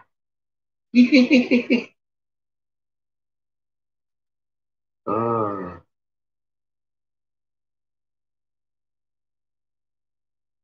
but I mean, I'm so new at this. I don't even know how to describe what we're able to do, except for it's scalar physics. It's faster than the speed of light. It's frequency, and all you got to do is hit the right one, and you're just going to do that because fucking that's how we're made. It's how we're designed. We're designed to do that, and the actual ability not to do that is the false fucking. That's the matrix. That's what is so mind blowing once you actually get to the full understanding of this whole and why we're divided and everything, because the actual factual of it is it's not something some people are empowered with. Like, in, some people say, I'm an empath or I have telepathy. No, we all do. We all do. That's our old language, actually. We all do.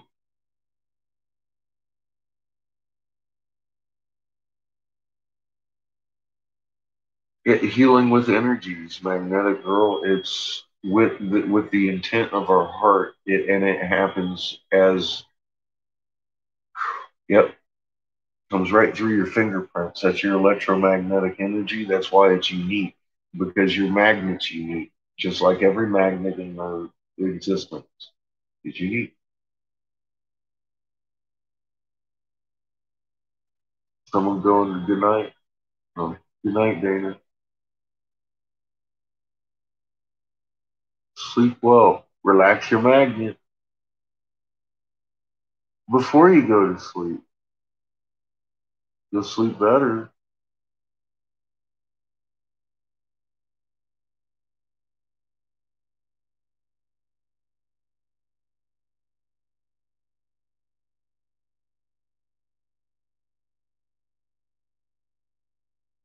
Yes, big cheese. That's what they would believe.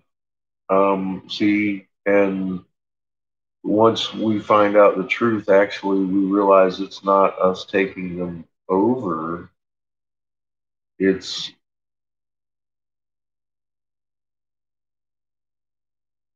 the creator demands that there isn't division like this, and they have to go home and heal their planet, and they can't do it without healing themselves and that which they thought, and which includes us.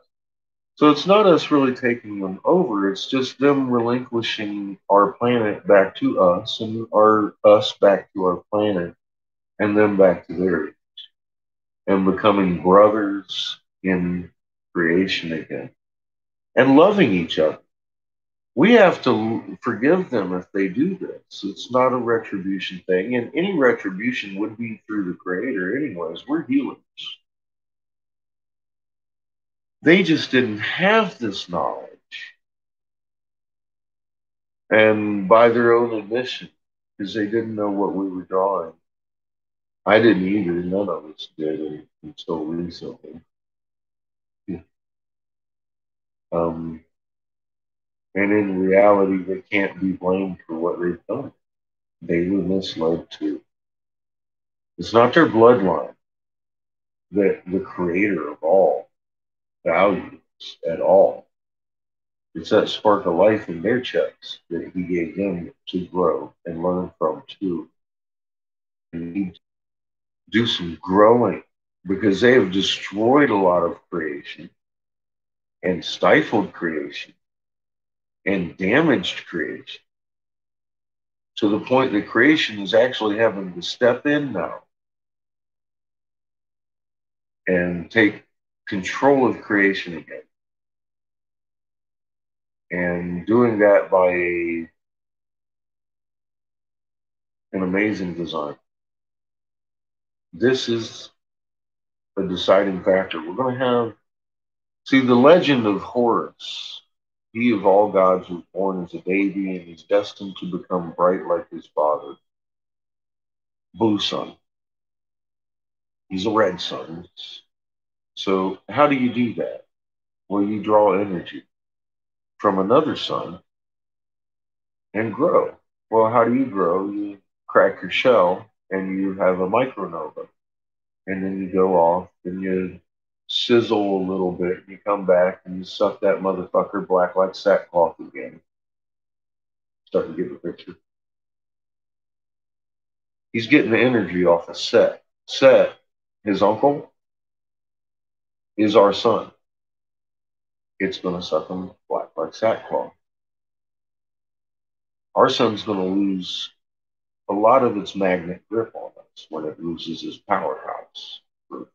It might come back. It usually ignites with the micronova.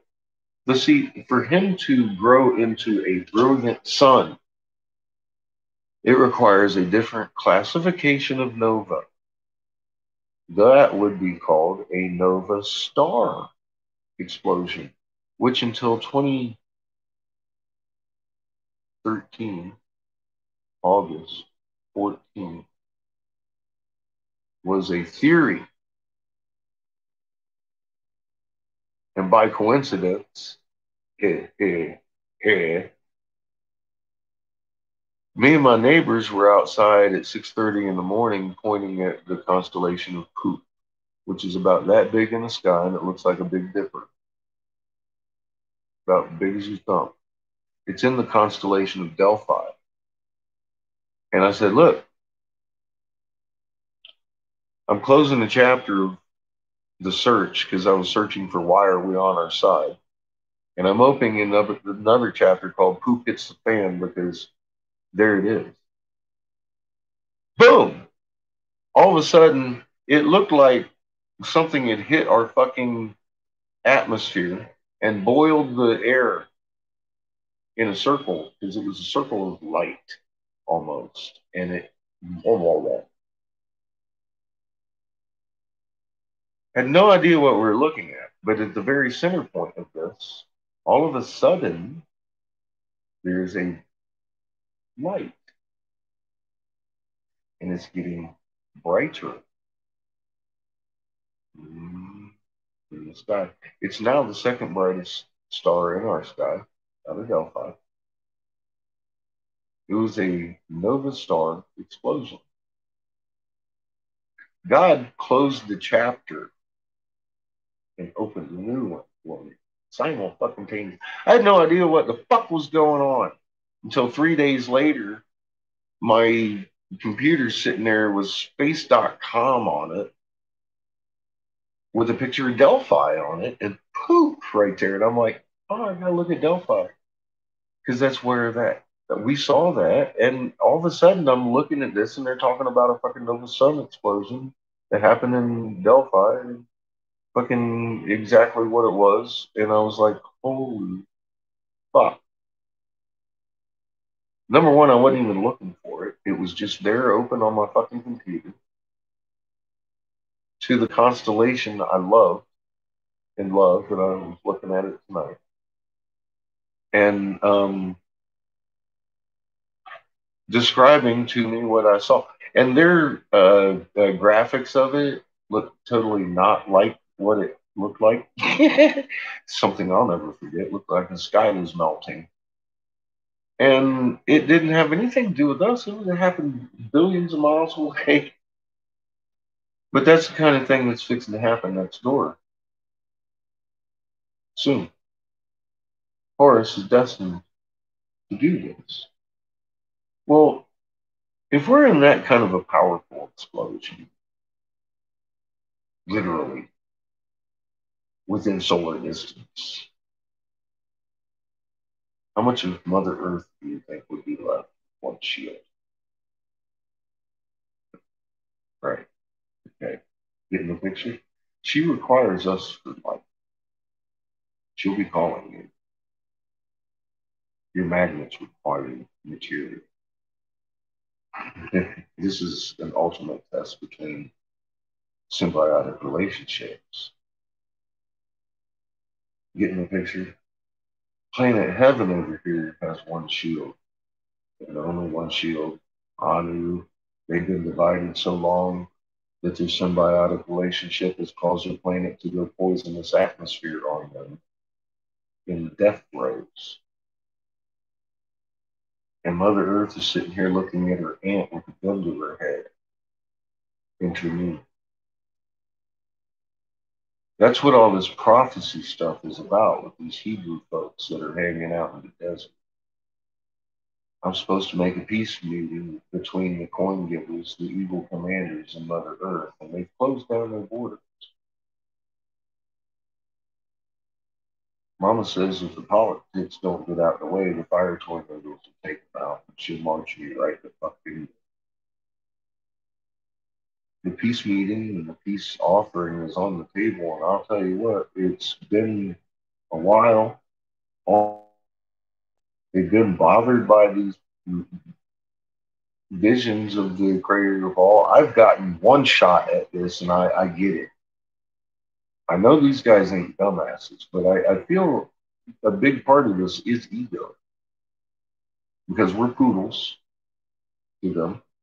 They have always justified their actions in mass murder and genocide on this planet.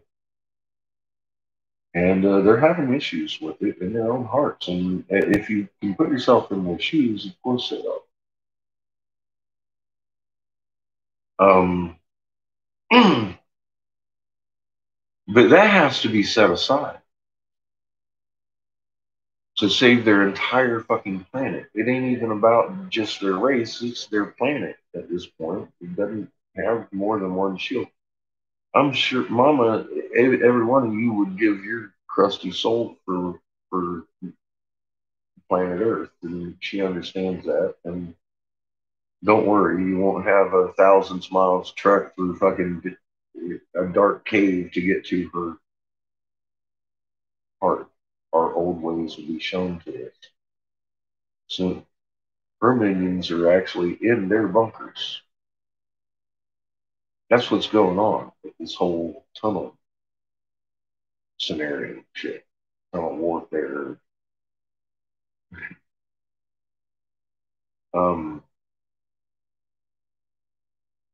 Mama's ready for her call. She's waiting on the creator. We're all waiting on the creator right now. See, the only task we really have is waking others, showing light, living an example, and keeping the magnet calm. Because that's going to be the practice you need. I'm suggesting find ways to and let us know because I've had people come and tell me that this is helping them communicate with their autistic children that haven't spoken in 30 years. In the beginning, when this shit was coming at me, I had no idea how it was working. Now I've got a pretty good actual mechanical idea of how this shit should very well fucking work. And I know you guys do too. And I'm expecting some feedback. Because at the very least, we can help sick people with what we've learned right now as we're doing this. How you doing, Drew? because that's always been my goal, is to help the children of our planet, because they are literally our future. If we help them get a good base, we're going to have a better future for our future people. I've already lived life. For God's sake, now I've had a good life. I've experienced it. I've sailed around the globe. I fucking, I mean, my naval training required me to know one glance at that moon to know exactly where north and south I was on the planet, what time of day it was, what day it was of the month. And not only 900 people, but there were several nuclear weapons aboard that nuclear ship that I was driving and needed to navigate and be the helmsman of. I am helmsman qualified on the USS Texas CGN 39. Not with this, not the battleship. the guided nuclear missile cruiser that was commissioned, I believe, in '69. Not sure. They rebuilt it with you too. Yes, I do. Sure.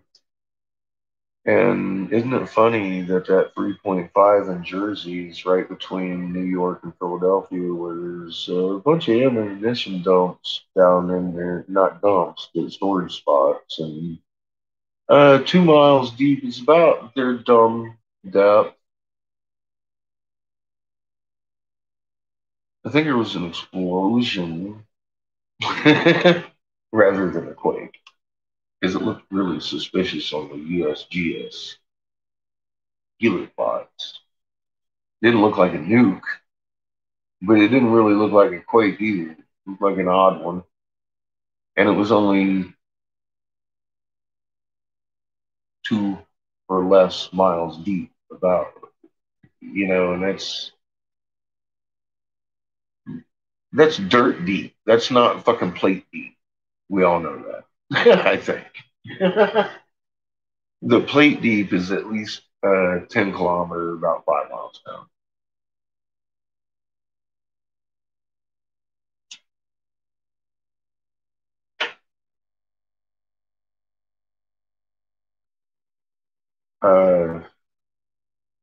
Yeah, they're kind of panicked because they can't get in their bunkers. They want to be getting in their bunkers.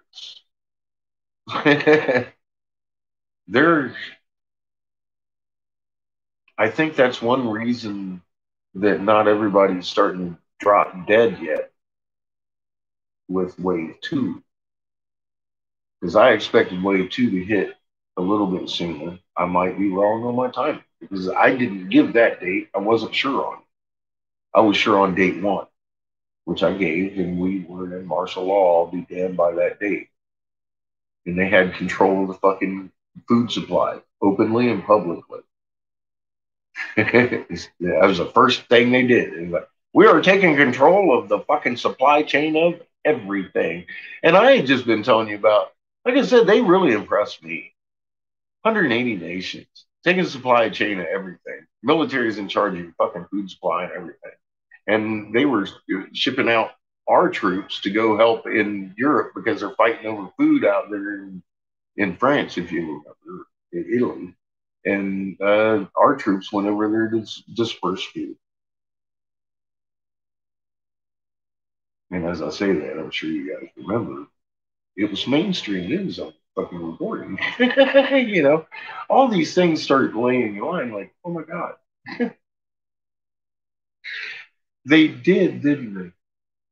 But that was the top priority. Number one, wave one is getting the supply chain so they can start blaming the deficiency in the food supply on themselves instead of letting the general population understand we're out of food way before fucking harvest and then watch harvest get destroyed this year. I just asked Shepard, I says, hey man, on your way in, I said hundreds and hundreds of miles of corn. I said, can you answer me this? Have you ever seen 2 foot corn before in your life? He's like, you know what? I was Wondering about that today. He says, "Those fucking." I was like, I know. I've been telling people last year's harvest you thought was bad. Wait until this one. There won't be one. Starting to get the picture. It's not me driving by these fucking fields talking about, look, it's 2 foot corn. The alfalfa's taller. And Shep laid his eyes on that shit himself. I'm glad he had his little drive, and he's a smart guy because he took in an awful lot of information today in about 4 hours and handled it really well. I didn't know if he was going to call me back this afternoon or not once I laid everything out. Because number one, it's not. It is why COVID's happening, but it wasn't quite what he was expecting, I don't think. But like I said, when he was here, what he asked me about? Talk about the magnetosphere. It wasn't COVID he was asking me about, was it? He gets it. I like that. That's an encouraging sign to me. So I think, I mean, look, it's growing. Neighborhoods are waking up because of you folks. That's more powerful than the video. But I'm happy. It looks like this might get out there, and I don't see anybody trying to stop it.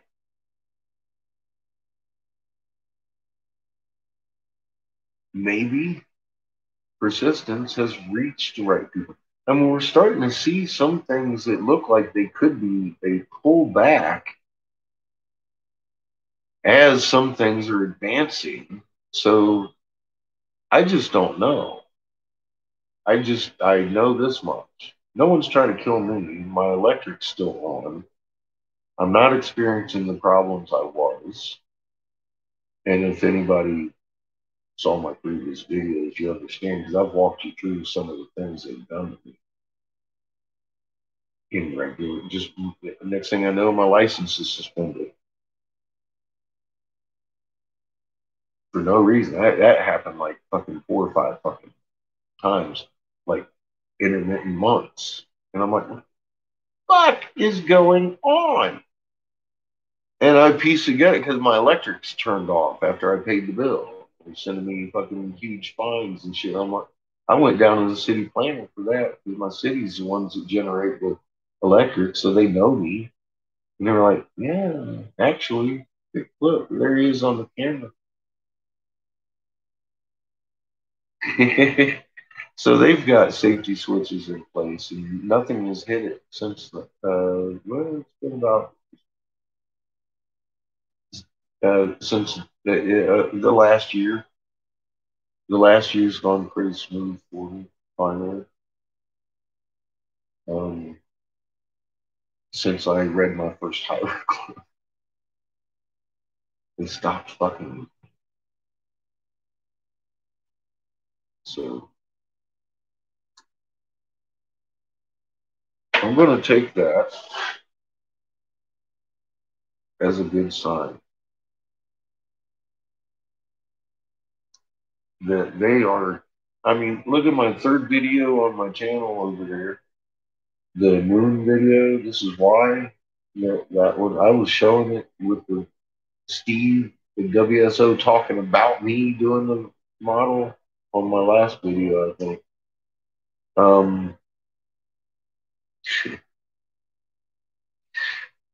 You do realize once Google and YouTube was done with me for posting that video on my original channel, I couldn't even use my telephone because it works on Google.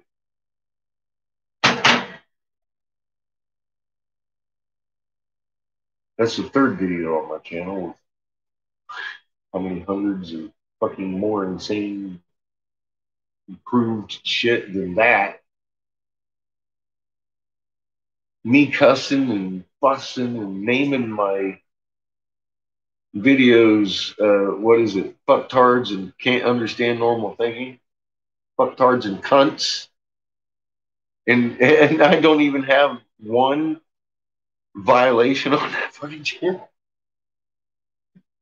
for community standards.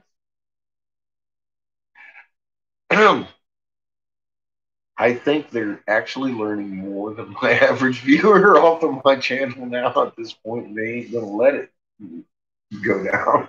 I've kind of pushed the boundaries just to see. I mean, come on.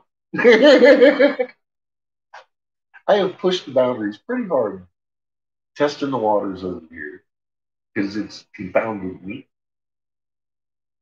And I think I've uncovered some shit that not only wars have been fought for, but beyond that level of information, and they're not about to fucking kill the person that's giving it to them. Do you think? Because they know good and damn well, because I just told you, I see where we're turning on and off organs and all this stuff. I've got more information, and I give it out occasionally, you know? That's a little carrot and dangling in front of their face. And the beautiful thing about it is why I will happily walk into the power structure buildings, being the temples of the Masons, looking for a real temple dragon.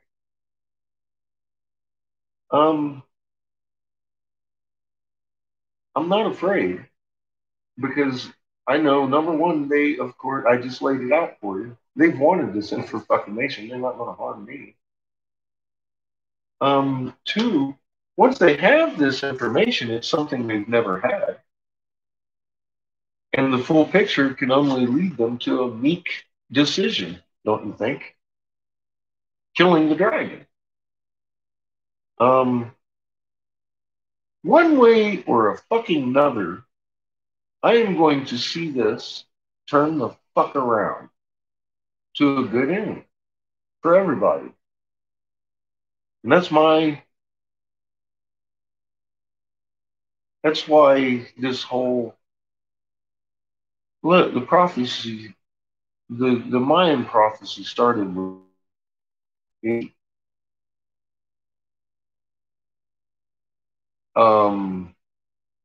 I did a video on it. I didn't actually name the author of the fucking thing, but it came from Giza. And it bears the name of the Hopi. When they were a tribe of Israel, they are a lost tribe, but they spelled their name different. They still pronounced it the same. But I made a video and showed you the legend that basically AP wrote. And that turned into the Mayan prophecy and the Hopi prophecy. Thus, throughout time. And I've done a lot of videos on all that stuff. And those are the ones that I can't really debunk. But getting the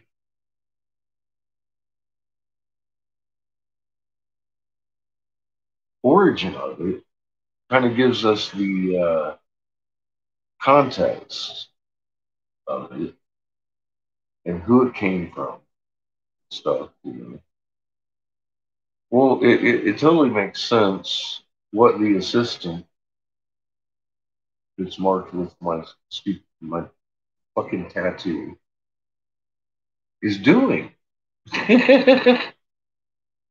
I'm assisting.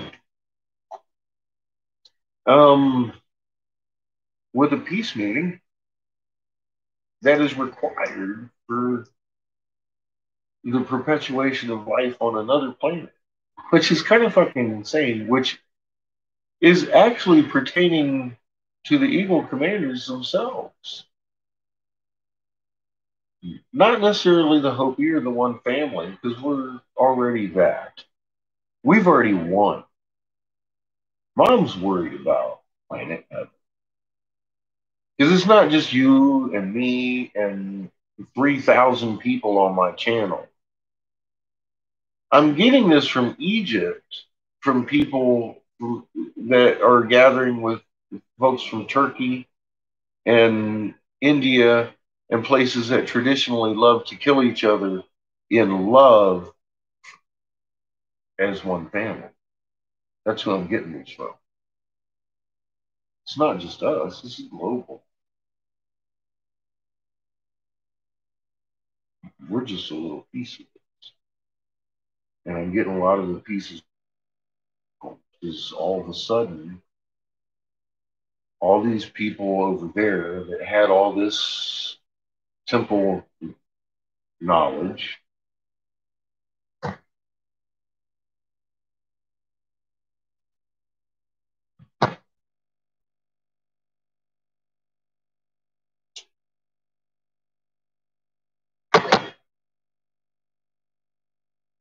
it said, hang on, my connection is unstable. So I'm getting the,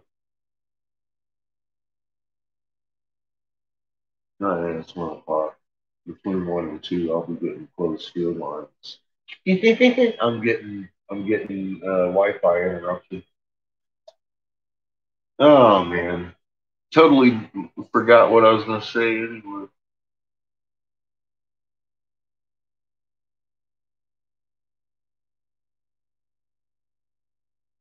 Oh, okay, okay, awesome, awesome. Good news, thank you. Good to know.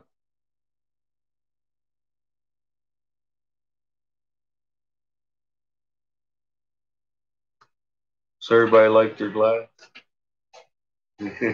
or just you have seen it so far?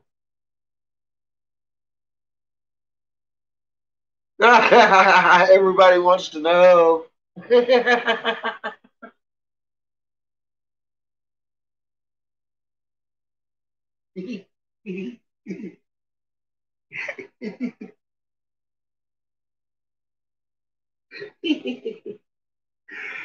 It's a pretty boat, huh? It won't get lost. Personalized. There ain't no explaining your way out of that one. It's a doctor's office, is it?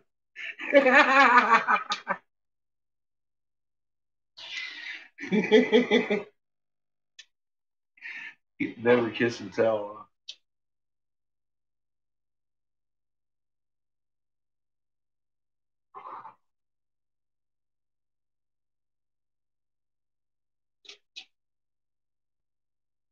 Oh.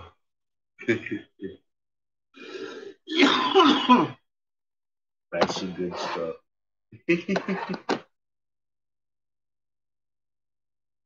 You can make it a sculpture. It doesn't have to be a butt plug.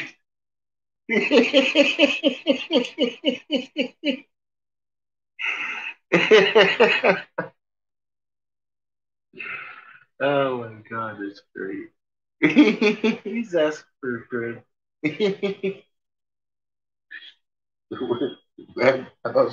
Where's my fucking big rod? Oh yeah, that's right. I've got a bunch of it left. Uh-oh. Look, I know what fell now. Look what fell. It survived. It broke off the tip. Yeah. I heard the noise earlier. I was like, what the hell fell? Oh, well, it didn't sound like it shattered. It didn't.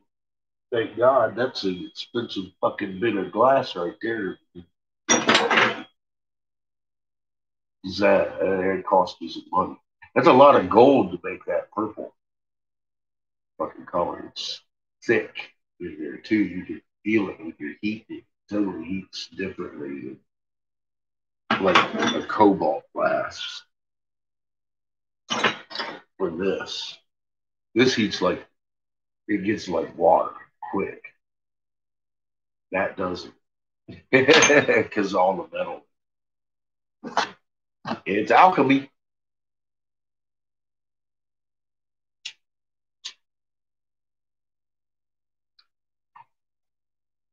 Yes, it's a Sherlock.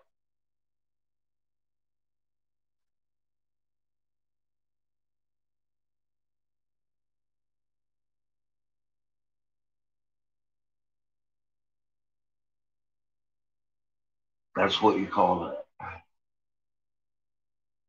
That's a sought after design right there. A lot of glass blowers can't do that. I don't know why. This one of the easier. I like doing that model.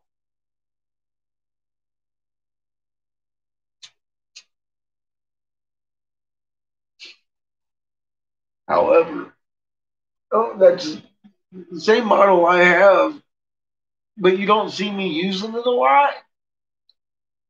Because I've got fucking patches. Holy shit, man. Those things can get tipped over pretty easy. The hammers don't. Or the sidecars.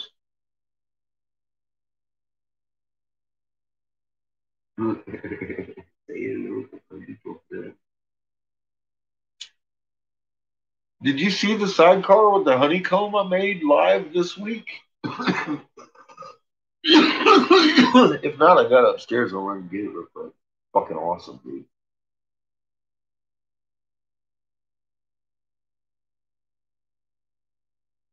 That costs a little more.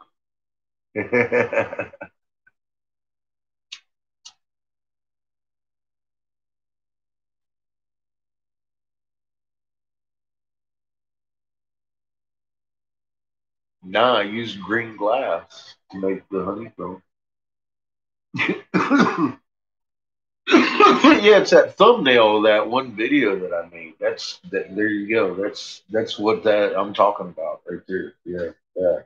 The thumbnail piece. That's just green glass and really thick clear glass over it.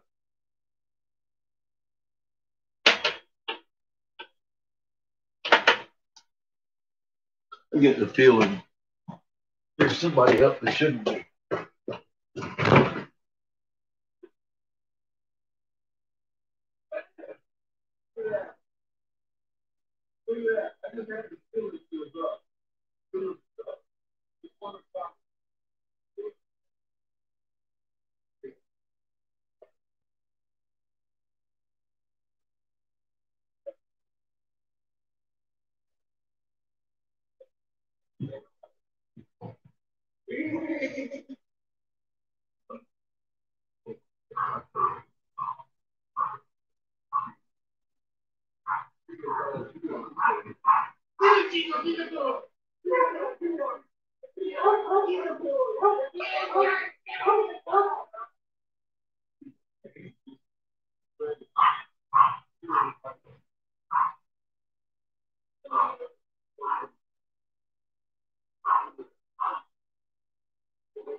No, I'm not gonna help you. You're fine, buddy. Hold him tight. You knew it. Look, look, look. It got quiet, and I knew I hadn't heard him go upstairs. I'm like, this little boy's still on his computer, isn't he? He knows better. It's an hour past his bedtime on the weekend.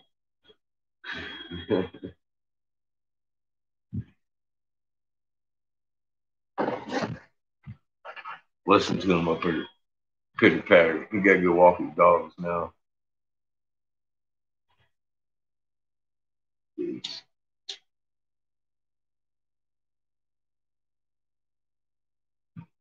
At least you wasn't up here watching porn.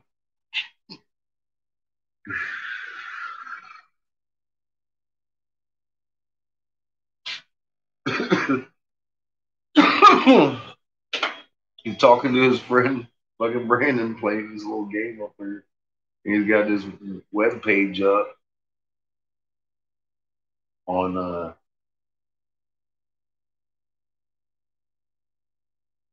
his Khan Academy. I'm laughing. Like, what? You and Brandon doing homework? I was like, yeah, it's 1 o'clock. Fuck you doing?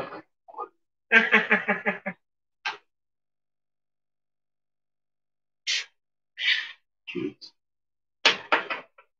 He's a good kid. He's like, I gotta go.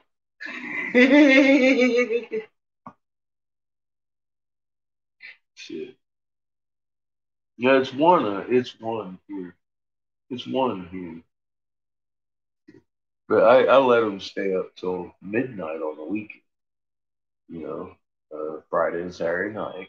Fuck, he's straight A's. He's 15. He's graduating high school here in a month. He just created a new curriculum for the state of Colorado. He's a good kid. He can stay up till midnight. But yeah, he's busted. Damn straight. He knows better. He knows at midnight he got to walk them dogs, lock that door, and brush his teeth. And he didn't do any of them yet. He's up there still talking to Brandon. He didn't even question it. He's like, oh, gotta go. He must have told him, Dad's gonna come up here and fucking tell me I gotta go anytime, any minute. And Brandon knows the routine. He knows I'm a dick. I walked my son down to his house. Just after what you've been through, what I've been through, you just do it. You walk your kid every fucking where. I don't need him being a statistic. You see my three holes? I like that. See, that's a built-in screen. You're never gonna pack that too tight because it's not built like a fucking funnel. All my pressure is going to the center still, but my holes ain't there to get clogged up.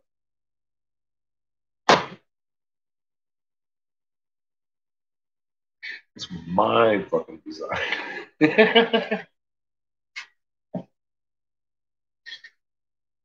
Because I like my marijuanas.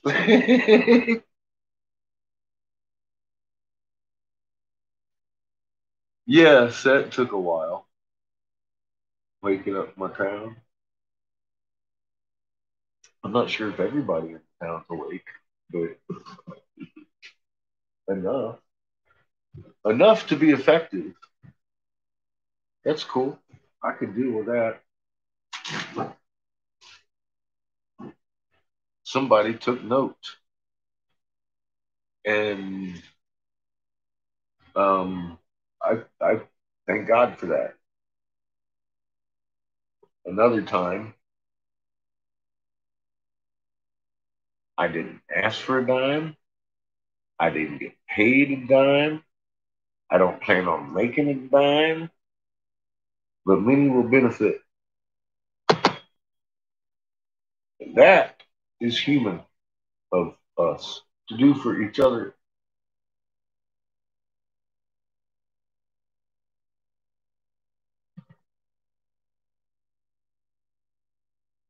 Because, see, when I give up this little skin suit here, my dimes are going to stay in my pocket. But my motherfucking soul bucks,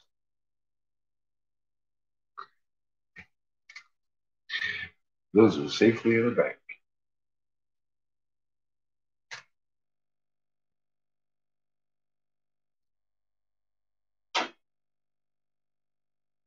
And I'll be able to spend those.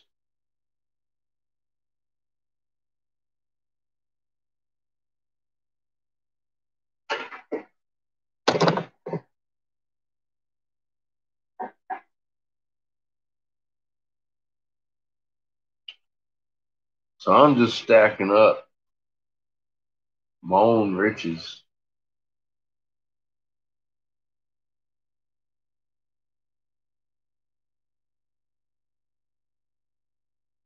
In a different way. It works for me because I got to tell you, man, you know, the day I moved into Colorado,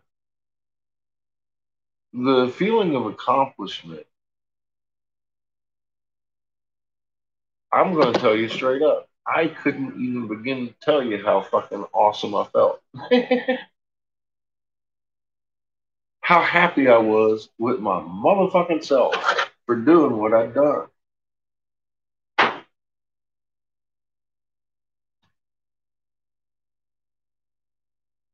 And watching that little motherfucker right there learned one very important lesson in life. Soul. Because he actually raised the question. He's like, Dad, I understand you ain't making dollars, but none of them kids are going to know your name. And what I tell you, kid, it ain't that they know my name. It's the fucking soul bucks. How you doing? Good. Good. What's good? Good. Mm-hmm. Sounds like people yes. He feels rejected because you shut the door. I did not. But I'm gonna do you a favor before you get too excited. Release your right hand from around my neck. Then we take this $150 pair of glasses off. Because I'd hate to have to fucking tenderize it. All right, boy, for breaking my shit. You mean attack? You're the say attack. You did. You said attack over here. Yeah, see, that's what I said. I said pause. And then you fucked up and let me go. That's definitely a lesson for you. Look, see, he just learned something. What are you doing up at 1 o'clock? Everything. I can see. I love you. Go to bed. Did you brush your teeth? You locked the door? You kicked the dog? Maybe. Love you. Shut that door. No, never. Yeah. We're in khaki guys and sniff them up. Fucking crazy dogs.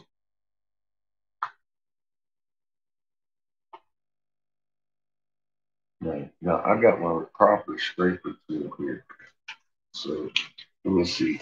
I've got golden strawberry wax. Daddy used to have hair just like that. I know, right? It's nice hair. Very hard to keep in control. You have to stay on it.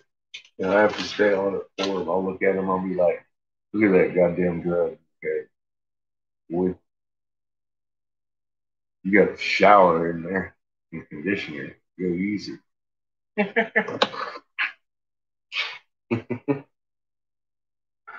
I am very happy with him. I really, he's the best thing that ever happened to me.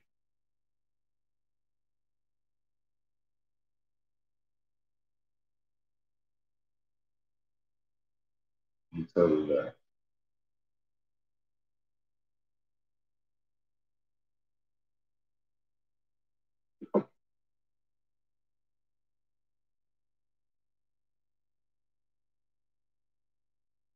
I had no problems with not seeing the inside of a fucking bar ever again if that's what I require to raise my kid without all the bullshit that goes along with all the bullshit. I was more than willing to give up my long line of fucked up, beautiful little fucking firecrackers that I'd fall in love with. It was the most insane fucking thing on the planet for 18 years until he was raised with a straight fucking head on his shoulder.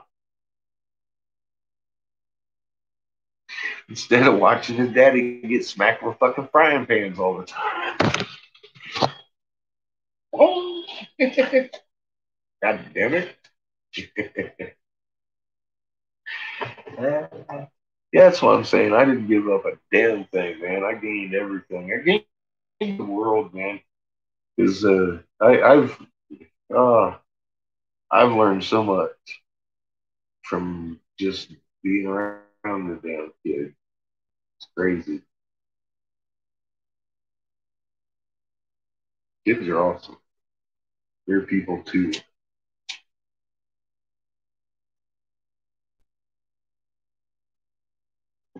But don't let him fool you. He's a little shit. He requires a parental guidance still. He's only 15.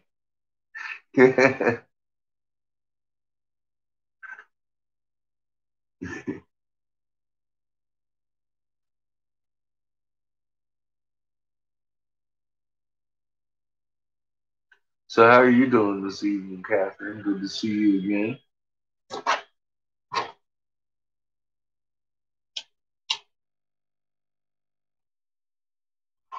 Nice fresh pack to you. Oh my God.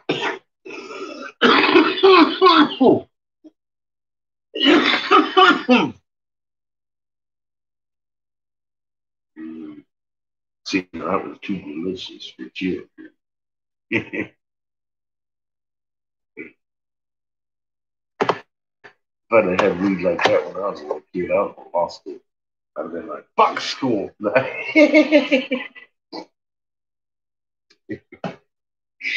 my God. I got a cousin. He smokes pot. Or he used to. I haven't talked to him in a couple decades. But anyway, people will blame marijuana for people's idiocy, right? No, no, no, no. My cousin was an idiot before he smoked pot.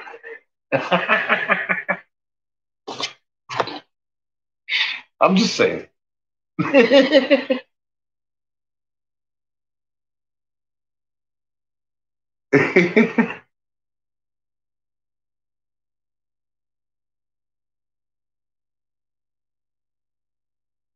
Nice. She's gonna get Alaska thunderfucked in Alaska by her candidates.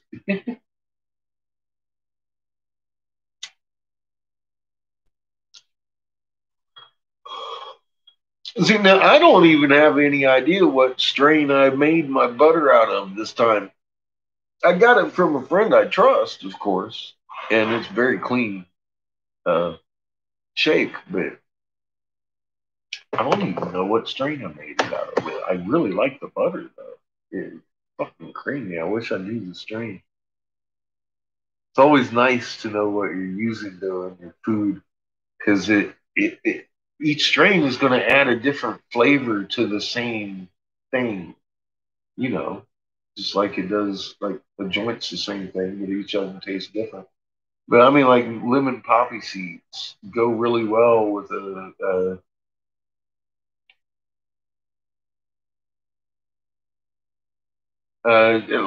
a cheesy strain. And enhance the flavor. It's like, oh my God. Well, you know, there's different strains for different needs in your kitchen. Get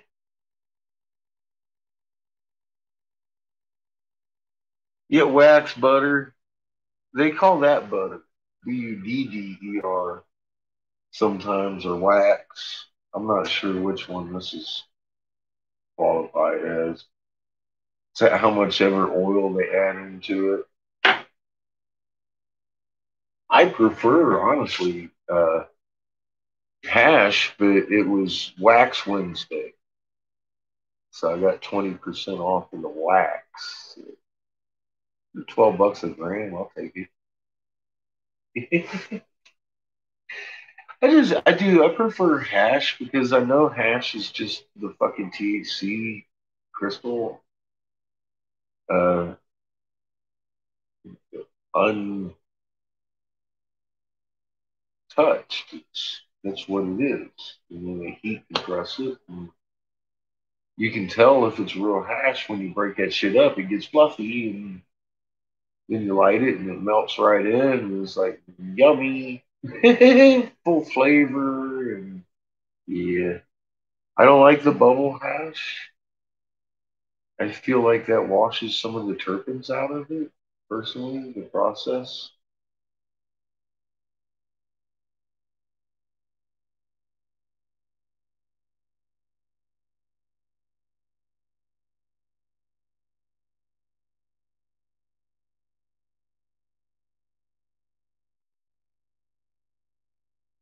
I like one of the lemon coffee seeds too. And putting fucking pot butter in the mix, just a little bit. Oh my god, it enhances the flavor. Like it's like ambrosia. It's like holy cow, a different monster. That's how I see all my food. It just enhances the food so much. Yeah, Hanny, and putting it in butter flavors your butter like that too, and you add that to your food. It's freaking amazing. 55 to 70. Dang, no, you're in the wrong state.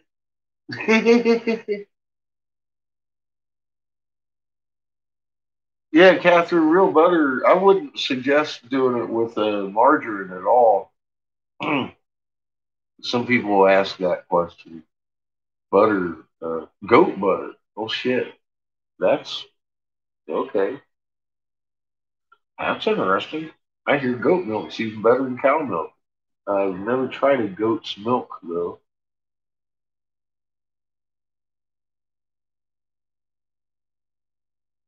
My fucking dispensary finally got some good hash here in Colorado. It was kind of illegal to produce hash, and they had made it really hard to make keef and shit and sell it. And they just changed that, and I don't know why, because these are generally higher concentrated THC. Now, honestly, when I'm fucking going for smoking pot, I'm going for flavor and effect. And the hash, of course, gives you the best flavor because you're going to taste the solvent in these that gets in the way of the fucking terpenes, in my opinion. That's why I prefer hash for keef. Keef before it's compressed in the hash. Same ingredient. It's poof, it's crumble it up into its fluffy form. It's keef again. You know what I mean? You raise goats. Nice. I'm gonna say goat cheese is good. I've had the goat cheese. I've never had the goat milk. Well, I guess by proxy, I have had goat milk as cheese. Yeah, but no, I've never had tried goat's milk, and yeah, I hear it's good for you.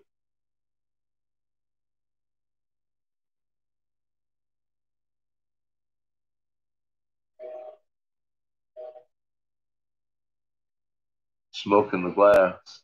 Yeah, handy. That's old school. That was before we got three holes. See, the reason I invented this is because you can actually put. Yeah, I showed you there's three holes on the side. Well, there's a well in the middle.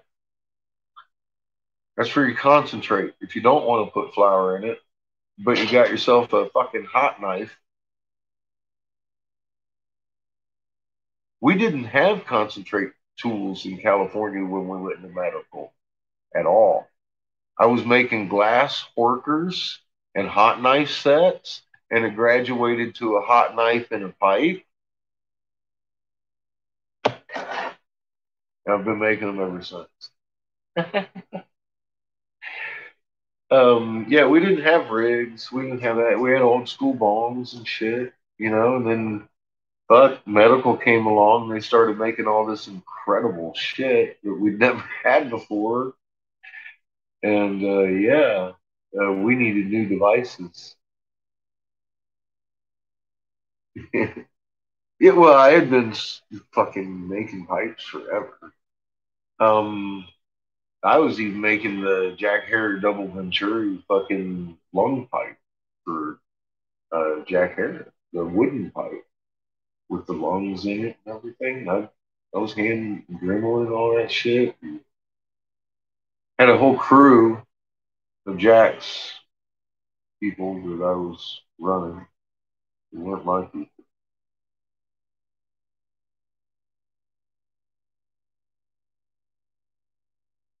Oh, you heat a glass rod. You just heat the glass rod and do a hot knife in the pipe.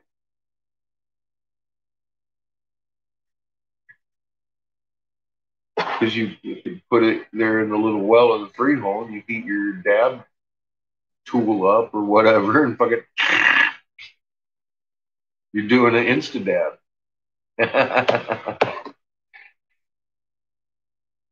We didn't have anything else. I mean, at all. Really.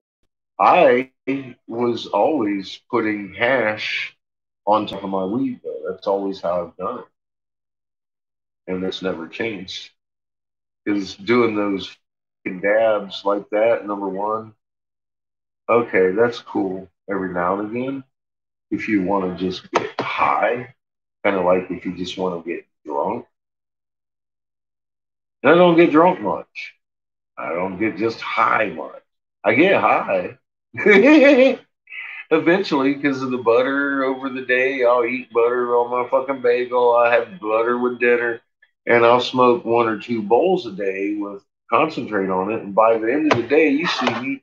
I'm not only tired, my eyes are definitely stoned. I'm high. I'm ready for some pillow time. And that's how I get my 4 or 5 hours sleep a night. Everyone's like 4 or 5 hours. That's it. I'm up battling evil again. Is Thai stick still a thing? Maybe in Thailand. I haven't seen it in a long time. I see a strain sometimes.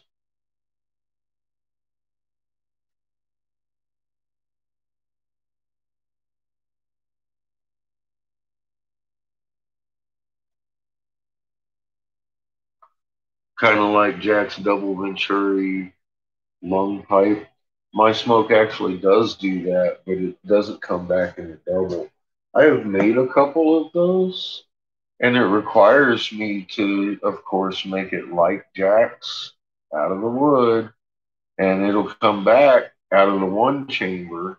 But the problem is, I got to make all that chamber and the other point. Then I got to attach it to the point in the pipe, because that's all internal gut works.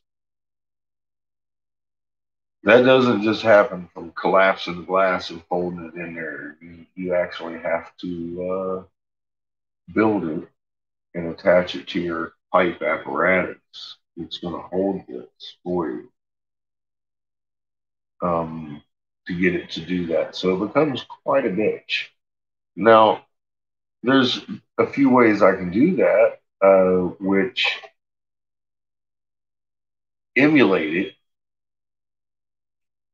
which include putting a donut hole in this motherfucker, and as you draw it, it'll come back into one swirl though. But it does swirl into the double maturity and a double helix. And I've even taken and not only put a donut hole in it, but twist the donut hole so it adds the helix to it. So you get it. It actually looks like a DNA that it's trapped in. So it's pretty cool. You can do it in a few ways, but it's not real easy. Either way.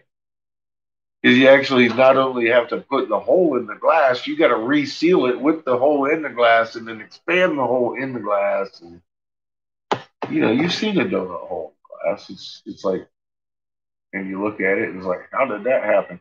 Well, they constructed it. It's a little bit of a process. No, most glass blowers, honestly, it's not such a much of a process because there's a tool which I just do not use that you can blow out a little bit, and while it's hot, you can take it, clamp it, and it kind of cuts the middle out and slams those two walls together, and then you can reheat, seal that. That's not how I rock though. I make the holes myself, and then I join the holes and carefully seal them. Then I expand everything. You'll see one day.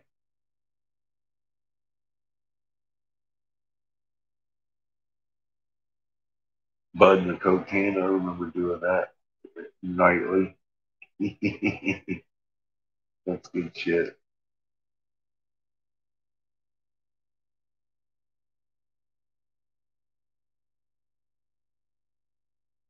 I know, right? I'm too fucking old to care. Just give me the fucking can.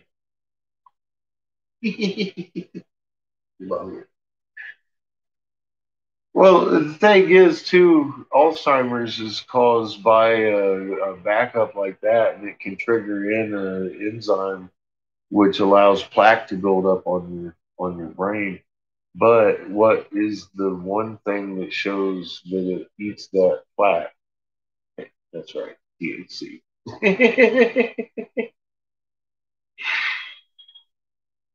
So you ain't really doing yourself too much damage smoking out your tin can.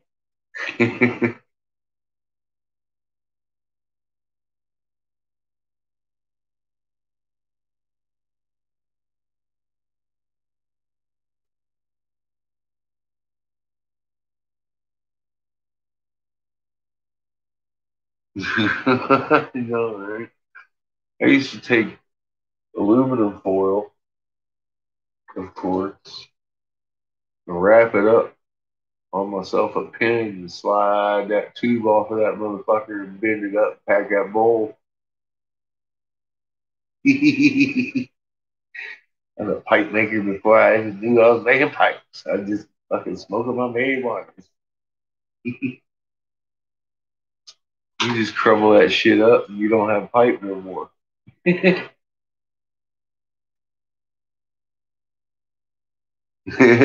Fucking A.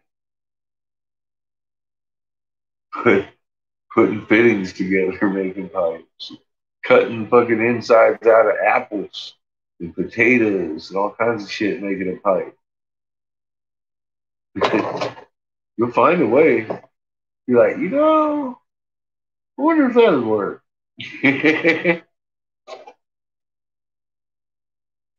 Whatever happened to them days? Oh yeah, I met this glass blower. He makes pipes every day.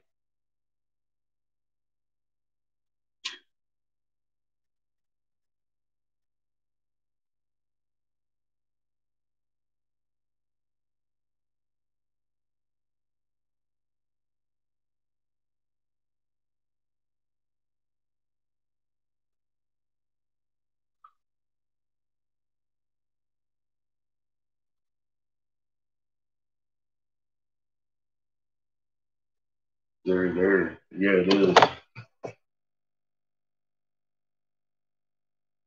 Did you ever make phyllo?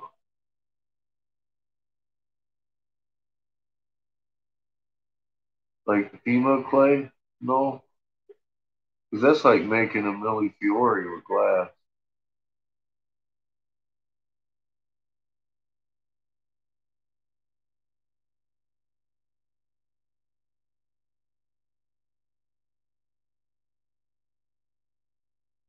Like stirring my hash up into my weed once I get it going.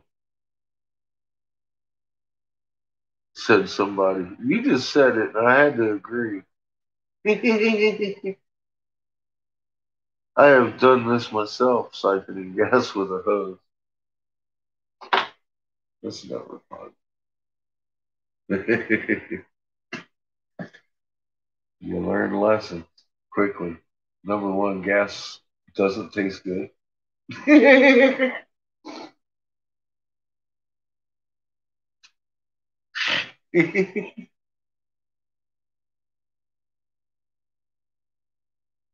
Oh my God. Lucky you.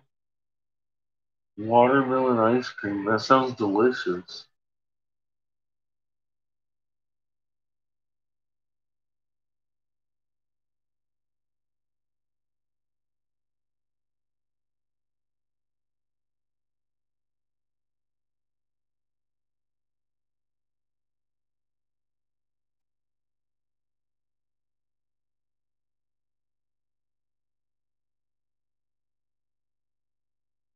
Well, if I had a picture of it, I could reproduce it. You too, Catherine. It's always a good thing to see you here. And I know you're fucking well off the grid. And I'm always glad to hear from you. Let us know things are going well in Alaska. Things are shaky up there. I hope you're not in that area. I get the picture you're not. So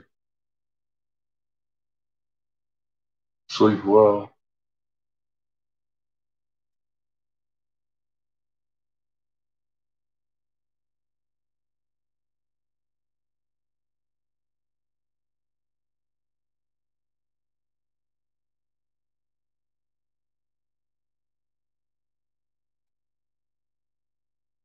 What do you mean they're going to stop selling because like watermelon season's over, or like it's illegal to sell watermelons in Alaska now? Kind of stop selling. Just asking for a friend. Yeah. Okay. Yeah. Yeah. Well, we're. I'm right in the middle of watermelon, honeydew, cantaloupe. Rocky Ford cantaloupes are fucking world famous for. Oh my god, this is delicious, thick fucking meat inside that big, lumpy, ugly cantaloupe. I live right in the middle of the fields of it and cows. The fields are being harvested at what's left. Some of the melons did pretty good though. I gotta say, the cantaloupes, top notch. Ah, very cool. Then you're very familiar with the delicious freaking. Oh my God! Put it in the refrigerator and just have patience. It's going to get to the perfect temperature that the flavor is just going to be like. Ah. Have a good night. It is some good cantaloupe around here. Hey, something in the fucking soil that just makes them that good. And it is. It seems to be a regional thing for this region.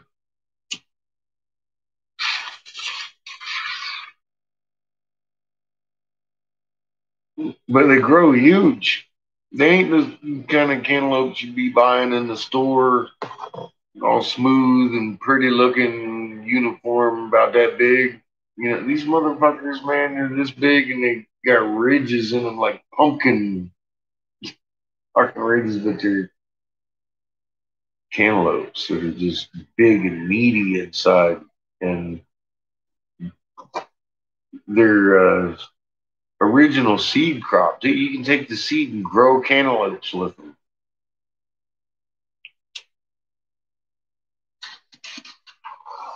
You can't do that with some of the GMO foods because they don't have fucking seeds in them.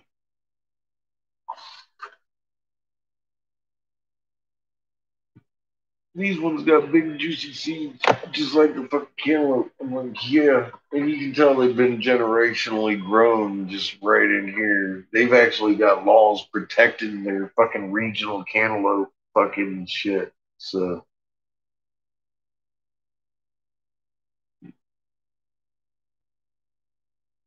yeah, I feel pretty privileged here in the late summer when they start harvesting these watermelons and cantaloupes and shit around here. Oh my god.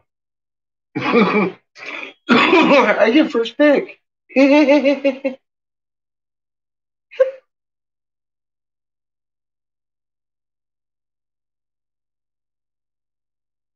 well, that's what I'm saying. Yeah, these are actually perennial plants that you can harvest the seeds from too. This is like some real food. It's almost amazing when you run across something like that, isn't it? Unfortunately. But yeah, I thought that was noteworthy. Right there. I was like, these things grow. You just throw them in the dirt. Yeah. I've got a whole bunch of different seeds though that are perennial seed, vegetables, fruits, not just my collection of marijuana seeds. I've got a hell of a collection of those. Several jars full. So, and I know they're not GMO either. They grow. Uh, hey, Becca, welcome back.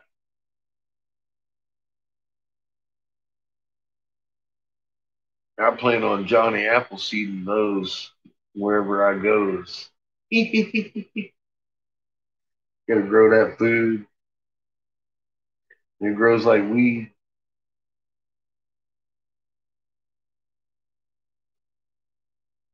And it will perpetuate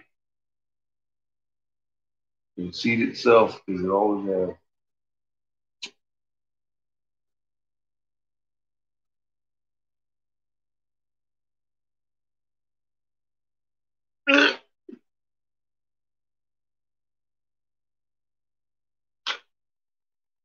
Yeah, mushroom spores.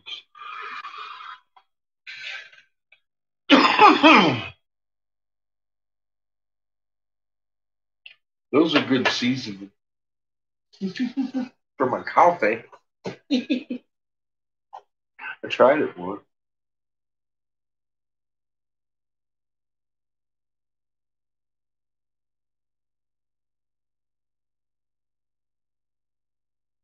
That's what I heard. Uh, Amazon stopped selling seeds.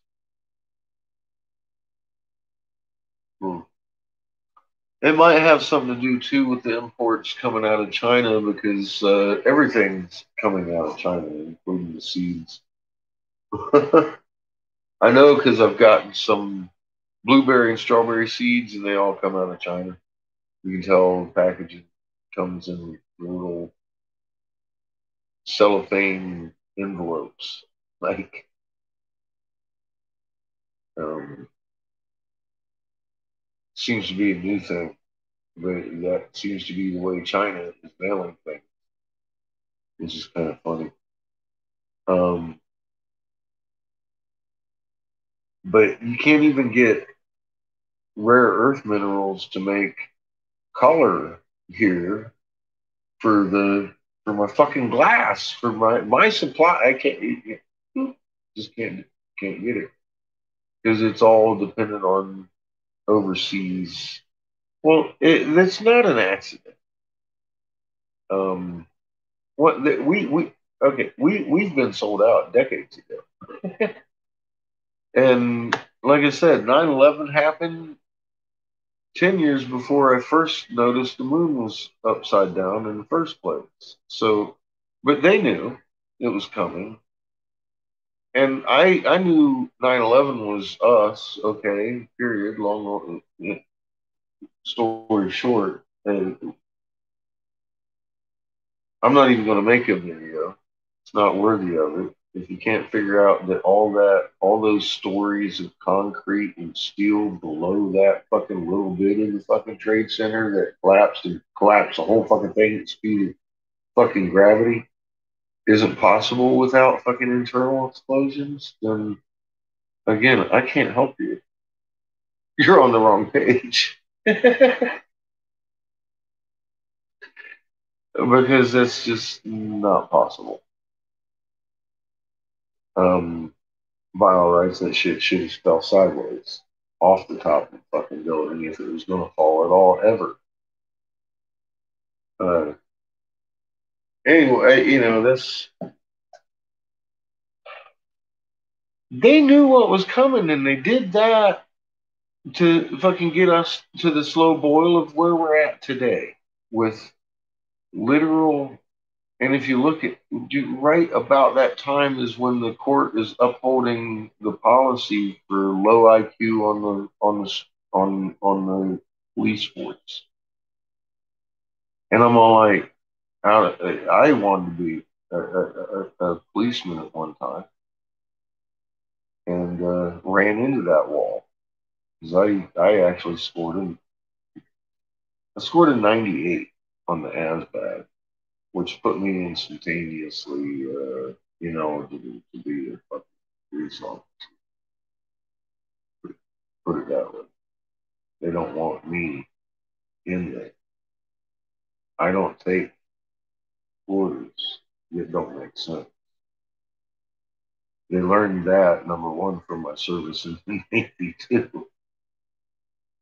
I may have gotten several letters of commendation for my outstanding performance, but I had a problem with authority.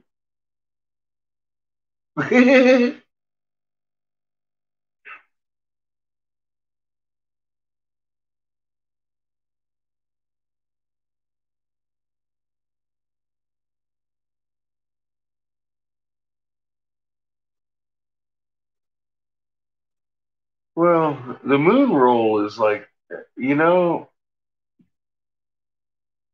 I like I say, you can't close it like a book. You can't turn it off like your computer and say, I'm tired of looking at it. It's right fucking there. And from the point you've pointed it out, it'll always look at a different angle. And they're going to think about it. Whether they want to or not. Eventually, left on their own, it might take years, come at you and be like, you were right. Because I've had that happen. Some of them just never will. That's their free will. I wouldn't bear that weight, though. You can't control it. And if, look, there's tens of thousands of lunar phase videos for preschoolers. This is not fucking rocket science we're discussing here.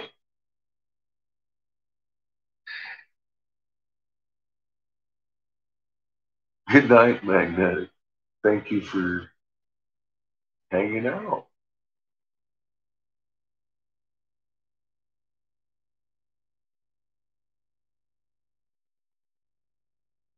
A ski bum. What?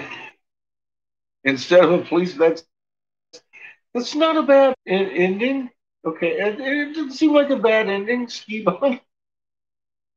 I like skiing. It's healthy. It's a healthy pastime. I take you somewhere in Colorado, probably, or maybe the Poconos. I don't know. I have skied the Poconos. Almost killed myself on a black double diamond the first day out. Had no idea what I was doing. I took half of that. I took it like a champ. I really did. Half of it on my face and the other half on my ass.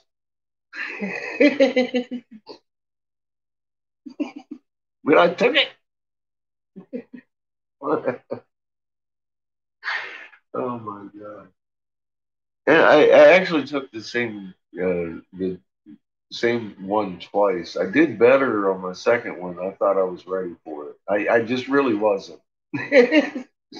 Yeah.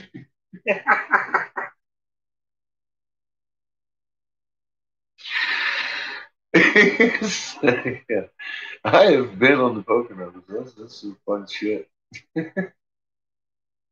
I'm better on the straightaways and where I can zip in and out, and there ain't no moguls in my way. I ain't quite mastered the technique of moguling, but some things have mastered the hell out of me, though. I'm getting too old for that mogul shit, so I haven't been skiing for a long time. But I used to love it. It was fun.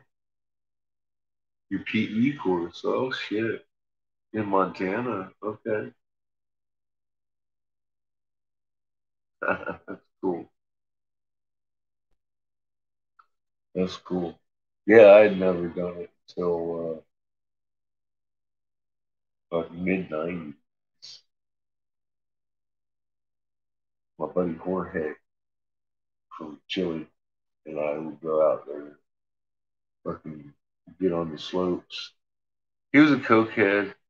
I was already clean for years. He's huh? No, just hit the hills. Huh? He's a fun guy. I ain't gonna judge you if you're doing cocaine. I ain't gonna do your cocaine like this. And I met him through a roommate of mine. It was her boyfriend. Well, the boyfriend flavor of the month, I guess. 6 months, they got married. I couldn't believe it. They got married, and then all of a sudden, he went overboard with this shit.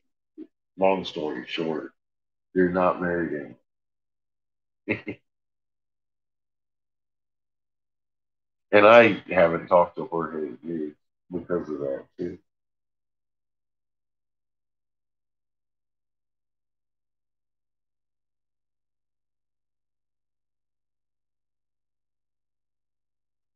The Mississippi River.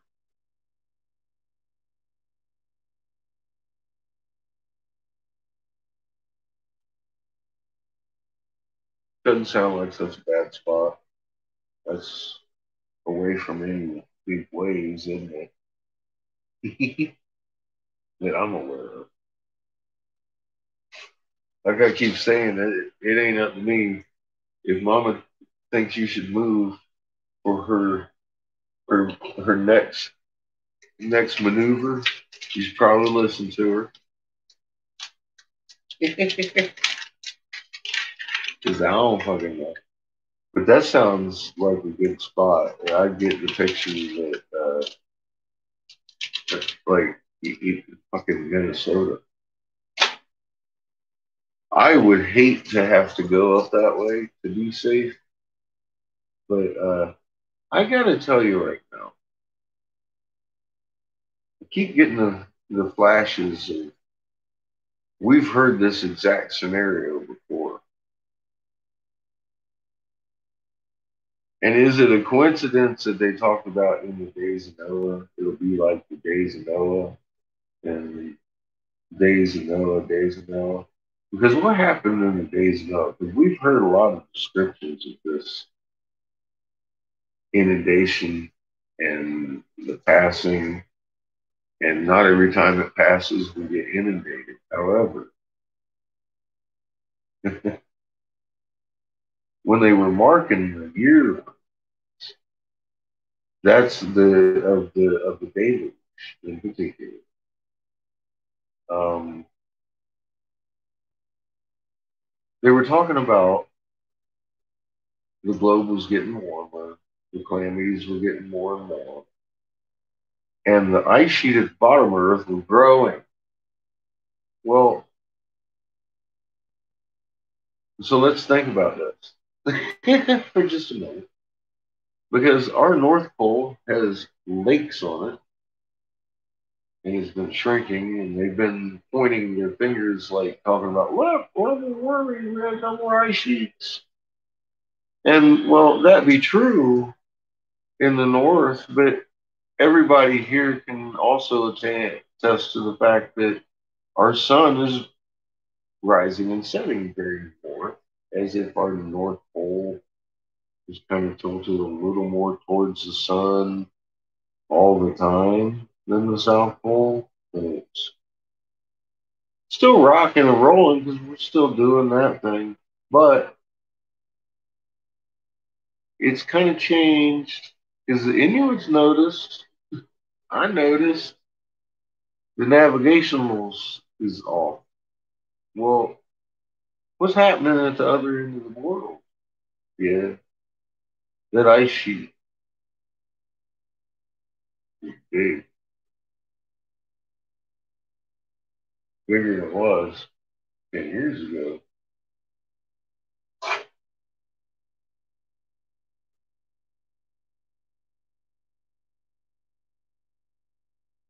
So if you're in the southern hemisphere, I would be taking special note, thinking about building a boat. I don't know.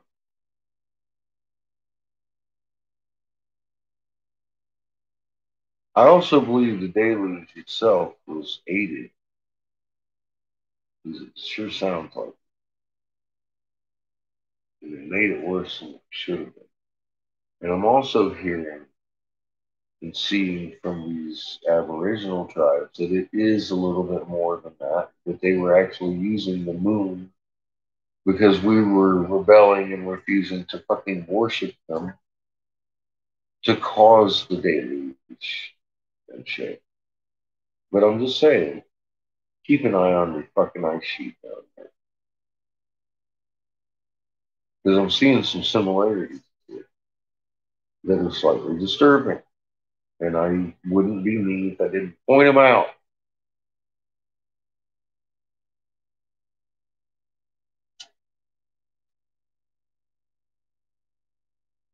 Well,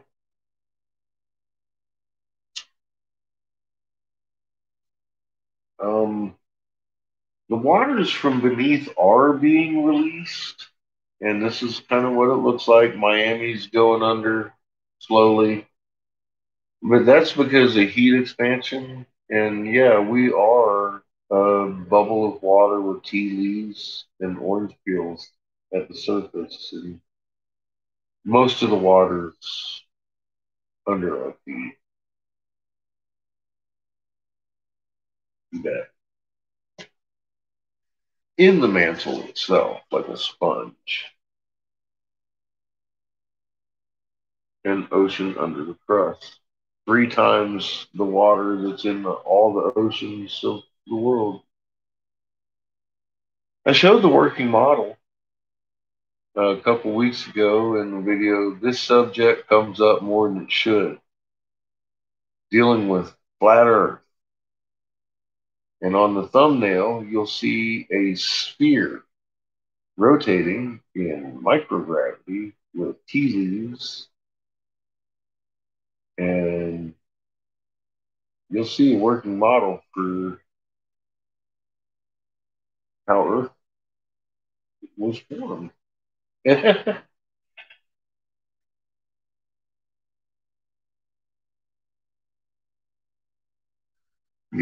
a good question. And here's another thing: the oil. They mentioned something about that in the cuneiform, and I can't remember the exact words, but it came to a revelation as to why they would be drilling the oil for the last 100 years. What sits on top of water? And it was something about the waters from the deep coming up. And I was thinking maybe that's how they help make it work. They take the oil off the water.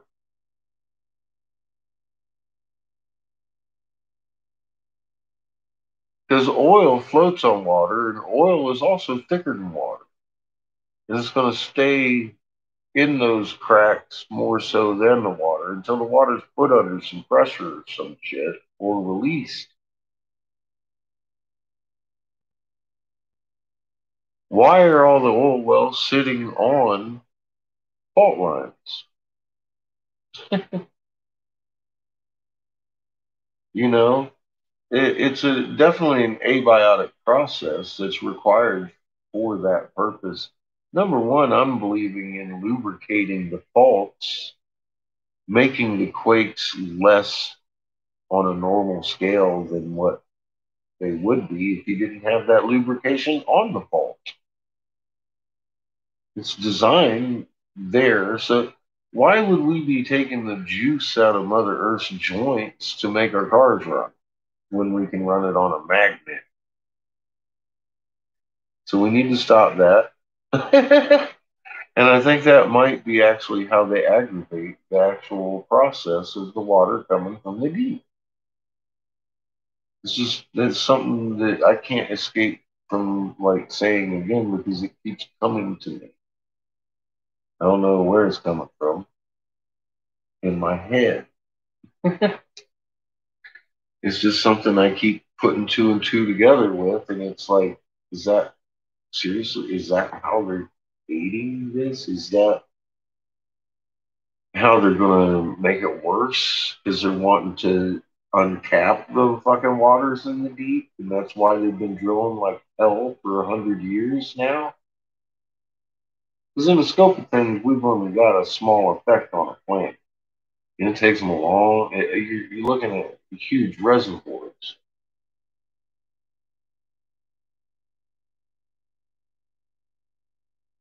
Yeah, it's not dead dinosaurs. I agree. No, that's something created by the planet, deep in the planet.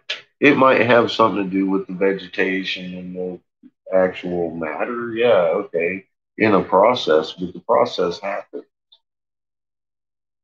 perpetually,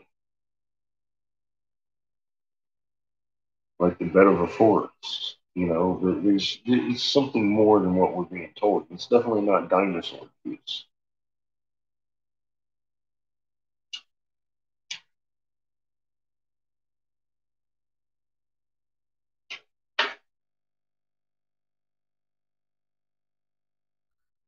You get methane out of a planet that is pure ice or whatever and shit. Methane plumes. Well, how the fuck are you getting organic exhausts and shit out of these things that are lifeless? We're straight, of course, absolutely. We're being lied to about everything here. Why in the hell ain't we being lied to about everything? Just everything, because we are.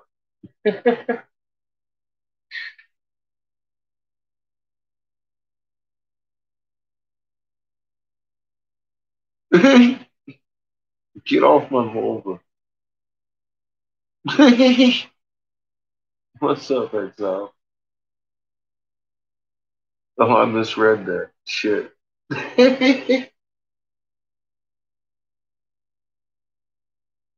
I'm thinking Inky.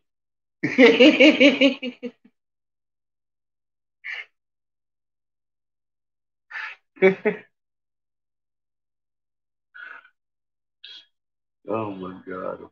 It's terrible.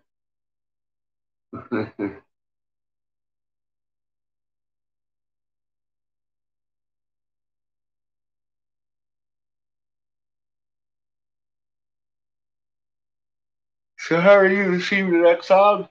You're just in time because I need to finish these pipes and shit before I turn off my kiln because I'm getting tired and I have a busy day ahead of me. All y'all newcomers, I don't know if you know who. Give me a second. Shepherd Ambulus. Ambellus is, but he's here to interview me. Been interviewing me today, and he'll be back tomorrow. Um, so I want to be kind of rested. I have to cut it loose because it's like 2 o'clock in the fucking morning.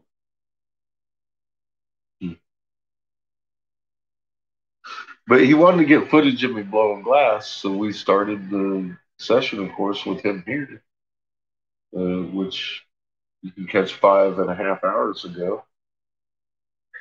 And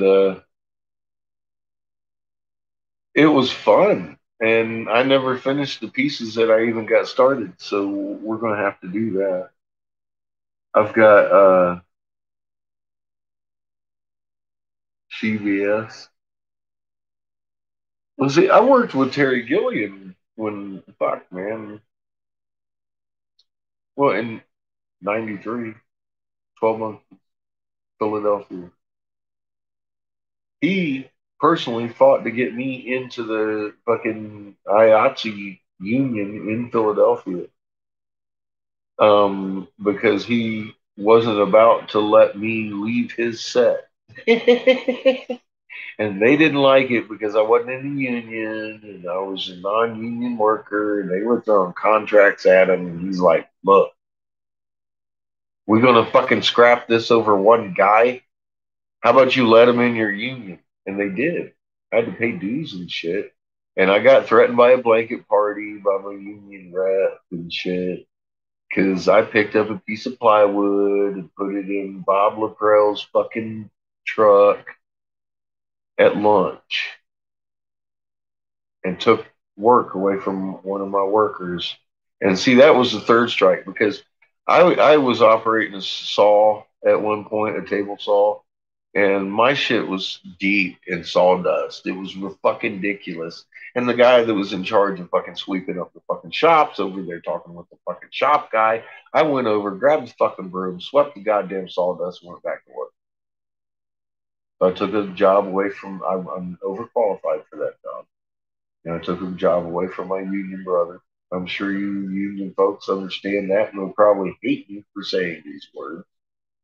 But the motherfucking job needed to get done. And ass fuck over there holding my broom. So me and my union rep didn't get along very well.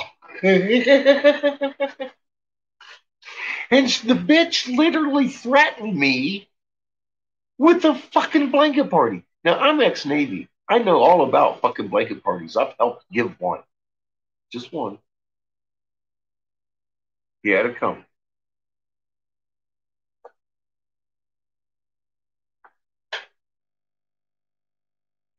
I had a habit of rollerblading in Rittenhouse Square, which is a part of downtown Philadelphia.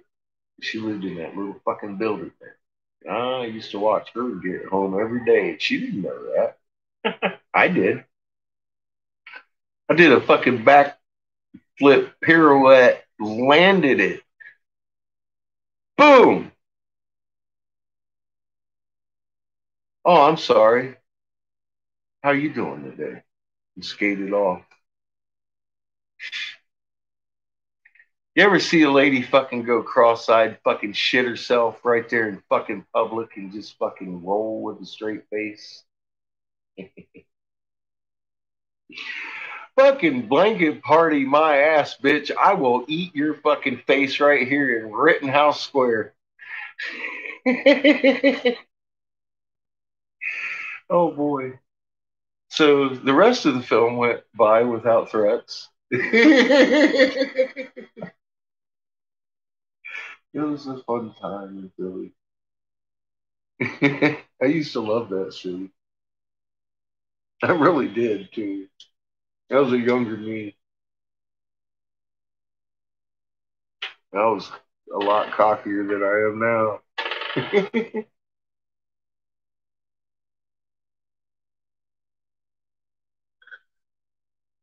Cutting out Rebel. Good night, brother.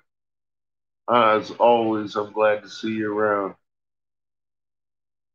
Relax your magnet before you hit your pillow. I find it makes you sleep longer.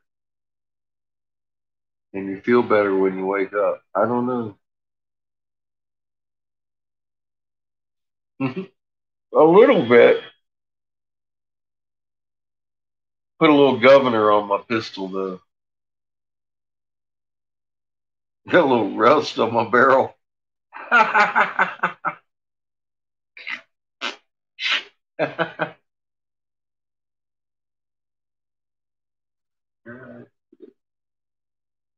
All right, I'm gonna put on I'm gonna put on Josh and finish these pipes.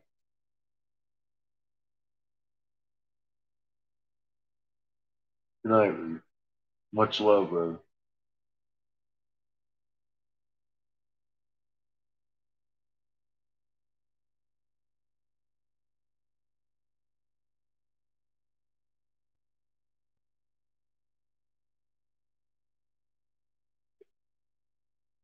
Mm.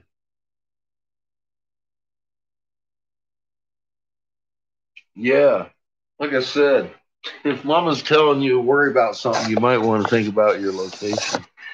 I don't know. I can't tell you that on a personal one-on-one level, except if you're in California, I'd get the fuck out. I can tell you that right now. And tomorrow. I just hope the day I'm saying I told you she got out doesn't come too soon.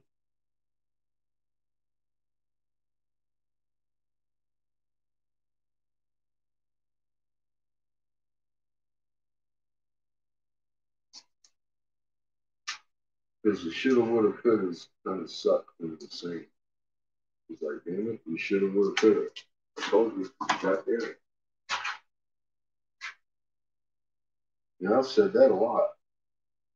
You know, when I first started saying it on my Facebook, was the year I watched the trade winds turn around. I can't remember exactly which year it was. Quite a few ago. But the East Coast storms on the United States pretty much stopped. Everything started going right into the UK and the Philippines. I told people very specifically in the Philippines, you folks need a bottle of water. And then next thing you know, this storm came by and they were standing around for 2 days with bottles waiting to get rescue water. I was like, damn, I need to just keep my fucking mouth shut. Everything I say comes true. So I got loud, hoping people would listen. Because I'm just looking at things that are pretty obvious. Damn it, the moon's doing heart rolls. Decepticons at NASA, asteroid simulation. Yeah, expect many, many asteroids. Chef was showing me today the simulation of why everybody's in lockdown too, or there's a lot of correlating factors coming in, and it's all centered around Ron Horus. They're dragging in all of this new debris. They're knocking Lazarus comets out of the fucking hammer bracelet, and all this stuff is coming to a convergence quickly. Why? Because we've been in what they named as tribulations for 10 years now, and it's beginning to be that point in which the script would name what? The quickening. Everything's picking up speed now. Everybody's going to start knowing there's some crazy shit going on right here. I just know what we're listening to. A book of witnessing to the unsealed, to be unsealed at an appropriate time. And I'll help you. It brings to mind Yahweh's instructions to the prophet Isaiah. Now come, write it on a sealed tablet as a book and engrave it. It's called Bible canon. Let it be the witnessing until the last day and testimony material. For all time. In dealing with the past, Enki himself perceived the future. The notion that the Anunnaki exercising free will were masters of their own fate, as well as the fate of mankind, gave way in the end to the realization that it was destiny, that when all was said and done, determined the course of events, and therefore, as the Hebrew prophets had recognized, the first things shall be the last thing. The record of events dictated by Enki thus becomes a foundation for prophecy, and the past becomes the future. In the 7th year after the great calamity in the 7th month, he was summoned by the master of the great God, that was factor of mankind, omnipotent and merciful. I was among the remnants of the Iridium who had escaped to the arid steppe, just as the evil wind was nearing the city. The evil wind nearing the city. And you hear black. And I wandered off into the wilderness to seek withered twigs for firewood. And I looked up, and behold, a whirlwind came out of the south. It was a UFO. There was a reddish brilliance about it, and it made no sound. Our UFOs have been described as making no sound, haven't they? Well, and as it reached the ground, 4 straight feet spread out from its belly, and brilliance appeared. I mean, come on. 4? Give me a fucking break. You know, 4 little feet come right out of Atlantis. Classic flying saucer here. You know. Well, they've already described that you they read come that down and in whirlwind. It just makes total sense to you why all the first thing they did during the invasion of Iraq in 2003 was to invade the Baghdad Museum and take all of these cylinder seals and plate tablets that have all this information in it. See, People started figuring out that, of course, it's it openly talks about UFOs landing on the ground. That started to become a problem for the power structure. Considering Saddam Hussein was about to create this gigantic new library and put all of this stuff out there for people to see, and what they were going to see was going to also reveal. Because remember, he's always talking about, it's the octoc bird of prey, because he got in the skybird. Well, this is one of the whirlwinds that they talk about. They're trying to that was actually the land talked about in biblical times, and that, they talk Jews about those too. What we know as Semites, non-Arabs, were the imposters. It's a helicopter. So, that combined with, so a library where you can go see for yourself and translate for yourself stuff like this, where it's clearly talking about UFOs landing on the ground. I mean, my goodness, now you know what this whole thing has been about. Now you know why they're obsessed with antiquities. When they descend in a whirlwind, it's a fucking helicopter. Brilliance means a bright light. So 4 legs came out of a whirlwind with no sound, and a bright light came out of the center. That's how I know these, because I read it on walls. And I threw myself to the ground and cross-stitched myself where I knew that it was a divine vision. Of course, UFOs land. These people don't have any idea what this technology is. Their only reference point is that it's God's. Good night, exile. And when I lifted my eyes, there were 2 divine emissaries standing near me. And they had the faces of men, and their garments were sparkling like burnished brass. And they called me by name and spoke to me, saying, "You are summoned by the great God, the Lord Enki. Fear not, you are blessed. And we are here to take you aloft and carry you unto his retreat in the land of Megan, on the island amidst the river of Megan, where the sluices are." Sluices. S-L-U-I-S-E-S. That's just what they call helicopters. S-L-U-I-S. Sluices. And they spoke. The whirlwind lifted itself as a fiery chariot and was gone. And they took me by my hands, each one grasping me by one hand, and they lifted me and carried me swiftly between the earth and the heavens. Yeah, our first documented abduction here. And carried me between the earth and heavens as the eagle soars, and I could see the land and the waters. I mean, my goodness, classic UFO abduction. The plains and the mountains, and they let me down on the island at the gateway of the great God's abode. And the moment that they let go of my hands, a brilliance as I had never seen before engulfed and overwhelmed me. And I collapsed on the ground as though voided of the spirit of life. My life senses returned to me as if awakened from the deepest sleep by the sound of the calling of my name. I was in some kind of an enclosure. It was dark, but there was also an aura. Then my name was called again by the deepest of voices.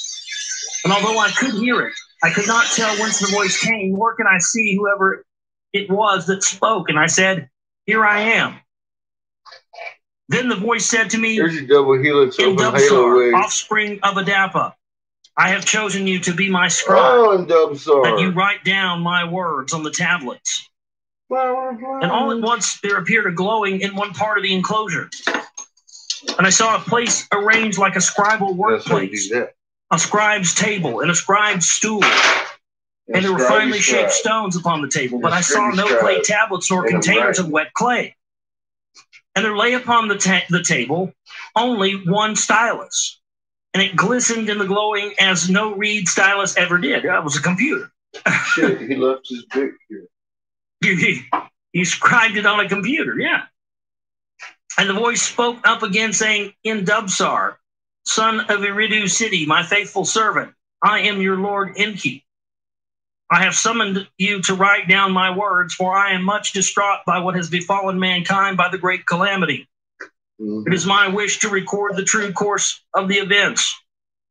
Oh, shit. To let gods and men alike know that my hands are clean. Uh-oh.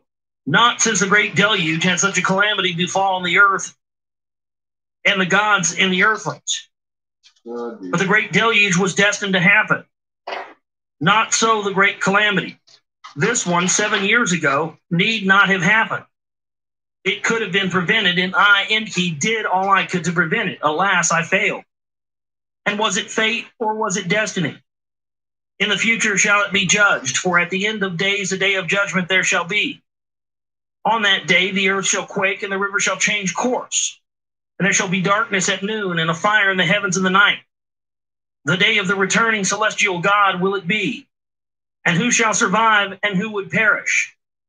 Who shall be rewarded, and who will be punished? Gods and men alike on that day shall it be discovered. For what shall come to pass by what had passed shall be determined. And what was destined shall in a cycle be repeated. And what was fated and only by the heart's will occurring for good, or I shall for judgment come. The voice fell silent. Then the great Lord spoke up again, saying, It is for this reason that I will tell the true account of the beginnings and of the prior times and of the olden times. For in the past the future lies hidden. For 40 days and 40 nights shall I speak, and you will write. 40 shall be the count of the days and the nights of your task here. For 40 is my sacred number among the gods. For 40 days and 40 nights you shall neither eat nor drink. Only this once of bread and water you shall partake, and it shall sustain you for the duration of your task. And the voice paused, and all at once there appeared a glowing in another part of the enclosure.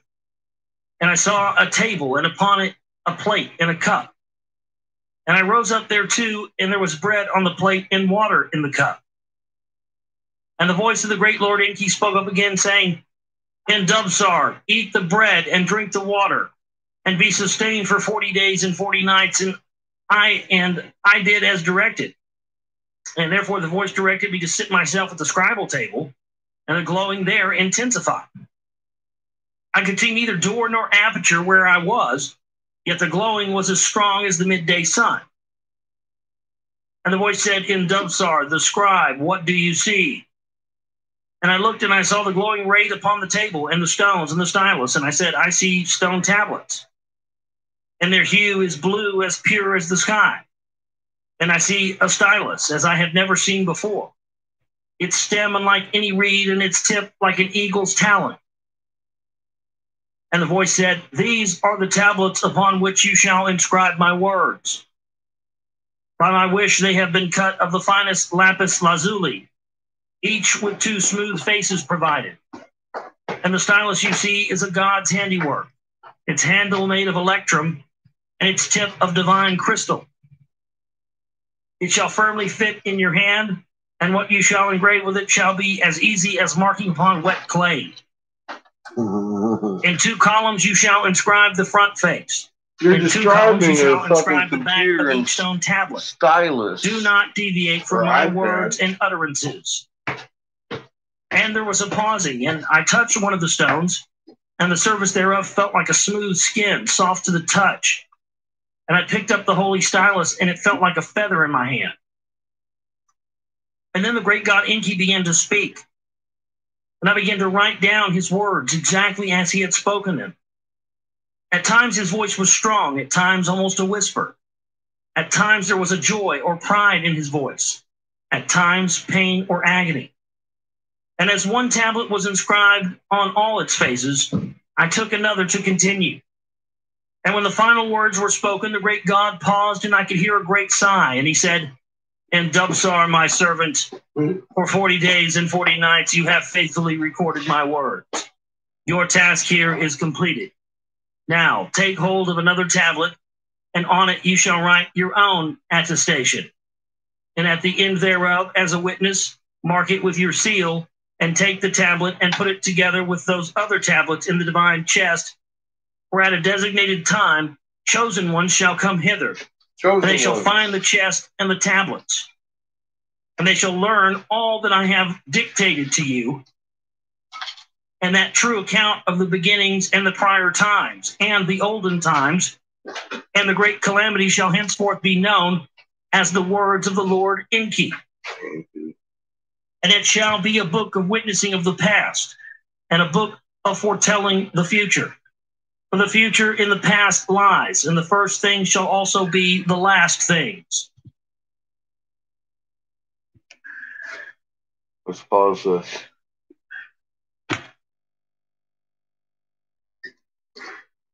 Because I don't want to sit on that goddamn concrete step. I sit on my goddamn captain's chair. A nice cushy butt cushion for my old butt. Old bony ass needs a cushion.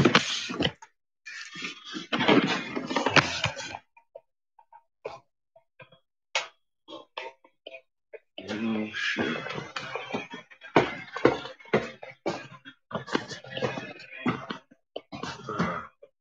Out of the dungeon. Rock on. So it's been a good day. Got a little bit done. I got new oxygen so we can work. Well, most of the day tomorrow. You don't know. Now, when I go back into the dungeon, I will probably be doing more of the interview with Shepard.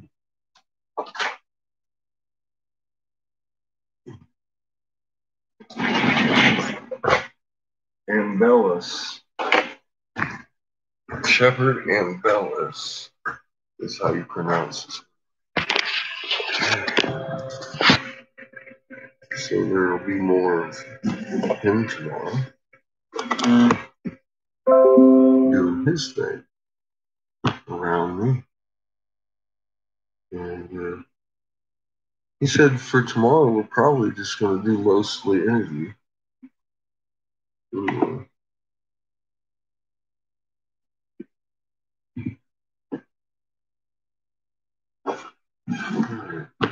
Which means if in the beginning there were gods on earth, that means in the end there's going to be gods on earth. Yes, all right.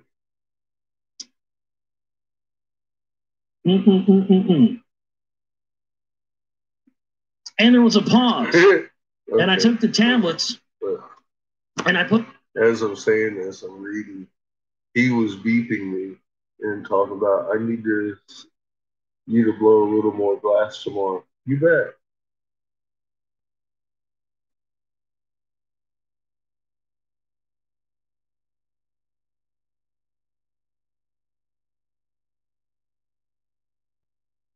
Awesome. I was just talking about that. I still got to blow glass tomorrow. And you left your dick here, by the way.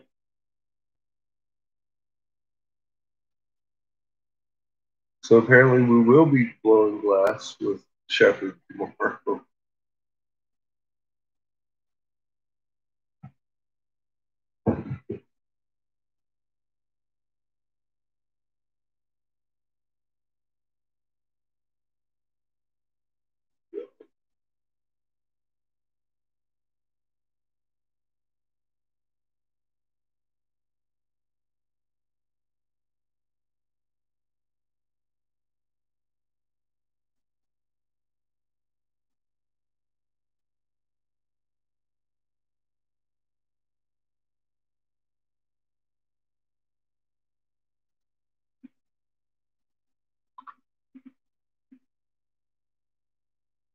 I guess that answers that.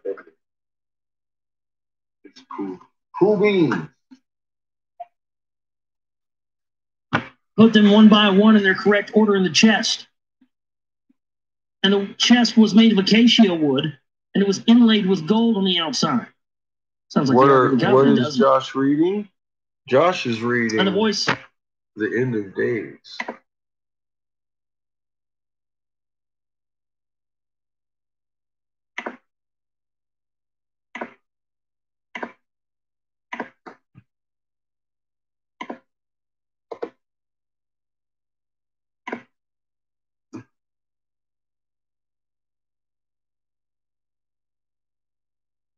Yeah, this is, we've still got an hour and a half left, which we're not going to cover tonight.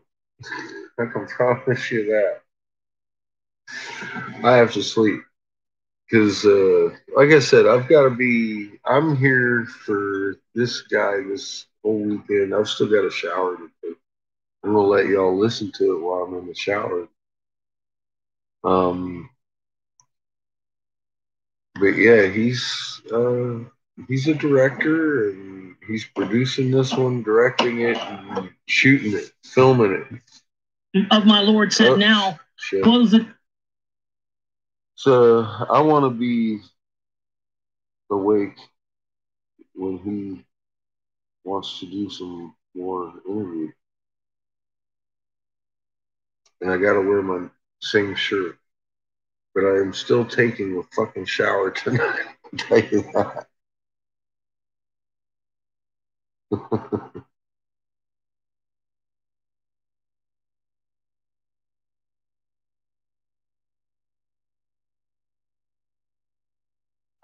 Yeah, we finished that. And actually, last night we ran into the Lost Book of Inky on the playlist because it's got it scrambled in there. I yet again profess to being way too low tech to be handling this shit.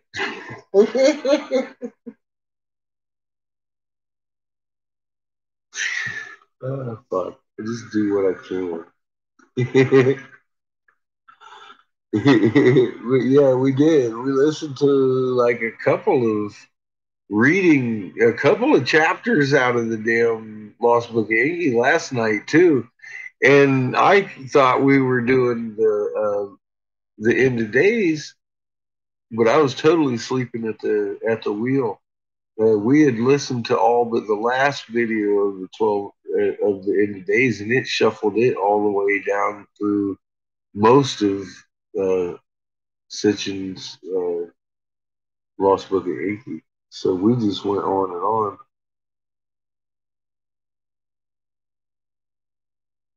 Yes, it was explaining when if Nibiru came up before Venus or after Venus, which was indicating where this system is coming in and how it's going to affect us and stuff. Yeah, it was pretty cool. But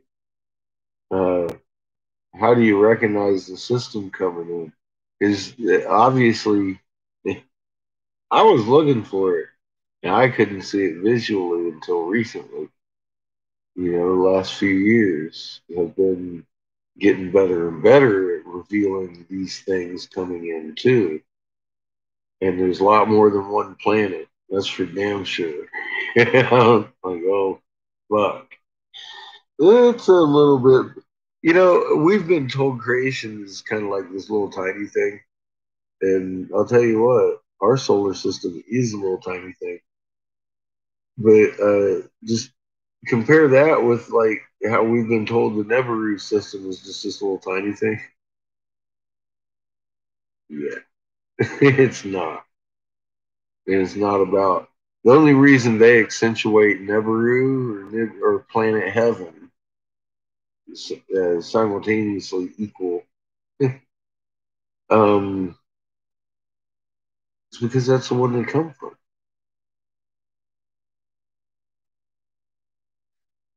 Now, some of these planets that they do mention that they're like, we're not sure what planet that they're talking about. Well,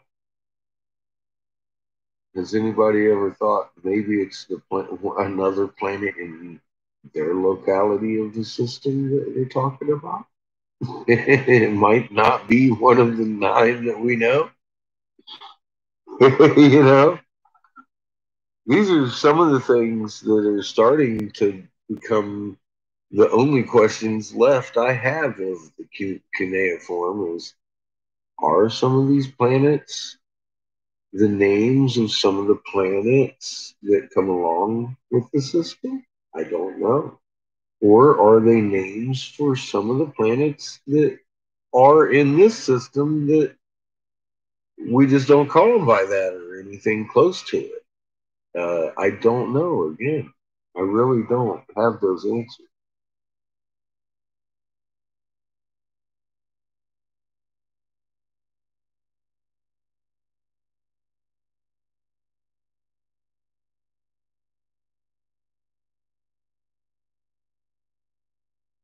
Yeah, our sun and moon's already doing it wrong. And when he was reading these, yes, in 2012 and 2011, yeah, it was already doing that. Like I said, it's been doing it since October 2010. And make sure, yeah, I'm pretty sure this was 2011.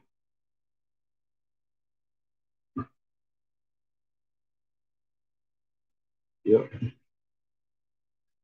So it was already going on, but he wasn't mentioning it either. And to this day, I don't know if Josh Reeves has even noticed that the moon's doing cartwheels. But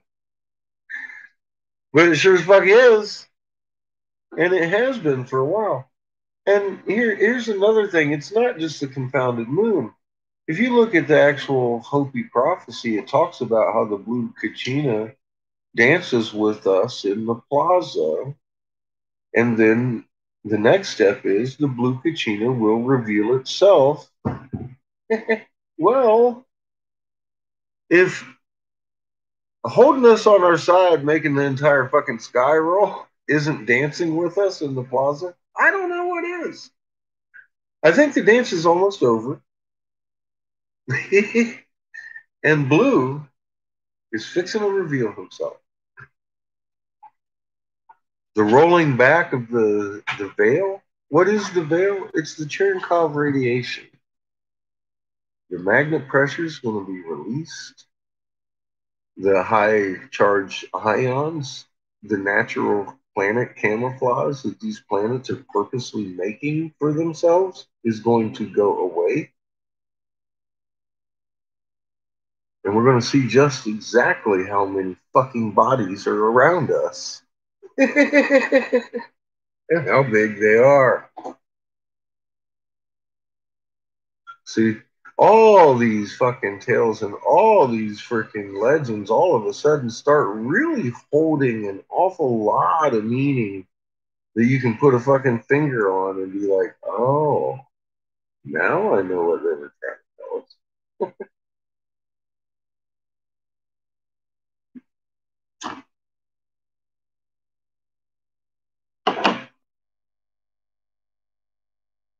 So I have deemed this information unchargeable, unmonetizable. I'm giving it out to anybody who will look at it, especially demons and dragons, because I'm out to fucking slay them with love in their own hearts. I am still going. I'm fixing to go into the shower here while y'all listen to Josh. How's that? Then I gotta put my green shirt aside because I have been instructed that I should wear it again tomorrow for the rest of my interview. And on that note, I'm going to turn on some Josh Reeves for you. That link that I just laid down up there, or this one here that I can repeat, lay it down, watch. It's my channel. Don't you fucking limit me, YouTube. His channel has a lot of Sitchin stuff on it, but it's not. It's all in a kind of jumbled manner, and it's been kind of difficult to maneuver through. Like I said, I got caught up last night actually working, and we played through a few chapters of the wrong book. But it was good, wasn't it? Good listening. Why not? I love listening to this shit. It's fucking fascinating.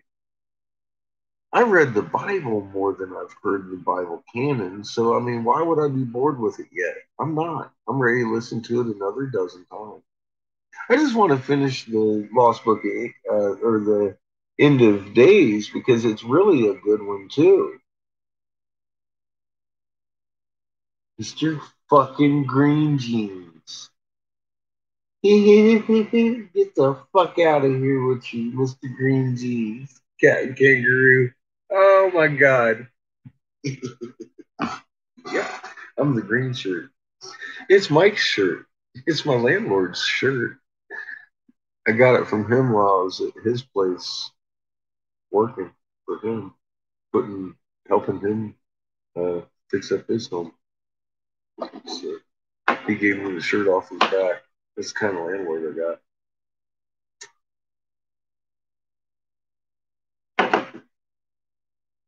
But I got really, really dirty because we were working on, actually at that point, I had gone over there for one purpose of helping them put up some skirting and found a problem. And then we fixed that problem. But the problem was with the sewage. So I ended up with a lot of that on my shirt. So he gave me his shirt. So just throw that fucking thing away. You don't need to take it home and wash it. No.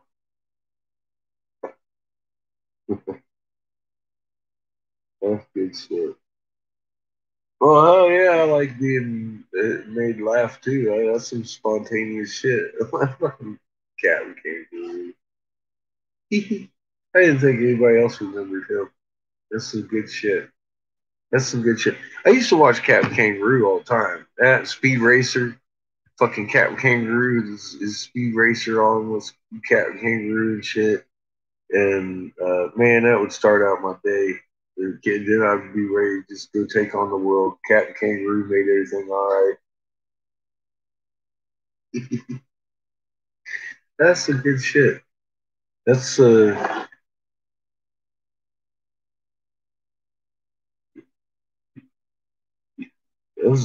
don't make that kind of shit no more. Fucking Mr. Green Jeans. She says, I like that shit. The chest, cover and fasten its lock, and I did as directed. And there was another pause, and my lord Inky said, and as for you, Indubsar, with a great God you have spoken. And though you have not seen me in my presence, you have been. Therefore you are blessed, and my spokesman to the people you shall be. You shall admonish them to be righteous, for in that lies a good and long life. And you shall comfort them, for in 70 years the cities will be rebuilt and the crops shall sprout again. I love my landlord. Peace, but there will also be wars. All right, I'm going to wash that. New nations will become mighty. Kingdoms shall rise and fall. The olden gods shall step aside, and new gods shall decree the fates. But at the end of days, destiny shall prevail. And of that future it is foretold in my words about the past. All of that, Indubsar, to the people you shall tell. Indubsar. And there was a pause and a silence, and I, Indubsar, bowed to the ground and said, but how will I know what to say? And the voice of the Lord Inky said, the signs will be in the heavens, and the words to utter shall come to you in dreams and in visions. And after you are there, and after you, there will be another chosen prophet and other chosen prophets. And in the end, there will be a new earth and a new heaven. And for prophets, there will be no more need. And then there was silence, and the auras were extinguished, and the spirit left me. And when I regained my senses, I was in the fields outside Iridu.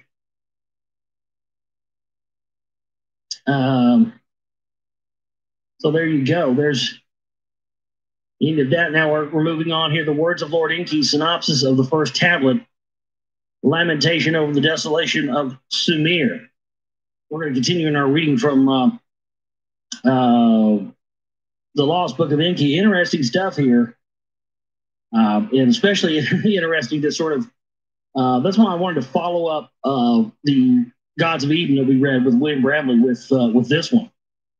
You know, follow up. Now that we got the premise, now that we figured, you know, we've gotten that added into the vocabulary. I think that was the best thing I think that I took away from reading that, and hopefully you took that away too. Was that it sort of added, you know, the other pieces of the picture to this worldview of, you know, the New World Order and the Illuminati and the whole thing.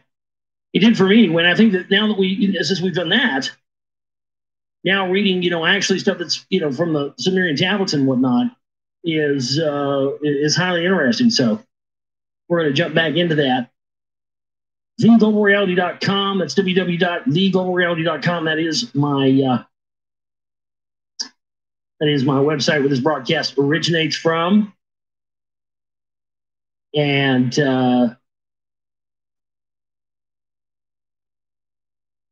it says, I got an email here, another email from Lori. Lori says, hey, Josh, I'm glad you're reading this book. I really enjoy your commentary while reading these books. A lot of things pop in your head that aren't popping in mine. While you're reading Gods of Eden, I started reading Lost Book of Enki. You started reading that as I was reading Gods of Eden. That's odd. It's a hard read and kind of reads like the Bible. This father, son, brothers, cousins, blah, blah, blah. Anyways, I looked up some of the changes of some of these guys in the book. Like Murdoch is also Ra. Don't know if they are right or not. Yeah, well, that's true. Murdoch, Ra, a lot of the ones that started out as Sumerian ones later became the verbatim the same ones that were in Egyptian mythology and stuff. So yeah, absolutely the same gods. They just had different names.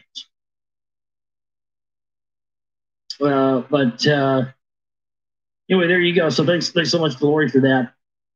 Again, Chip and Banner donate button is there at the website, and we need to be getting in more support than we have over this past week. We need an influx of cash right now because we're just trying to get get back on the track and get back on getting be able to get the film out very soon. I'm shooting for middle of July for Secret Morning 2, and just trying to after losing a couple of weeks with all the stuff that was going on, I'm trying to get back on and I'm doing that. So any support we can get, Chip and Banner donate button, anything we can get in right now would be great. We don't get a lot of stuff over the weekends when we don't have shows, and we could really use it right now. So that's what we were paying the stream bill and stuff right now. We're not going to have anything to do. We're going to be at zero after that. So we could use some help right now. We'll put that out there and let everybody know that it is serious. I'm not just saying, donate like it's every day or something. We do need to get some stuff in.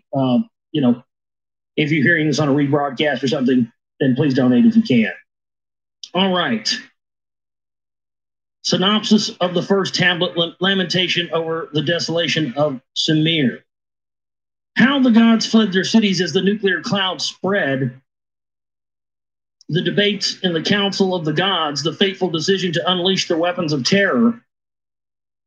The origin of the gods and awesome weapons on Nibiru. Nibiru's north-south wars, unification and dynastic rules. Nibiru's place in the solar system. A dwindling atmosphere causes climate changes. Efforts to obtain gold to shield the atmosphere fail. Alalu, a usurper, uses nuclear weapons to stir volcanic gases. Anu, a dynastic heir, disposes Alalu. Alalu steals a spacecraft and escapes from Nibiru. The first tablet. So now we're reading from the first tablet. Here we go. The words of the Lord Enki, firstborn son of Anu, who reigns on Nibiru. With heavy spirit I utter laments. Laments that are bitter fill my heart.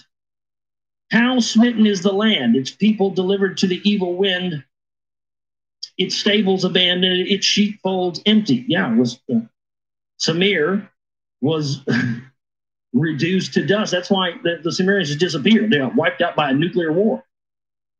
How smitten are the cities? Their people piled up as dead corpses afflicted by the evil wind. How smitten are the fields, their vegetation withered, touched by the evil wind. How smitten are the rivers, nothing swims anymore, pure sparkling waters turned into poison. Of its black-headed people, Sumer is empty, gone is all life. Of its cattle and sheep, Sumer is empty, silent is the hum of churning milk. In its glorious cities, only the wind howls, death is the only smell. The temples whose heads to heaven arose by their gods have been abandoned. Of lordship and kingship command there is none, scepter and tiara are now gone. On the banks of the two great rivers, once lush and life-giving, only weeds grow. No one treads the highways, no one seeks out the roads. Flourishing Sumer is like an abandoned desert. How smitten is the land, home of gods and men. On that land a calamity fell, one unknown to man. A calamity that mankind had never before seen. one that could not be withstood. On all the lands from west to east, a disruptive hand of terror was placed. The gods in their cities were helpless as man. An evil wind, a storm born in a distant plain, a great calamity wrought in its path. A death-dealing wind born in the west, its way to the east is made, its course set by fate. A storm devouring as the deluge, by wind and not by water, a destroyer by poisoned air, not tidal waves overwhelming. By fate, not destiny, was it engendered. The great gods and their council, the great calamity had caused. By Enlil and Nirhashag, it was permitted. I alone for a halt was beseeching. Day and night to accept what the heavens decree, I argue, to no avail. So he's basically saying he tried to stop it. They wouldn't listen to him. Ninurta, Enlil's warrior son, and Nergal, my very own son, poisoned weapons in the great plain, then unleashed them. That an evil wind shall follow the brilliance we knew not. They now cry in agony. They act like they didn't know what these weapons were going to do. They'd never used them before. You almost see them as almost in the same place that we are now with our technology. It's almost as if that's where they were at, you know. A little bit more advanced than us. They could travel places, but, you know, before anybody ever dropped a nuclear weapon, nobody knew what it was going to do, even though they had that technology, you know, and knew about it, but just didn't, you know, they didn't know. Seems like this was kind of the same way. In their holy cities, the gods stood disbelieving as the evil wind towards Sumer made its way. One after another, the gods fled their cities, their temples abandoned to the wind. In my city, Eridu, as the poison cloud approached, I could do nothing to stop it. Escape to the open steppe, to the people I gave instructions, with Ninki, my spouse, the city I abandoned. In his city, Nippur, place of the bond heaven earth, Enlil could do nothing to stop it. The evil wind against Nippur was onrushing in his celestial boat, UFO. Pretty clear, celestial boat. Give me a break. Enlil and his spouse hurriedly took off. Yeah, sure. Yeah, the tough gods, you know, these almighty, all-powerful, all-loving gods, you know, puke. Drop nuclear weapons on us, then get in their fucking spaceships and haul ass out of here. Sounds familiar, doesn't it? You know, as above, so below, right? Sounds like what they want to do to us. You know, the past is prologue. Like what it said at the beginning of this, and that effect. What's happened in the past determines the future. You know, so the gods, the extraterrestrials, they dropped nuclear weapons on us, and they hauled ass in their spaceships and got the fuck out of here, and then, you know, left us all down here to die. That very well could be what's going to happen again. A lot of evidence pointing that direction, isn't there?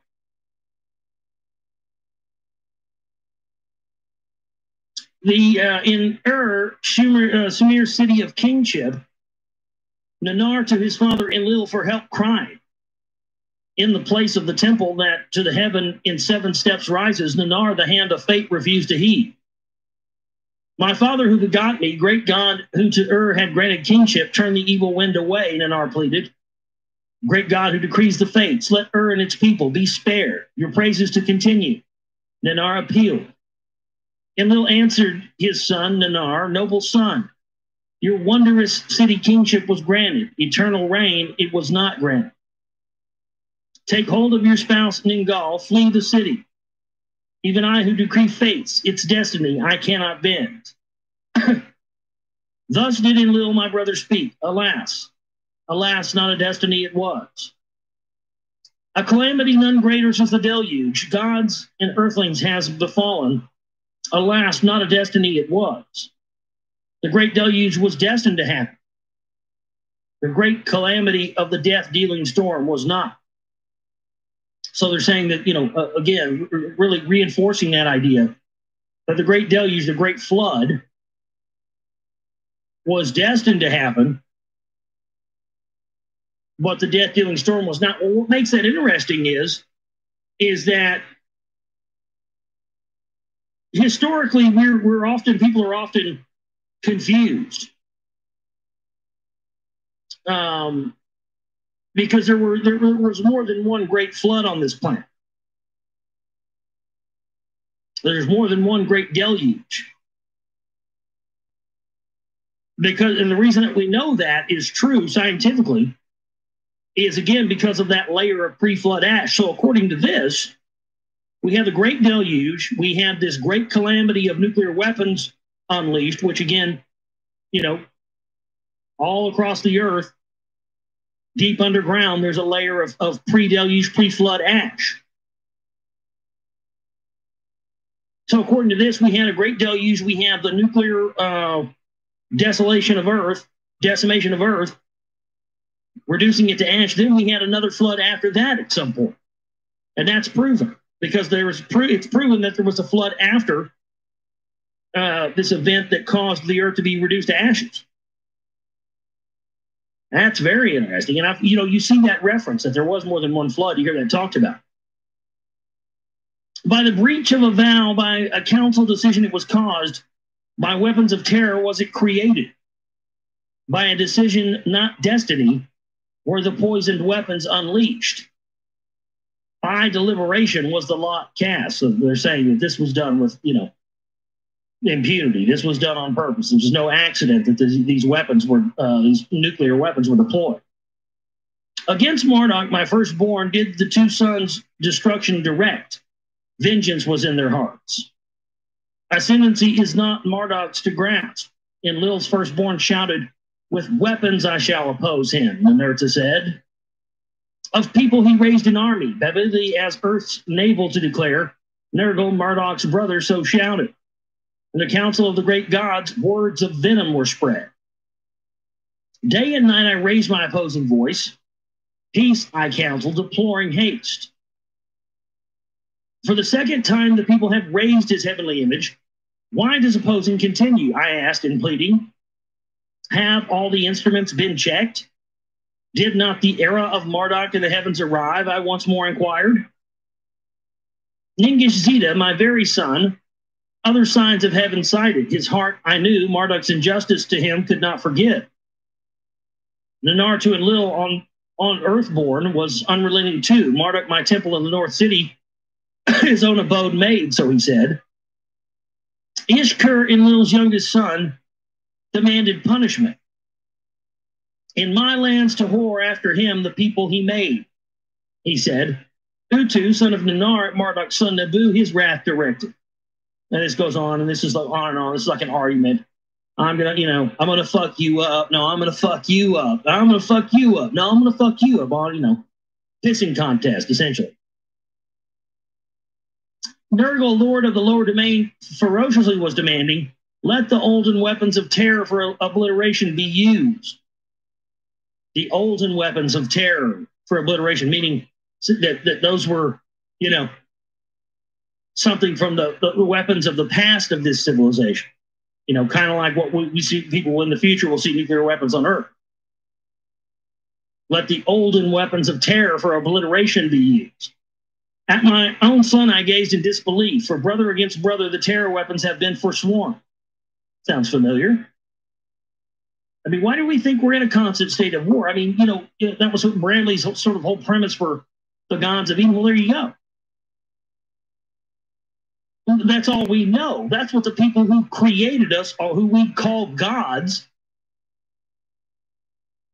who we are the victims of a gigantic science experiment of. No wonder nobody's ever tried to, no wonder other extraterrestrial races haven't tried to get a hold of us, man. No, we're the bastard sons of the universe. We are. We're the redheaded stepchildren of the galaxy. And we wonder why we arm against each other, why we have weapons, and we're all people, man. Why do we want to kill each other?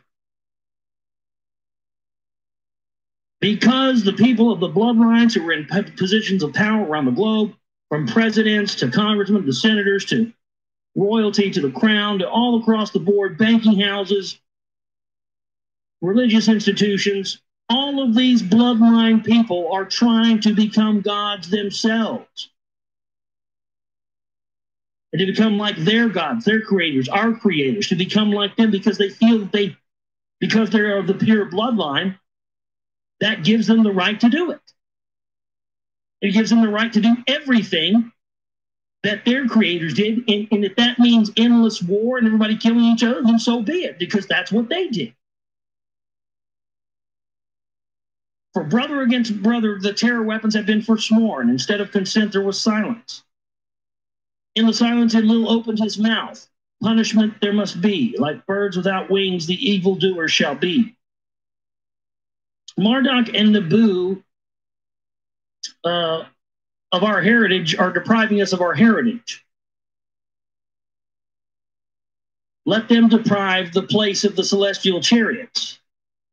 I'm sort of reading this slow and kind of, all the words are kind of reversed into what we would say it, so I'm trying to reverse them a little bit and say them, you know, so they're easier to understand for you. Let this place be scorched to oblivion, Ninurta shouted. Let the one who scorches be me. I mean, you know, let me do it. Let me fucking set this place on fire. Let's scorch this motherfucker to oblivion. Let's probably let me pull the trigger. That's what Ninurta is saying. Excited, Nergal stood up and shouted, let the evildoers' cities also be upheaval. The sinning cities let me obliterate. Let the annihilator my name be thereafter. The earthlings by us created, the earthlings that were created by us must not be harmed. The righteous with the sinners must not be perished, I forcefully said. Ninarshag, my creating helpmate, was consenting. The matter is between the gods alone to settle. The people must not be harmed. I knew from the celestial abode to the discussions was giving much heed. I knew who determines fates from his celestial abode, his voice made heard. Let the weapons of terror be used this once. Let the place of the rocket ships be obliterated. Let the people be spared. Let Ninurta the Scorcher be. Let Nergal be the annihilated. So did Enlil announce the decision. To them, a secret of the gods I shall reveal. The hiding place of the terror weapons to them I shall disclose. The two sons, one mine, one his, to his inner chamber Enlil summoned. Nergal, as he went by me, averted his gaze to me. Alas, I cried out without words, brother has turned against brother. Are the prior times fated to repeat? A secret from the olden times to them Enlil was revealing. They had entrusted in their hands the weapons of terror. Clad with terror, with a brilliance they are unleashed, and they touch to dust and turn and heat dust, turn everything into dust, essentially is what I'm saying. For brother against brother on earth they were forsworn, and neither region to effect. Now the oath was undone like a broken jar in useless pieces. The two sons, full of glee, with quickened step from Enlil's chambers emerged for and the weapons departed. I mean, they launched the weapons. The other gods turned their back to the cities. None of his own calamity had a foreboding. Which means, they got the fuck out of there. Now this is the account of the prior times and of the weapons of terror. Before the prior times was the beginning. After the prior times was the olden times. In the olden times, the gods came to earth and created the earthlings.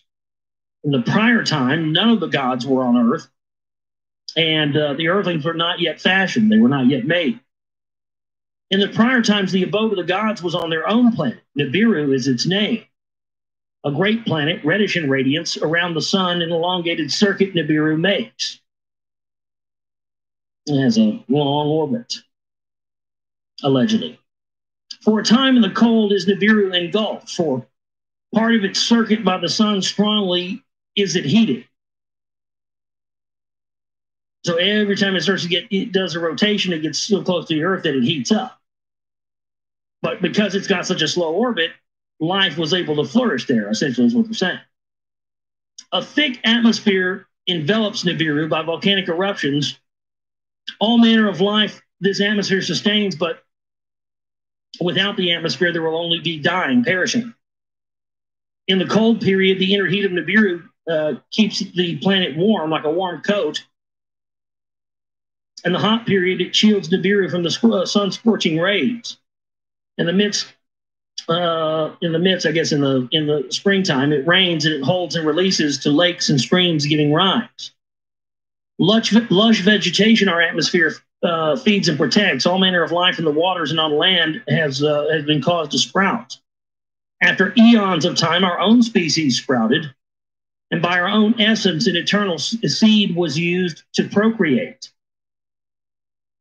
Which basically says, yeah, an eternal seed was used. I mean, something came along and created them. You know, they may be the gods that created mankind, but somebody created them too. Who was it? So, I mean, we're not even ready to ask that question as a people on this planet, are we? You know, that if there is a God or gods, most likely that God or gods has a God too, someone who created it. Well, who is that? You know, this is going to start to open up more questions than it is answers. As our numbers grew to many regions of Nibiru, our ancestors spread. Some tilled the land, some four-legged creatures shepherded. Like, well, they had dogs, is what it means. I knew dogs were from another planet. Fucking cats too, bastards. I love dogs and cats though. They're great. Fucking love them. And sometimes, man, you get a good one. You're like, man, you are not from this planet. My cat, I don't know where the fuck planet my cat's from. He ain't from here though. I swear he's a spy from Sirius.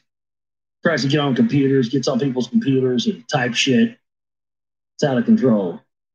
Some lived on the mountains, some in the valleys, and made their home. Some of them made their homes in the valleys and say, rivalries occurred, encroachments happened, clashes occurred, sticks became weapons. Clans gathered into tribes, and then two great nations faced each other. The nation of the north took arms against the nation of the south. And it talks about that they threw spears, which they call missiles, and they weapons of thunder and brilliance. You increase the terror. So they started out with, you know, sticks, and then it became weapons, guns, and then missiles, and then weapons of thunder. So, you know, it kind of sounds like the evolution of our weapons, doesn't it? You know, first it was sticks, then it was, you know, bows and arrows and you know, spears and all that, and swords. Then it became, you know, bullets and missiles and weapons of thunder, which, you know, that's our modern day weaponry, isn't it? Weather warfare, HARP and chemtrails. So, I mean, that almost, wow, it almost sounds like there was, you know, an evolution of weapons in the same way we've seen the evolution of weapons. A war long and fierce engulfed the planet, brother amassed against brother. There was death and destruction both north and south. For many circuits, desolation reigned the land, and all life was diminished. So for many orbits, for many rotations around the sun, there was no life on Nibiru at all. Then a truce was declared, and peacemaking was conducted. Let the nations be united, the emissaries said to one another. There they are, forming another world order. So this is great, isn't it? They have a war, brother against brother on the whole planet.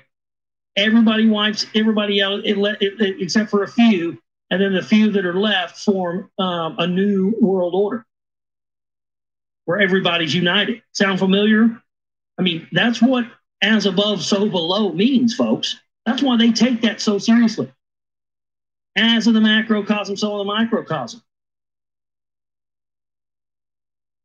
And it looks like this is lining up to be our fate as well. Well, you know what? Just as it said here, is it fate or is it destiny? It was destiny for that flood to happen, but it was the fate of them to be wiped out by nuclear weapons. Well, this doesn't have to be our fate. Our fate can be determined by our actions or our inactions. But if we continue to not, you know, do anything, if we, you know, I mean, my goodness, like I've talked about, we got listeners in like 30-something countries now. Our listenership has just been going through the roof, but yet we have 3 or 4 or 5 out of, you know, hundreds and hundreds of thousands of listeners that donate and support our work.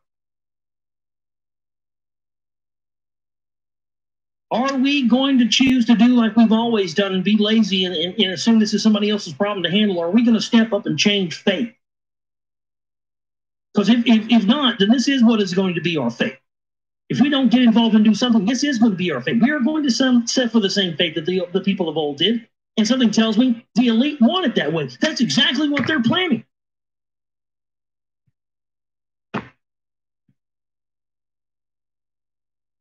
I want to play with the big boys. I want to play at the big boy level. We need cash to do that. Unbelievable, man. Unbelievable, just the epiphanies from reading stuff on air. It just blows me away. We don't need cash. We just need... Let there be one throne on Nibiru, one king to reign over all. There it is, the new game's in town. Divide and conquer. Kill everybody, blow everybody, create all-out warfare, and then come in and pick up the pieces and create a new order. That's what their agenda is. Let a leader from north or from south by lot be chosen. One king supreme to be. If he be from north, let south choose a female to be his spouse, an equal queen to reign alongside him. If he's from the south, if they choose one from the south, let someone from the north, a female from the north, be his spouse. Husband and wife, let them be as one flesh to become. Let their firstborn son be the successor. Let a unified dynasty thus be formed, unity on Nibiru forever to establish. They set up a fucking monarchy is what they did. You know, they set up the new game. Who's going to run the new game? They wipe everybody out, and then they set up a new game under that. And then people 100, 200, 300 years from now have no idea why life is the way it is, and nobody really questions it. And people just going around about their business, forgetting that 200, 300,000 years ago, 2,000 years ago, everybody died, and somebody came in and set up the new game that they controlled. And people just think it's day to day, and they never know what happened. You see what happened to us? The same thing.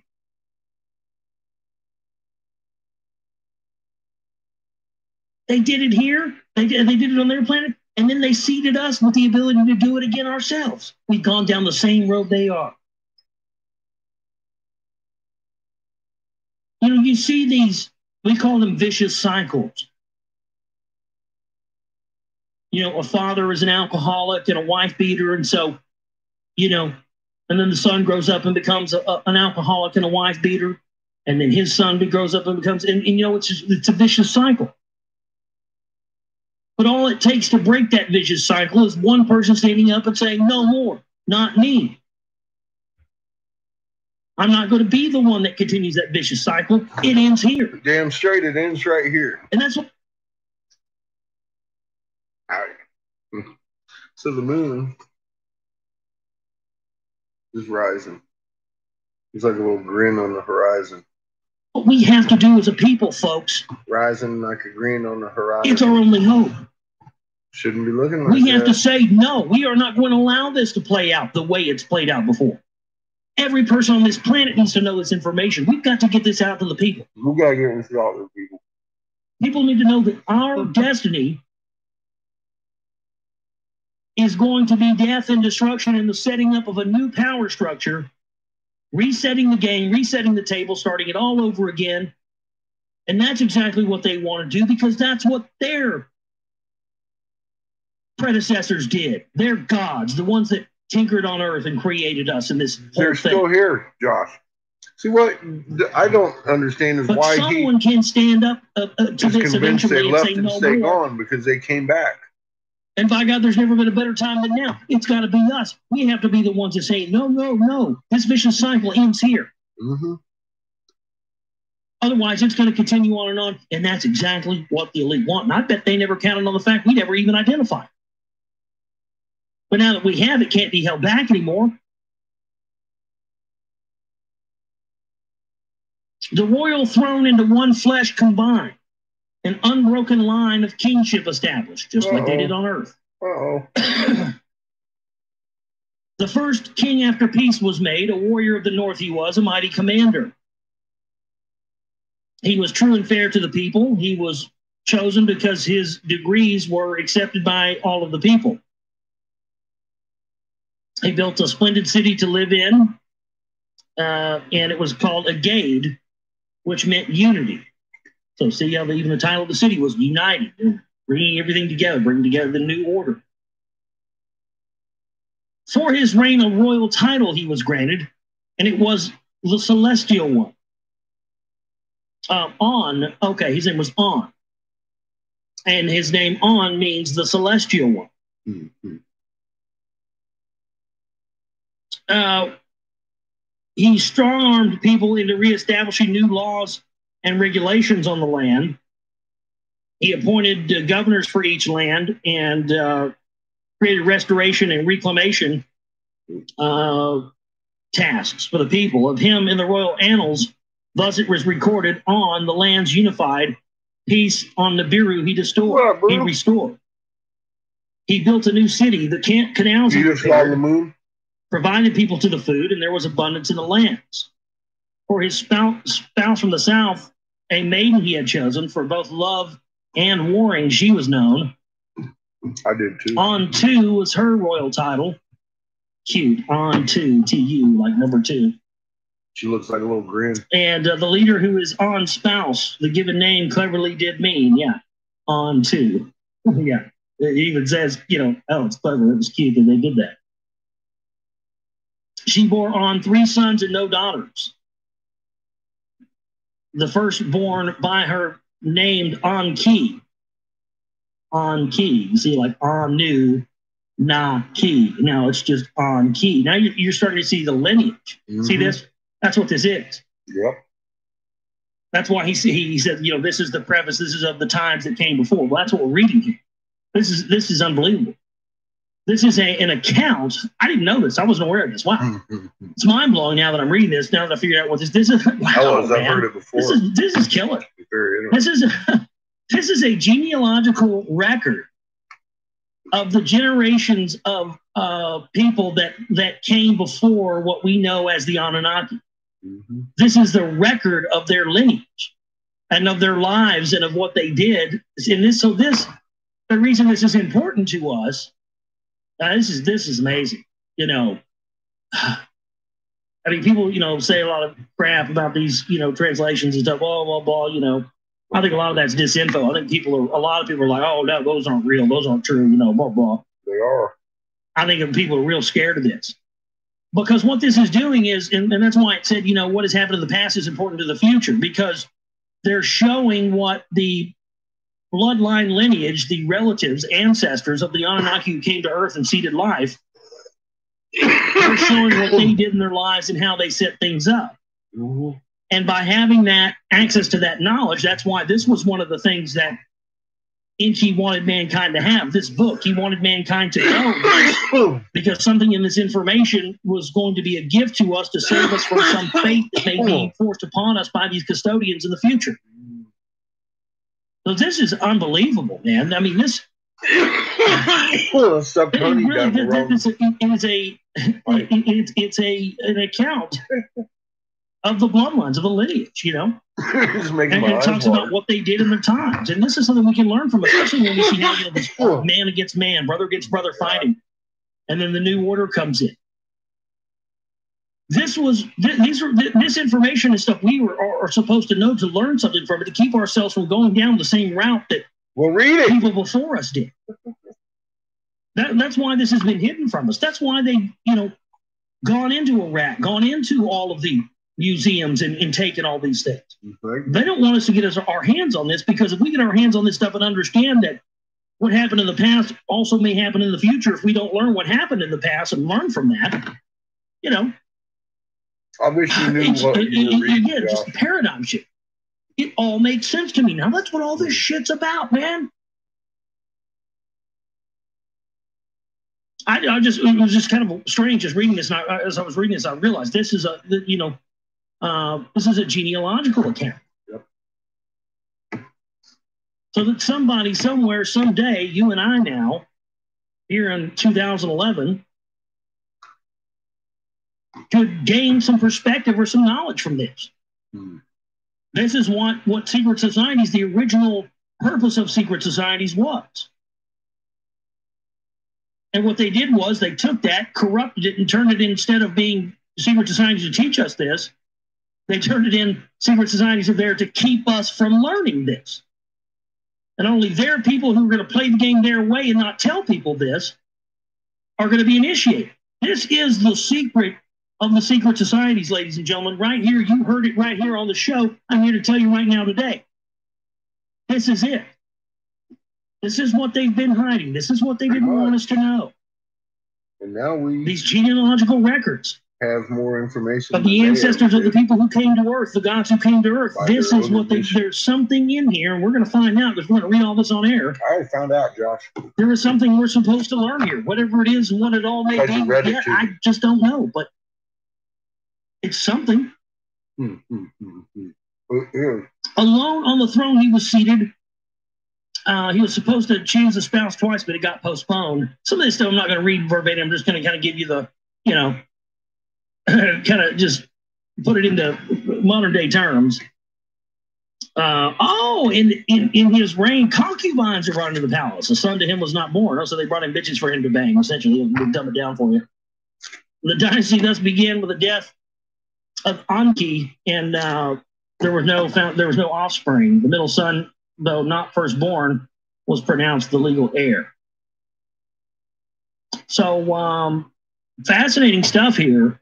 And the idea of this, this being the genealogical record of the people that came before the ones that seeded the bloodlines on Earth. It's fascinating stuff. Because you see, now we know the answers to why mankind has lived in constant warfare. It's in our blood.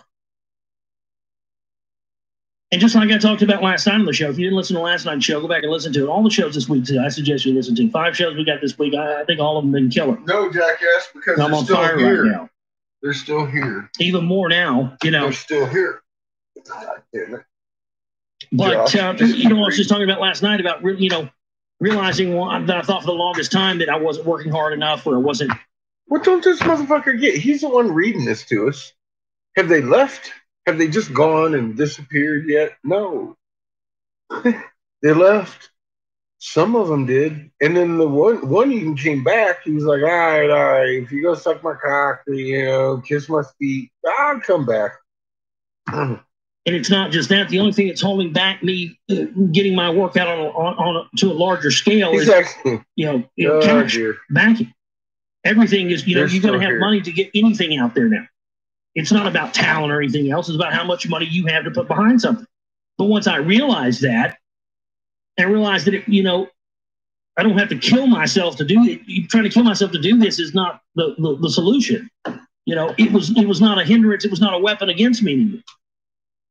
And that's what we have to see this as. Once we're aware of this, yes, we do have it in our blood to be in constant warfare the rest, but we can change it once we're aware of it and we realize that's not the way to go and that's a mistake, and that people who existed on other planets even prior to Earth went through this. And people thousands of years ago were trying to get a message to us saying, hey, don't go the way we did. You got it in your blood too because you're of us and you're like us. And since you're so much like us, you're going to go the same route we did. And a lot of people are going to die and it's not going to be good. Here's the warning. And the elite who said, I think he's totally missed the warning. Because Inky's clearly telling us they're still here. Set up the priest class who set up the banking houses, the religions, the power structure, the crown, the authority, the tyranny, everything. Said we can't allow them to know this because we won't be able to rule if they know it. We are pushing the envelope now. I mean, can you feel it? We are in the age of awakening, folks. This is it. All is going to be revealed. It is being revealed right now on this show as you're listening. Piece of it. We are the generation that this stuff has to stop with. We have the information. We have the power. We even have, this is 10 years ago. Almost. Our task now is to wake the people up from their slumber, and it's time to stop playing nice. I hope you'll send this broadcast to somebody. I hope you'll get it out there when it appears on YouTube, when it appears on my archives. Get it out there. Let people hear it, man. Let's do this. God, this is unbelievable. Every day is a new mind-blowing, paradigm-blowing day for me. I mean, every day. And it should be for you too. If you're staying on top of your research and paying attention to stuff like what I do, it will be. Never give up. Never let up. Page 234, Lost Book of Enki. Now this is the account of the... Okay. So he's going to start the next chapter. Let's see how long we got left. Oh, this is the Lost Book of Enki. Jesus.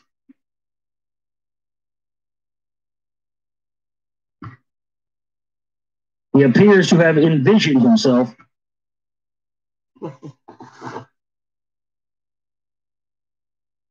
I did it again.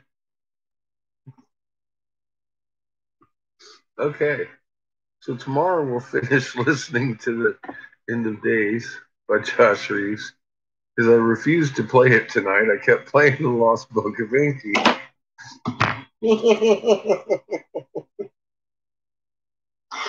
Why do you guys keep turning in here again? All right, man. Good to see you, John. I need to hit the bed because I have a long day ahead of me tomorrow. We'll be blowing again. I will be being interviewed by Shepard and Ambellis tomorrow again. And we'll probably be in the dungeon in my green shirt. So y'all have a good night. Oh shit, I forgot what button to push. Yeah, it is a good stopping point. We'll get back on her tomorrow when we're blowing.